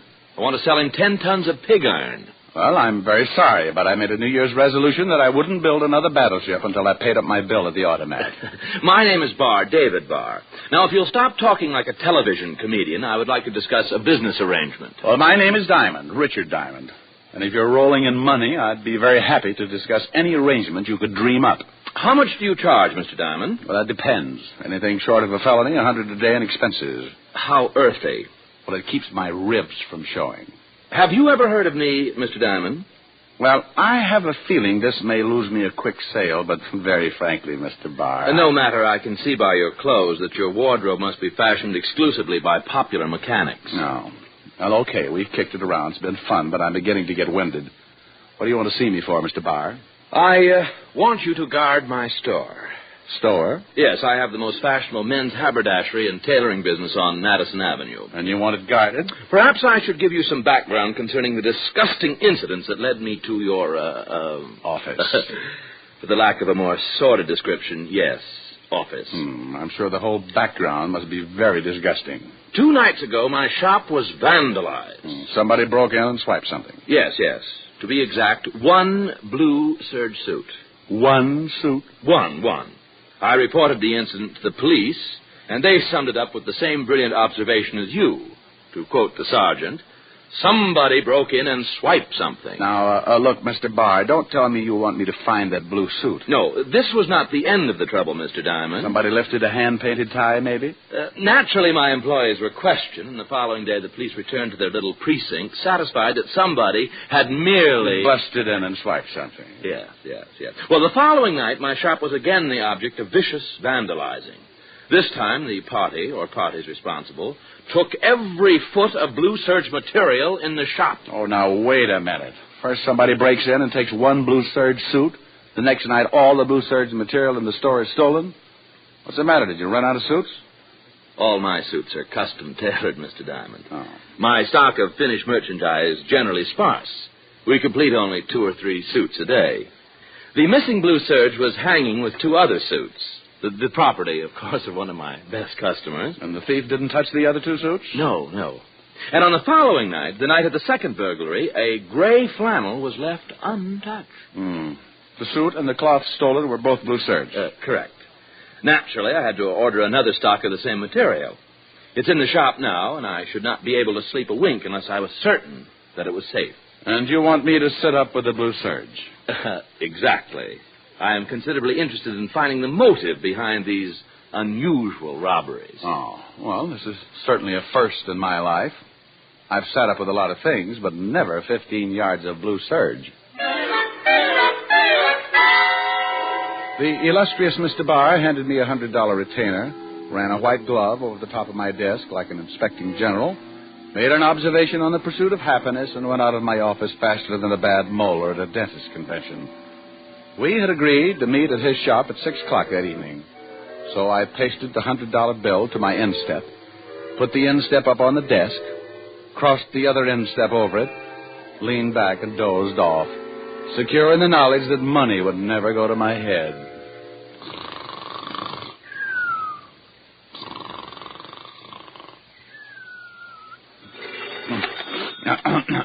Yeah? Mr. Diamond, this is Mr. Barr. Oh, yeah. Well, it isn't 6, is it? It's 4:35. Mr. Diamond, am I correct in assuming that the moment you grabbed that $100, you became a member of my employ? Well, you're correct. $100 worth. Then please come immediately to number 6 Park Avenue. Something's happened, and I feel a complete breakdown coming on.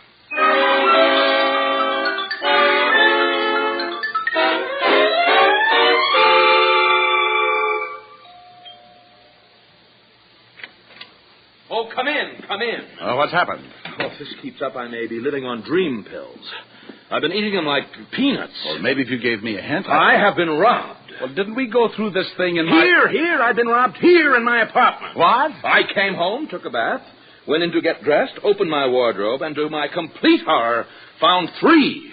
My only 3 blue serge suits were missing. Oh, no. A potent reaction. Oh, no. Now, why didn't I think of that? I can't imagine. It's certainly simple enough. We'll spend a whole day insulting each other after you solve this mystery. So for now, strain yourself and try looking like a detective with a $100 retainer in his pocket. Well, it's not in my pocket. But if we go into that, I'll leave myself wide open. Show me your wardrobe. Mr. Barr's apartment was as overdone as he was. I stepped down into the living room and found myself wading through a carpet that called for a dog sled to negotiate it. The smell of incense made me keep looking back over my shoulder for the dancing girls. He led the way into a bedroom that George Washington wouldn't have slept in without an armed guard and opened his wardrobe. 2 dozen $300 suits stretched from one end of the closet to the other, and there was enough material in that wardrobe to drive a frustrated moth into a complete fit. They were hanging right here in this space. You sure they couldn't be at the cleaners? They were here this morning. Oh, what's that on the bed? That's a blue serge suit. Mr. Diamond, that is the suit I was wearing when I came into your office. No, well, I was so busy looking at your money. Well, what is to be done? Well, I got to admit it's sure a strange one. You are constantly coming up with the most astute observations. Oh? Well, wait till I get around to your personality. You'd really be a likable fellow, Diamond, if I could bring myself to look at you. Oh, I'm not so bad. Think of what you must go through shaving every morning. Oh, really, Diamond? What do you think is behind this ridiculous situation? Very honestly, I don't know. Except the obvious. Somebody wants your blue serge suits and all the blue serge material you've got. That blue serge on the bed is the last one I've got. Do you think this could be some kind of a practical joke? Not very. It could get somebody 10 years. Well, have you got any ideas at all? Yes, I have. Take that last blue serge and hide it. I'll sit in your store tonight and see that the new material you ordered doesn't get lifted. You take the suit, Mr. Diamond. You're being paid to protect it. Okay. And remember, it's new. Brand new.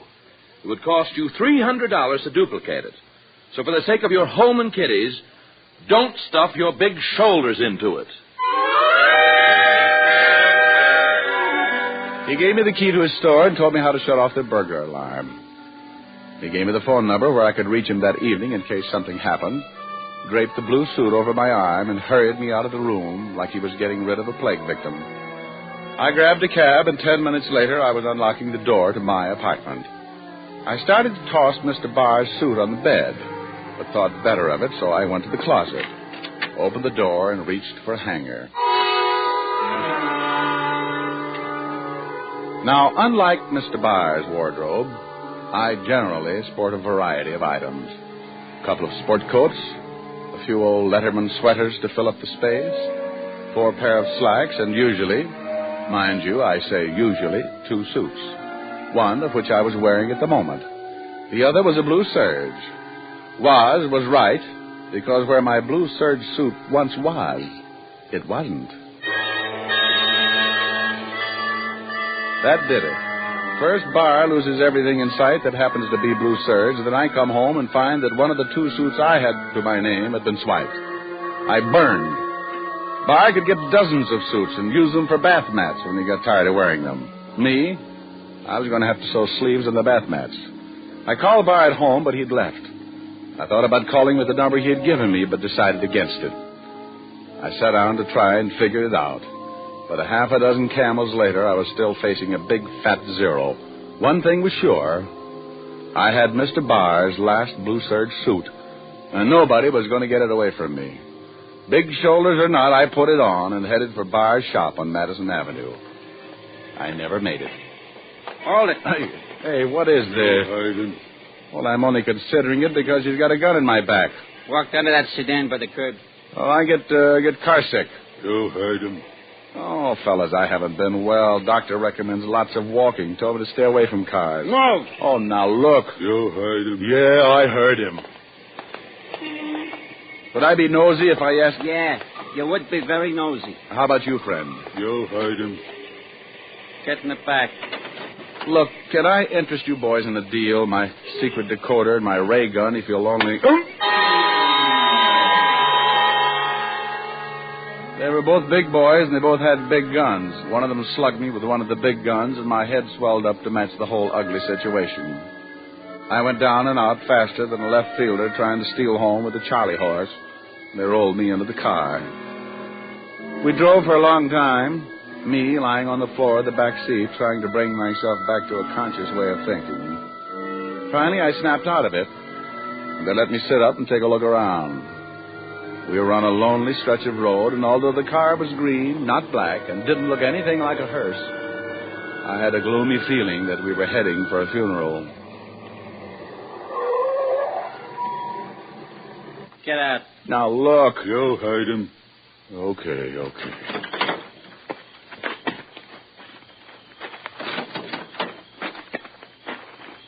Look, fellas, the least you can do is tell me... Get out of that suit. Get out of the suit? You'll hide him. Take it off. Take it off quick. Well, okay. Would you mind turning your backs? You want to get belted again? No. I'll take it off. Take the coat, Hans. Yeah, Hans. Here. Now the pants. Come on. Oh, all right. It's cold. I'm getting goosebumps. And the pants. Yeah, Hans. Oh, so you're the guys who've been after the blue serge suits. Walk them off the road, Hans. Yeah, what if a car came by, me in my hand-painted shorts? Get him off far enough so they won't find him right away. Move! Oh, now look. You'll hide him. Yeah, I sure did.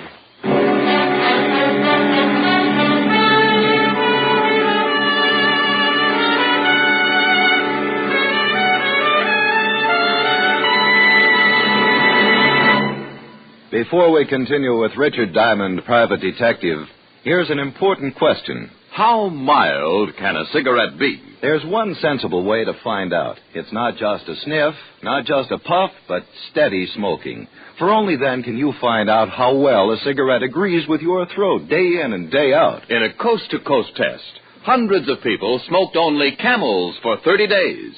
Each week, their throats were examined by noted throat specialists who reported not one single case of throat irritation due to smoking Camels. Make your own 30-day Camel test. Enjoy the rich, full flavor of Camel's costly tobaccos for 30 days and find out just how mild a cigarette can be, how mild Camels are, pack after pack, week after week. It's the sensible, thorough test, a test that will pay off in years of smoking enjoyment. You'll discover why so many people say, once a Camel smoker, always a Camel smoker. How mild can a cigarette be? Make the Camel 30-day test, and you'll see. Smoke Camels and see. And now back to Richard Diamond, Private Detective, starring Dick Powell.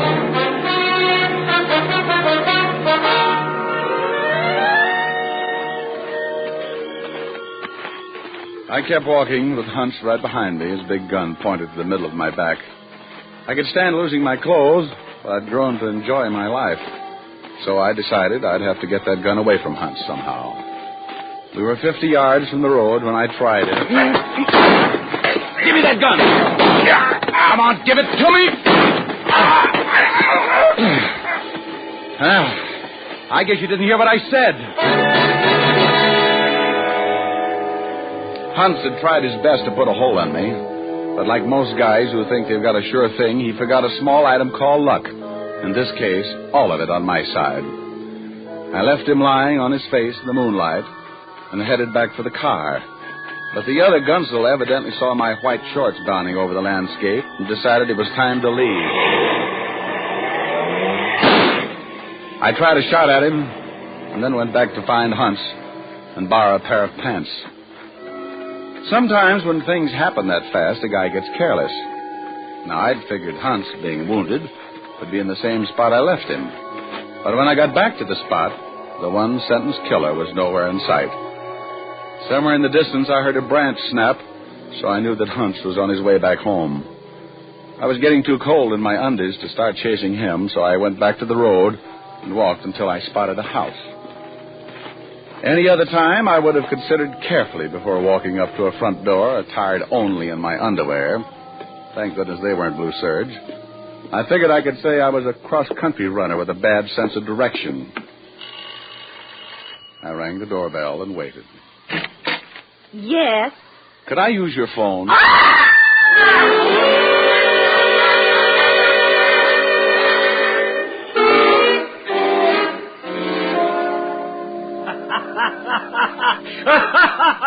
Oh, shut up, Walt. Boy, did you look silly when they dragged you in here. Oh, I don't know. Otis thought it was a burlesque raid and asked me for a date. Would you mind telling me what you were doing running around like that? Well, that woman's husband was chasing me. What did you think I was doing? Well, you can't blame the old man for chasing you. You scared his wife right out of her wig. Now, why don't you tell me what this is all about? Because I don't know. Well, how'd you lose your clothes? Let me make a phone call, and I'll tell you all about it. I put in a call to David Barr and asked him to meet me at the store. Then I briefed Walt on everything up to date. Walt said... Are you nuts? And I left before I had to lie.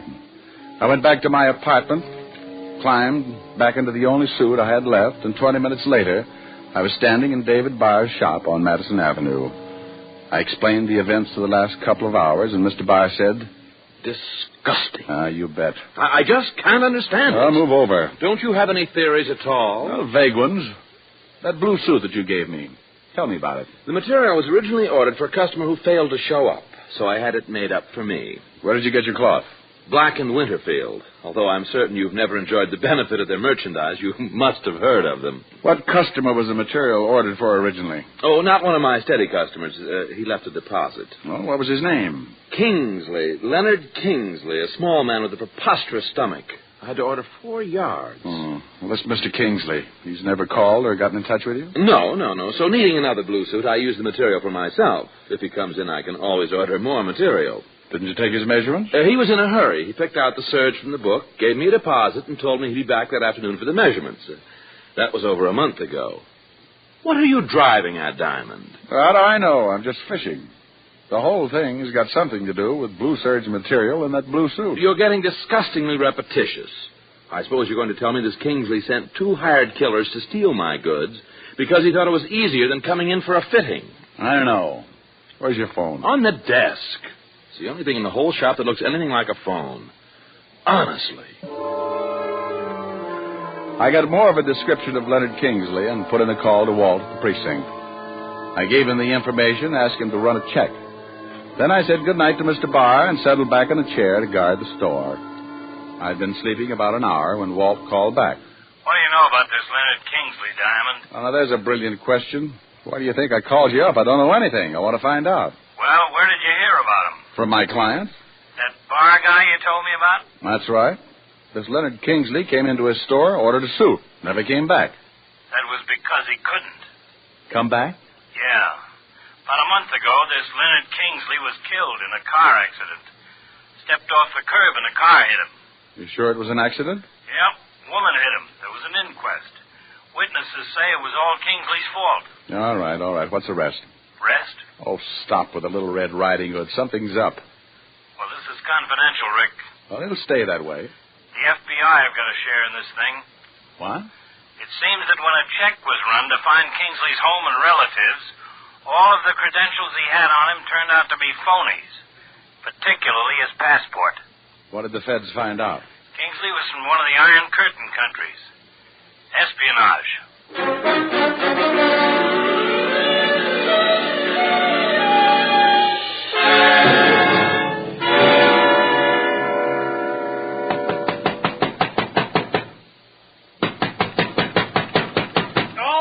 All right. Well, Paul Revere with a shoulder holster. I want some answers, Mr. Barr. How many customers can you remember who came into your shop and ordered only one suit in the last year? Half a dozen. How many never came back after they got the one suit? Well, what's the matter? That's peculiar. Everyone I can remember, and they're comparatively easy because most of my customers are steady. Go on. What about these single customers? Every one of them ordered a blue Serge. And you got all the material from Black & Winterfield? Yes.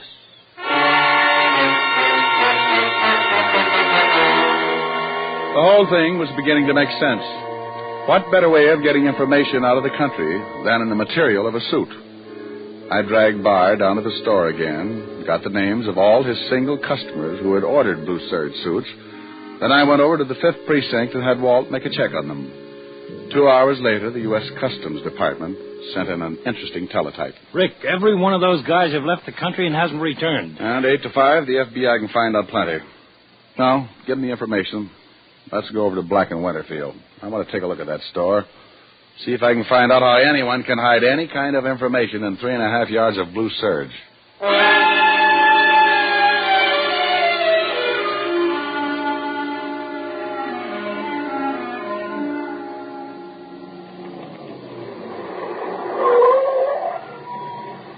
There it is.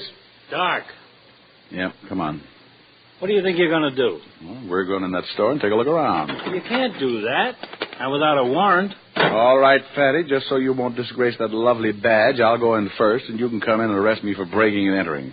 Now, Rick, you wait a minute. Walt, they know I got away. We can't wait. Hey. What's the matter? What are you looking at? That car in the alley. What about it?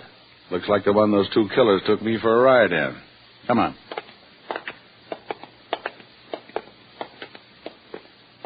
Well? Looks like it. Wait a minute. I took a shot at it, and maybe I can... Wait, I'll light a match. Uh-huh. Yes, sir. Here it is. Nice little bullet hole. Well, I'll be... I think one of my little headhunters is in that building. Still want to get a warrant? Let's go. How are we going to get in? Oh, you'll figure something out. You're really a second-story man at heart. Rick, wait a minute. What is it? Look at this. Isn't that blood? Huh. Looks like both of them are here. Leads right in the door. Locked. Let's go around back. We ducked around back and spent the next 10 minutes jimmying the window. And Walt couldn't have been more professional if he'd done time in Sing Sing. He jammed it without a sound and knew just how to disconnect the alarm. We squeezed through and dropped to the floor. We were in a basement, and from somewhere in another part of the building, we could hear a radio playing softly. We went up the steps to the first floor and stopped to listen. The radio was to our left, down a long corridor. We stayed against the wall and edged our way toward a door at the end of the hall. A thin strip of light showed at the crack, and we moved up and listened, holding our breath. How you feeling, Hans? Well, try and take it easy. And the boss is coming with the doctor. They're both in there. Let's take them. Hold it. Music making you feel better, huh? No, Gabe. Well, you want something better, maybe? Artie Shaw pick you up, maybe? No. Turn it off. Okay. Don't you worry. I'll get that Shamaster shooting you. And the boss will be real happy when he sees we got the suit. Okay, let's take them, Walt. Look out behind you, Rick!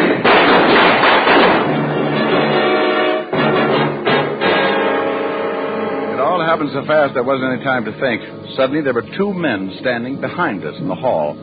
By the time the smoke cleared, both of them were down, and Walt and I were shaking like a hula dancer with a hot foot. Then, before we could catch our breath, Gabe came running out. I'll get him, Rick. No, I'll get him. You go in and take care of the wounded one. Walt went in after Hunts, and I took off after the other. I caught him just as he dove through the front door. Hold it. Okay. I'm bleeding.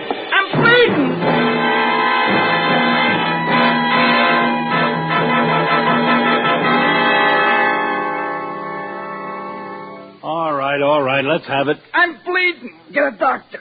The ambulance is on the way. Now tell us about it. What do you want to know? We want to know about the suits and about the material, and who the guys are in the hall. One of them's a doctor for Hunts. The other one's the boss. He runs the store. You were getting information out of the country and the Blue Surge material. Yeah. What kind of information? All kinds. Defense plans, radar locations, that kind of stuff. Done all in code numbers. How did they do it? Stuff was invisible like. Just drew it on the Blue Surge. When the guy got out of the country, he'd take the suit and dip it in something. Then the writing come out. And when Kingsley got hit by the car, you found out he didn't have the suit. The boss did. How about it, Hunts? How do you feel? Why did you swipe my suit? We was tailing Bar. Saw him going to your office. Figured maybe he'd give you the suit. Well, there it is, Rick. How about it, Hunts? Your partner telling the truth? You heard him.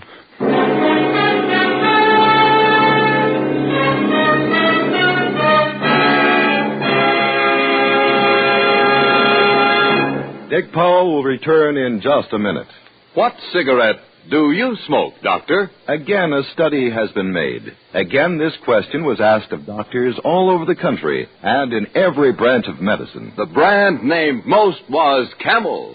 Yes, again and again, surveys show that more doctors smoke Camels than any other cigarette. Friends, smoke Camels for 30 days, and you'll see how mild, how flavorful, how thoroughly enjoyable a cigarette can be. And say, how about giving a carton of Camels for Valentine's Day? Makes a swell gift.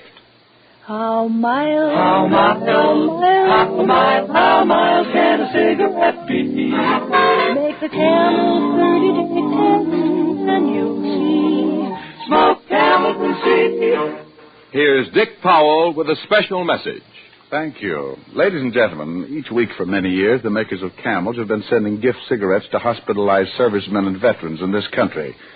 Now, gift Camels are also being sent to hospitals overseas. This week's shipping list includes U.S. Naval Hospital, Yokosuka, Japan. Camels are also on their way to Veterans Hospital, Coatesville, Pennsylvania, and Fort Howard, Maryland. U.S. Air Force Hospital, Lackland Air Force Base, San Antonio, Texas. Now, until next week, enjoy Camels. I always do.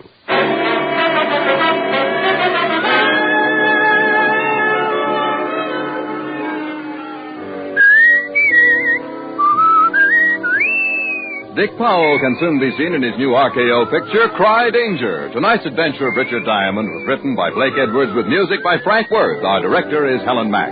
Featured in the cast were Virginia Gregg, Wilms Herbert, and Arthur Q. Bryan. PA stands for two things, Pipe Appeal and Prince Albert. They go hand in hand. For Prince Albert's Choice Tobacco has a rich flavor and a delightful natural aroma. PA is crimped cut for smooth, even burning, and it's specially treated to ensure against tongue bite. Get Prince Albert, the National Joy Smoke, America's largest-selling smoking tobacco. Listen next week for another exciting transcribed adventure of Richard Diamond, starring Dick Powell. This is Your FBI. The official broadcast from the files of the FBI follows immediately. Stay tuned. This program came to you from Hollywood. This is the American Broadcasting Company.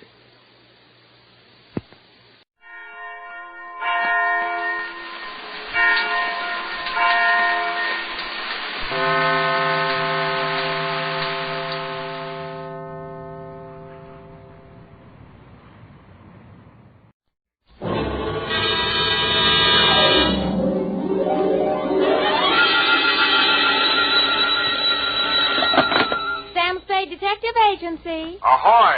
It's me. Just came ashore. From what? A boat? A ship, Effie, a ship. Anything over 400 gross tons is a ship. Anybody knows that. Well, may I inquire what was your port of call? Calcutta.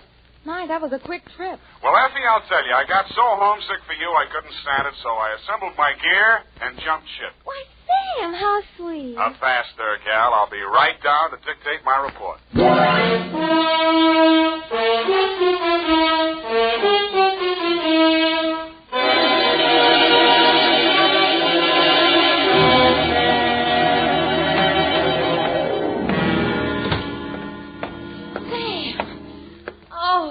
You are alive. Bon voyage, Effie. I've been worried sick.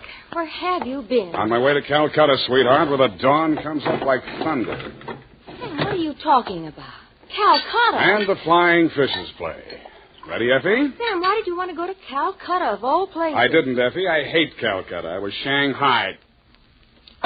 To, Mr. Philip J. Fogg, purser, SS Lurene. How do you spell that, Sam? Lurene. Oh, that's pretty. Sam, how could you be shanghaied in this day and age? I mean, isn't it against the law? Stow it, Effie. You're pumping bilge water.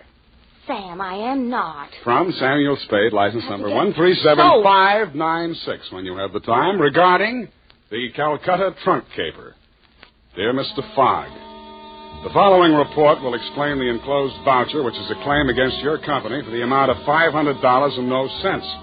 It will also answer any questions you might be asked concerning the recent unpleasantness on board your ship. It all started yesterday morning in San Francisco when my secretary announced briefly and caustically that that there was a lady outside who wanted to talk to me. I judged that she was worth talking to. She was.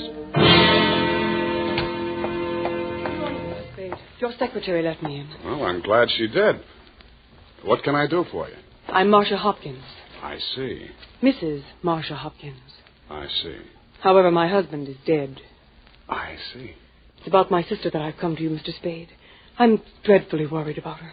Who's your sister? Miss Constance Pendleton. And she's become involved with a ne'er-do-well, a completely worthless scoundrel, and a real foreign bluebeard. All three? It's one man, Mr. Spade. A Bulgarian, Major Andrea Rodnik. They're going to be married this afternoon, and I'm positive that his only interest is in her money. I'm convinced that he's going to kill her soon after the ceremony. He's done it to other wives in Europe.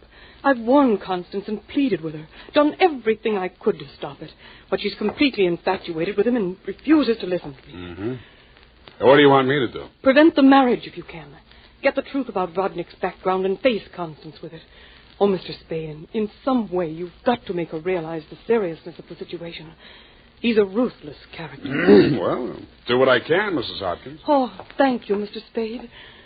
Oh, I've felt so alone and helpless until now. Oh, really? But you will do everything you can, won't you? We've got to save her life.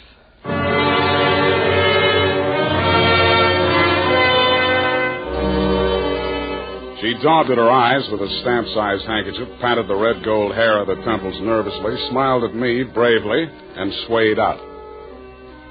By telephone, I learned that the Vrodnik-Pendleton marriage license had been issued 4 days before, and that on the same day, Constance Pendleton had withdrawn a savings account to the tune of $45,000. I'd always wanted to, so I did it. I called at the Bulgarian consulate. What can I do on you? What do you know about Major Andrea Vrodnik? Ha! Andrea Vrodnik! On him we have hate, great sadness, with shame for the ground that walked under him. Oh? Ha! Andrea Vrodnik! Why is he so popular? On the devil he is driven without horns. 6 women he has killed. 6 times he has insulted the police of Europe by refusing to confess. We have proof of the murders, but never can we prove the proof on him. Yeah, sometimes it goes that way. Ha! Never do we find the bodies of the 6 women. Only their money in the name of Andrea Vrodnik. My pardon. Well, think nothing of it. You're just upset on you. You're interested on him. Why? You go to Europe? No, Vrodnik comes here. Ah, here on San Francisco. He marries again. So I'm told. Ah! Oh, by all the means you must prevent it. Go to him, brave man. You do the world a service. Make violence on him. Even do you hang for it. Your name will live.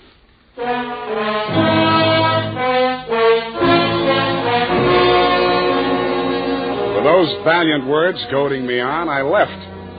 The farther I got into the caper, the more it looked as if Marcia's fears for Constance Pendleton were very real and very well-founded. When Constance opened the door of her hotel suite, I could see 3 trunks and a number of smaller pieces of luggage, all locked and ready to be taken out. Yes? You're Constance Pendleton? Yes? I'm a detective. My name is Spade. Detective? What do you want? I want to talk to you about that Bluebeard you're going to marry. Get out of here. You listen, I'll talk, and then I'll get out of here. I just left the Bulgarian consulate. Vrodnik has been accused of the murders of 6 women in Europe. Each of them were wealthy. Each of them married him, and each time Vrodnik came into all their money. Are you trying to blackmail me because of the lies about my fiancé's past? If you are, you're wasting your time. Well, no matter what I'm doing, I'm wasting my time. But to put you straight, your sister hired me, and I am now resigning. She's worried about you, not me. Then you should spend more time investigating your clients, Mr. Spade. You could have saved both of us some time. I have no sister. This is my wedding day. Goodbye, Mr. Spade.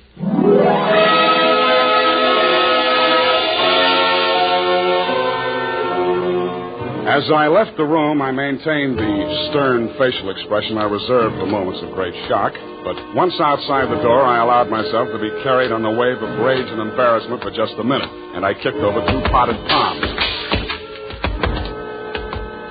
As I limped down the corridor, I was overtaken by none other than Marcia Hopkins. Did you see her? Let's talk about you first. Did you stop the marriage? Why did you really want that marriage stopped? But I told you. You told me you were her sister. Oh. She said she didn't have any sister. All right, Sam, I did lie to you about that. But I'll tell you who I really am. I don't want to know who you are. I don't ever want to know. All I want from you is my honestly earned fee and a brief but permanent goodbye. Oh, no, Sam, please, listen to me. We've got to save that girl. I have $500. That's all I have. Would it be enough? What's your real name? Marshal Brodnick. Yes, he's my husband. I've been married to him for 10 years. We've traveled all over Europe, and I never knew where the money was coming from. He left me at times for 2 weeks or a month, and then when he'd come back, there'd be more money. I just realized that that's when he must have been killing those poor women. And I know that's what he's going to do this time. I just can't stand it. You've got to protect her. That should be easy. We'll let him get married and meet him at the door with a bigamy warrant. Then you will see me through this. I might. Oh. In my bag, there's $500. Take it. If we can't stop the marriage, then don't let him out of your sight. Not even for a minute.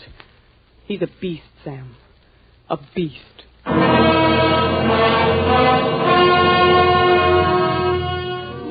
Marcia dropped me in front of the Beast's Hotel, and I climbed some fake marble steps to the second floor and knocked at his door. The man who opened it was heavy, handsome, in a swarthy, coarse sort of a way, and glowing conceit through two eyes. One monocled, one not. You are facing Major Andrei Vrodnik, 1st Bulgarian Horse. What want you? You were facing Saul Fox of the law firm of Fox, Smedley, Van Dusen, and Grip. You overwhelm yourself. I came here to warn you. If you go through with the marriage to Constance Pendleton, you're going to find yourself tangled with civil law. Warn Andrei Vrodnik, who has personally led more saber charges than you have teeth in your skull. Yes. Who has personally split, slashed, and impaled on his own blade more men than you have fingers and toes. You warn me? What is this talk? You're going to have a bigamy charge slapped on you 5 minutes after you slip her the ring. The warrant signed by Mrs. Marcia Vrodnik. Bigamy? I laugh. This is not bigamy. Marcia's your wife, isn't she? That bigamy was committed when I married her. I had another wife then. You call yourself a lawyer, then you know that only the second marriage is bigamy. The ones following that are nothing but interludes. Okay, Major, go ahead and have your interlude. I'm just warning you. Oh, speaks. We are being married on Redwood City from a justice of the peace 1 hour previous. Then we are sailing through the SS Lurin at midnight with our honeymoon. Already a droshky waits for the baggage and luggage. Go now before I'm losing my temper. If you're ever in Calcutta, look me up. Da!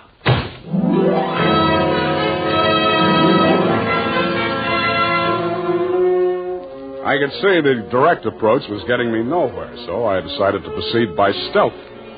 I waited outside the building, and when he left, I tailed him. He made 4 stops at a second-hand store, a hardware store, a surgical supply house, and an undertaker supply house. At these places, he purchased the following items: an oversized steamer trunk, black with brass fittings, a large ball of rope twine, 2 large lead sash weights, a set of surgical instruments, and at the 4th and final stop, the undertaking supply, he bought 2 items: a 20-foot length of rubber tubing and a pump. He returned to the second-hand store with his other purchases, put them inside the trunk, and ordered it sent up to Constance's hotel immediately, and thereupon it took himself to the same place. Marcia was waiting in the empty lobby when he went in. I crouched behind a pillar, turned up my hearing aid, and listened. Did you get the thing? Yeah. Now listen, my darling. We must work fast. As soon as the trunk arrives, before she has a chance to get to the telephone. Yes, Andre, but please, no cutting in the apartment. As you wish, my darling. Now, you know what you have to do. While I'm getting her into the trunk, you'll change your clothes, put on her traveling dress, the hat with the... What is it? What's the matter? Nothing. Come, we must make haste.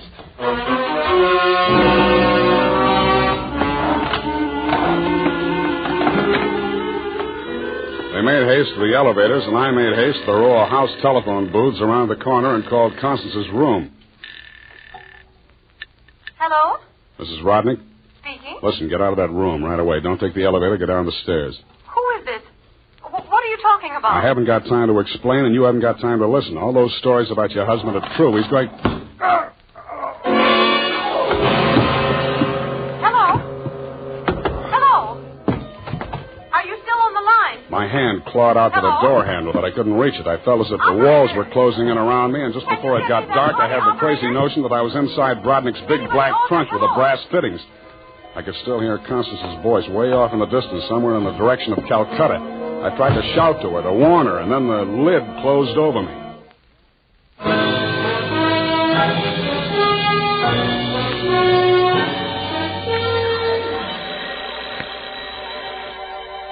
I shook my head trying to get the bells out of it. Then I remembered where I was and what had happened. I was still wedged into the bottom of the phone booth where I'd slumped when Brodnick sapped me. I got out of there somehow and grabbed a taxi for the Embarcadero. The time was 11:55. The SS Lorraine was scheduled to sail at midnight.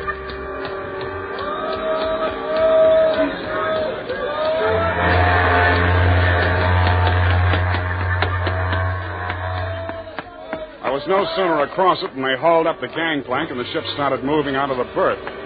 I didn't know where she was bound for, and I didn't much care. I checked the passenger list and found that Major and Mrs. Andrea Brodnick were in stateroom 12, A deck. 1 minute later, I was hammering on the door of stateroom 12. The woman in Brodnick's stateroom was Constance, and she was not in a trunk. I thought I told you to stop interfering in our affairs. Yeah, your husband told me to, but I didn't like the way he did it. Get out from here. Get out. I see you got your trunk in here where it's handy. Doesn't it make the stateroom kind of crowded? Why don't you give up, Mr. Spade? 2 times already. You are twice a fool. Marcia has no money to pay you. Neither have I, even if she had the case. And believe me, she has not. Why do you even bother talking to him, Andre? Mr. Spade, will you go now, or will I have to call the steward and make a complaint against you? I went. I still thought Marcia Hopkins was somewhere on that ship. I still didn't like the look of that trunk. I found the purser's office and went in. You looked at me as if you thought I was a stowaway, Mr. Fogg, and you were right. I'll have to make arrangements for you to ride back with a pilot, Mr. Spade. You realize, of course, that you're subject to a fine. Look, I don't want to do anything illegal. You know, it was just an impulsive thing. Couldn't I book a passage? Oh, there's the matter of your passport. We could arrange your visa and so on in St. Pedro. We'll put in there in the morning. Well, that's good enough. How much is the fare? Oh, let me see. That's $483.87, exclusive of tax. Oh, hey, now, wait, I wasn't thinking of taking quite such an extensive voyage, you know. I just wanted to get a little sea air. And, how much to Pedro? Well, I'm afraid you don't understand, Mr. Spade. This is not a coastwise steamer. Our first official port of call is Calcutta. Yeah, I know, but Calcutta? That's in India. Well, don't you have something a little less expensive, like steerage or... There is only one stateroom available, number 14A deck. Take it or leave it. Okay, Calcutta.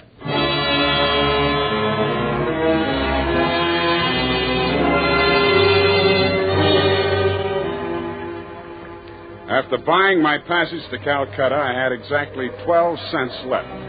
This I gave to the steward who showed me to my stateroom.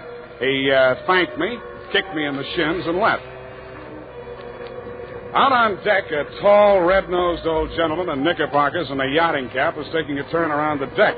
With him was a face I'd seen in the morning lineup down at the Hall of Justice a dozen times. He was a hotel thief by profession, name of Norman Gorman. He knew me, too, but he didn't give me a tumble. I fell into step with him. Yeah. Nothing like it, am I right? Yeah, I guess it's okay, but there's so much of it. Bracing, salt spray. Nothing like it. Hey, Norman, my lad. I hate it. I hate boats. Suppose there was a fire on board. Fire? Oh, ridiculous. This your first voyage to the Orient? Yeah. The inscrutable East. You've made this trip before? Oh, yes, indeed. I've worked this line. Yes, indeed. I make this voyage very often. Business interest out in India. Tea, you know. Runs in my family. Sturgis's Golden Orange in the little yellow package. Ever tried it?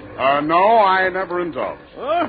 Don't drink tea. That's ridiculous. Commodore, I need a drink. I ain't happy. Suppose there was a fire on board here. Well, let's all have a drink. Yeah, suppose there was Shall we? fire. Come on, I'll shot you to a drink, sir. Not me, Commodore. I just remember this is Fire Prevention Week.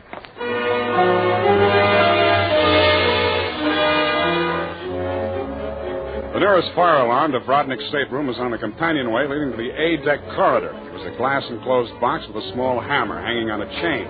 I broke the glass and turned the key. In 3 seconds flat, the entire population of A-deck was shoving each other up the companionway, grabbing for life preservers as they went.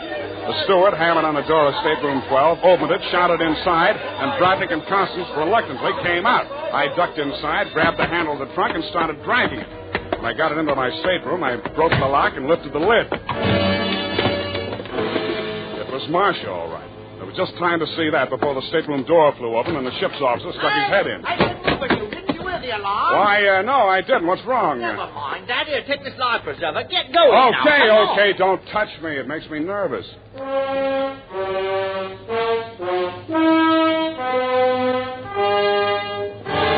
20 minutes later, the captain announced to the mob up on the deck that it was a false alarm, and the passengers drifted back to their cabins. I tried to look casual as I unlocked my stateroom door and walked in.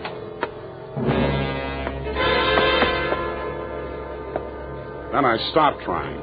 The trunk was still there, but the lid was standing open, and it was empty. I went down to B deck and found the cabin occupied by Norm and the Commodore. That door was locked, so I kicked it in.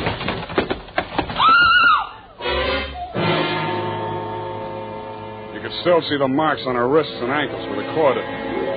It was the girl I had seen in the trunk. It was Marcia Hopkins, and she was very much alive. Oh, I'm sorry. I thought it was... Oh, what am I going to do? What am I going to do? You've got to help me, Sam. Why should I help you? He's crazy. They're both crazy. It all depends on who's in the trunk, doesn't it, Marcia? When it was Constance, you didn't think he was so crazy. Oh, don't you understand? I had to pretend that I'd help him. He was going to kill her right there in the hotel room. I told him it was too dangerous. If anybody looked in the trunk, it would be safer if she was in there alive. So he finally agreed and said he'd wait until we got out to sea to kill her. And then he was Yeah, going I know to... about that. Oh, the idea was so awful. I couldn't stand it. I started to scream, and then he stuffed the gag in my mouth and tied me up. He must have used chloroform or something, because the next thing I knew, I was in the trunk. And that little dark man was leaning over me. He and that old man with the knickers. They brought me here. So they pulled a switch on you. You were the fall gal all along. Oh, you've got to believe me. It was the only way I could save her life. You're the only one I can turn to, Sam. That little thief and the old man, they'd deliver me dead if there was an extra $25 in it. Oh, say you'll help me, Sam. Please say it. Well, when you ask me like that, what else can I say? Oh, you do believe me, darling. You do believe me. Come on, let's get out of here. I'm sorry, Mr. Spade. Please step back inside.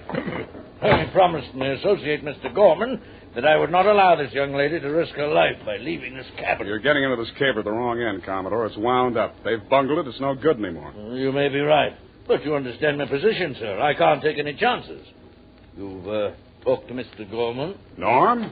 Yeah, I talked to him. He took you into his confidence? Stop making with the pistol, Commodore. You don't know how to use it anyway. Oh, heavens, Norm. You're as white as a sheet. What is it? Oh, he's sick. Go get a doctor. Yes, indeed. Right away. Listen, Spade. Take her with you. Get out of here. I don't want no part of this. You got it bad, Norm. I'm sick, I tell you. The way I had it sized, this was a clean caper, a snatch. I figured the dame here's an heiress or something. Maybe they drop her off in L.A., connect some ransom, and go on. I figured there was enough for all of us. Oh, but that creep, that Rodnick, he's crazy. He's a regular Jack the Ripper. Stop babbling, Norm. Tell me what happened, exactly what happened. I get a sinking feeling in my stomach every time I think about it. Well, I go in, see? He's very smooth, very businesslike. He offers me a drink. I accept it. He mixes a couple of highballs for me and the dame, then he starts talking. I guess she don't know all about it before this, because she gets just sick as I do. First I think he's kidding. Then he drags out this set of cutlery like a doctor uses to operate on people. Only he's got something else in mind. The porthole, you understand? Oh, please. I don't want to hear anymore. Being as it's you he has in mind, I don't blame you. My stomach. Hey, Norm. Norm. Here he is, the ship's surgeon. Oh, dear me. What? Stand away from him, please. Help me get him into the bunk. Sure, Doc. Take the shade off that light, please. Yes. He's dead, isn't he? Oh, yes, he's dead, of course. Who poisoned him? I didn't waste any time answering him. I grabbed him by the arm. Before he could object, I was pushing him up the companionway to A deck. It was probably too late to save Constance's life. She'd drunk the same poison, and I was pretty sure she had, but if I was going to nail him for the murder of Constance, I had to get there before the evidence vanished. We got there just in time.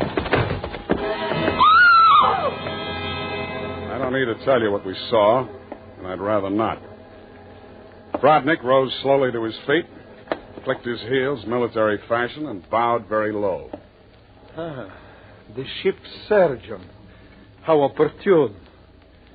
Perhaps you could advise me, Doctor. After all, I am, in all honesty, even still, a mere amateur at this sort of thing.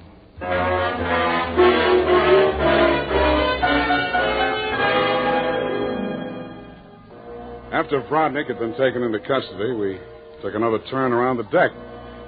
It was daylight, and the ship was lying to off San Pedro.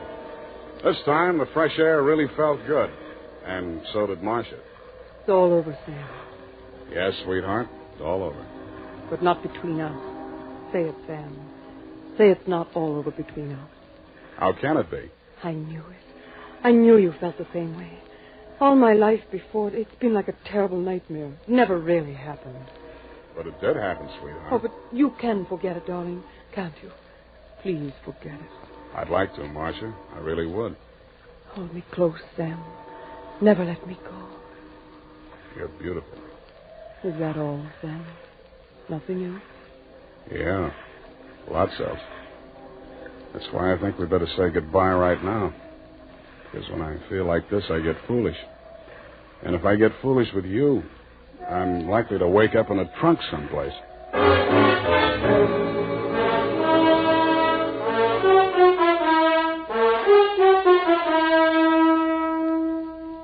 And that, Mr. Fogg, is the true account of the Calcutta trunk caper. As my voyage was interrupted through no fault of my own, I trust you will advise your company to refund my passage minus the one-way trip to San Pedro. Period, and a report.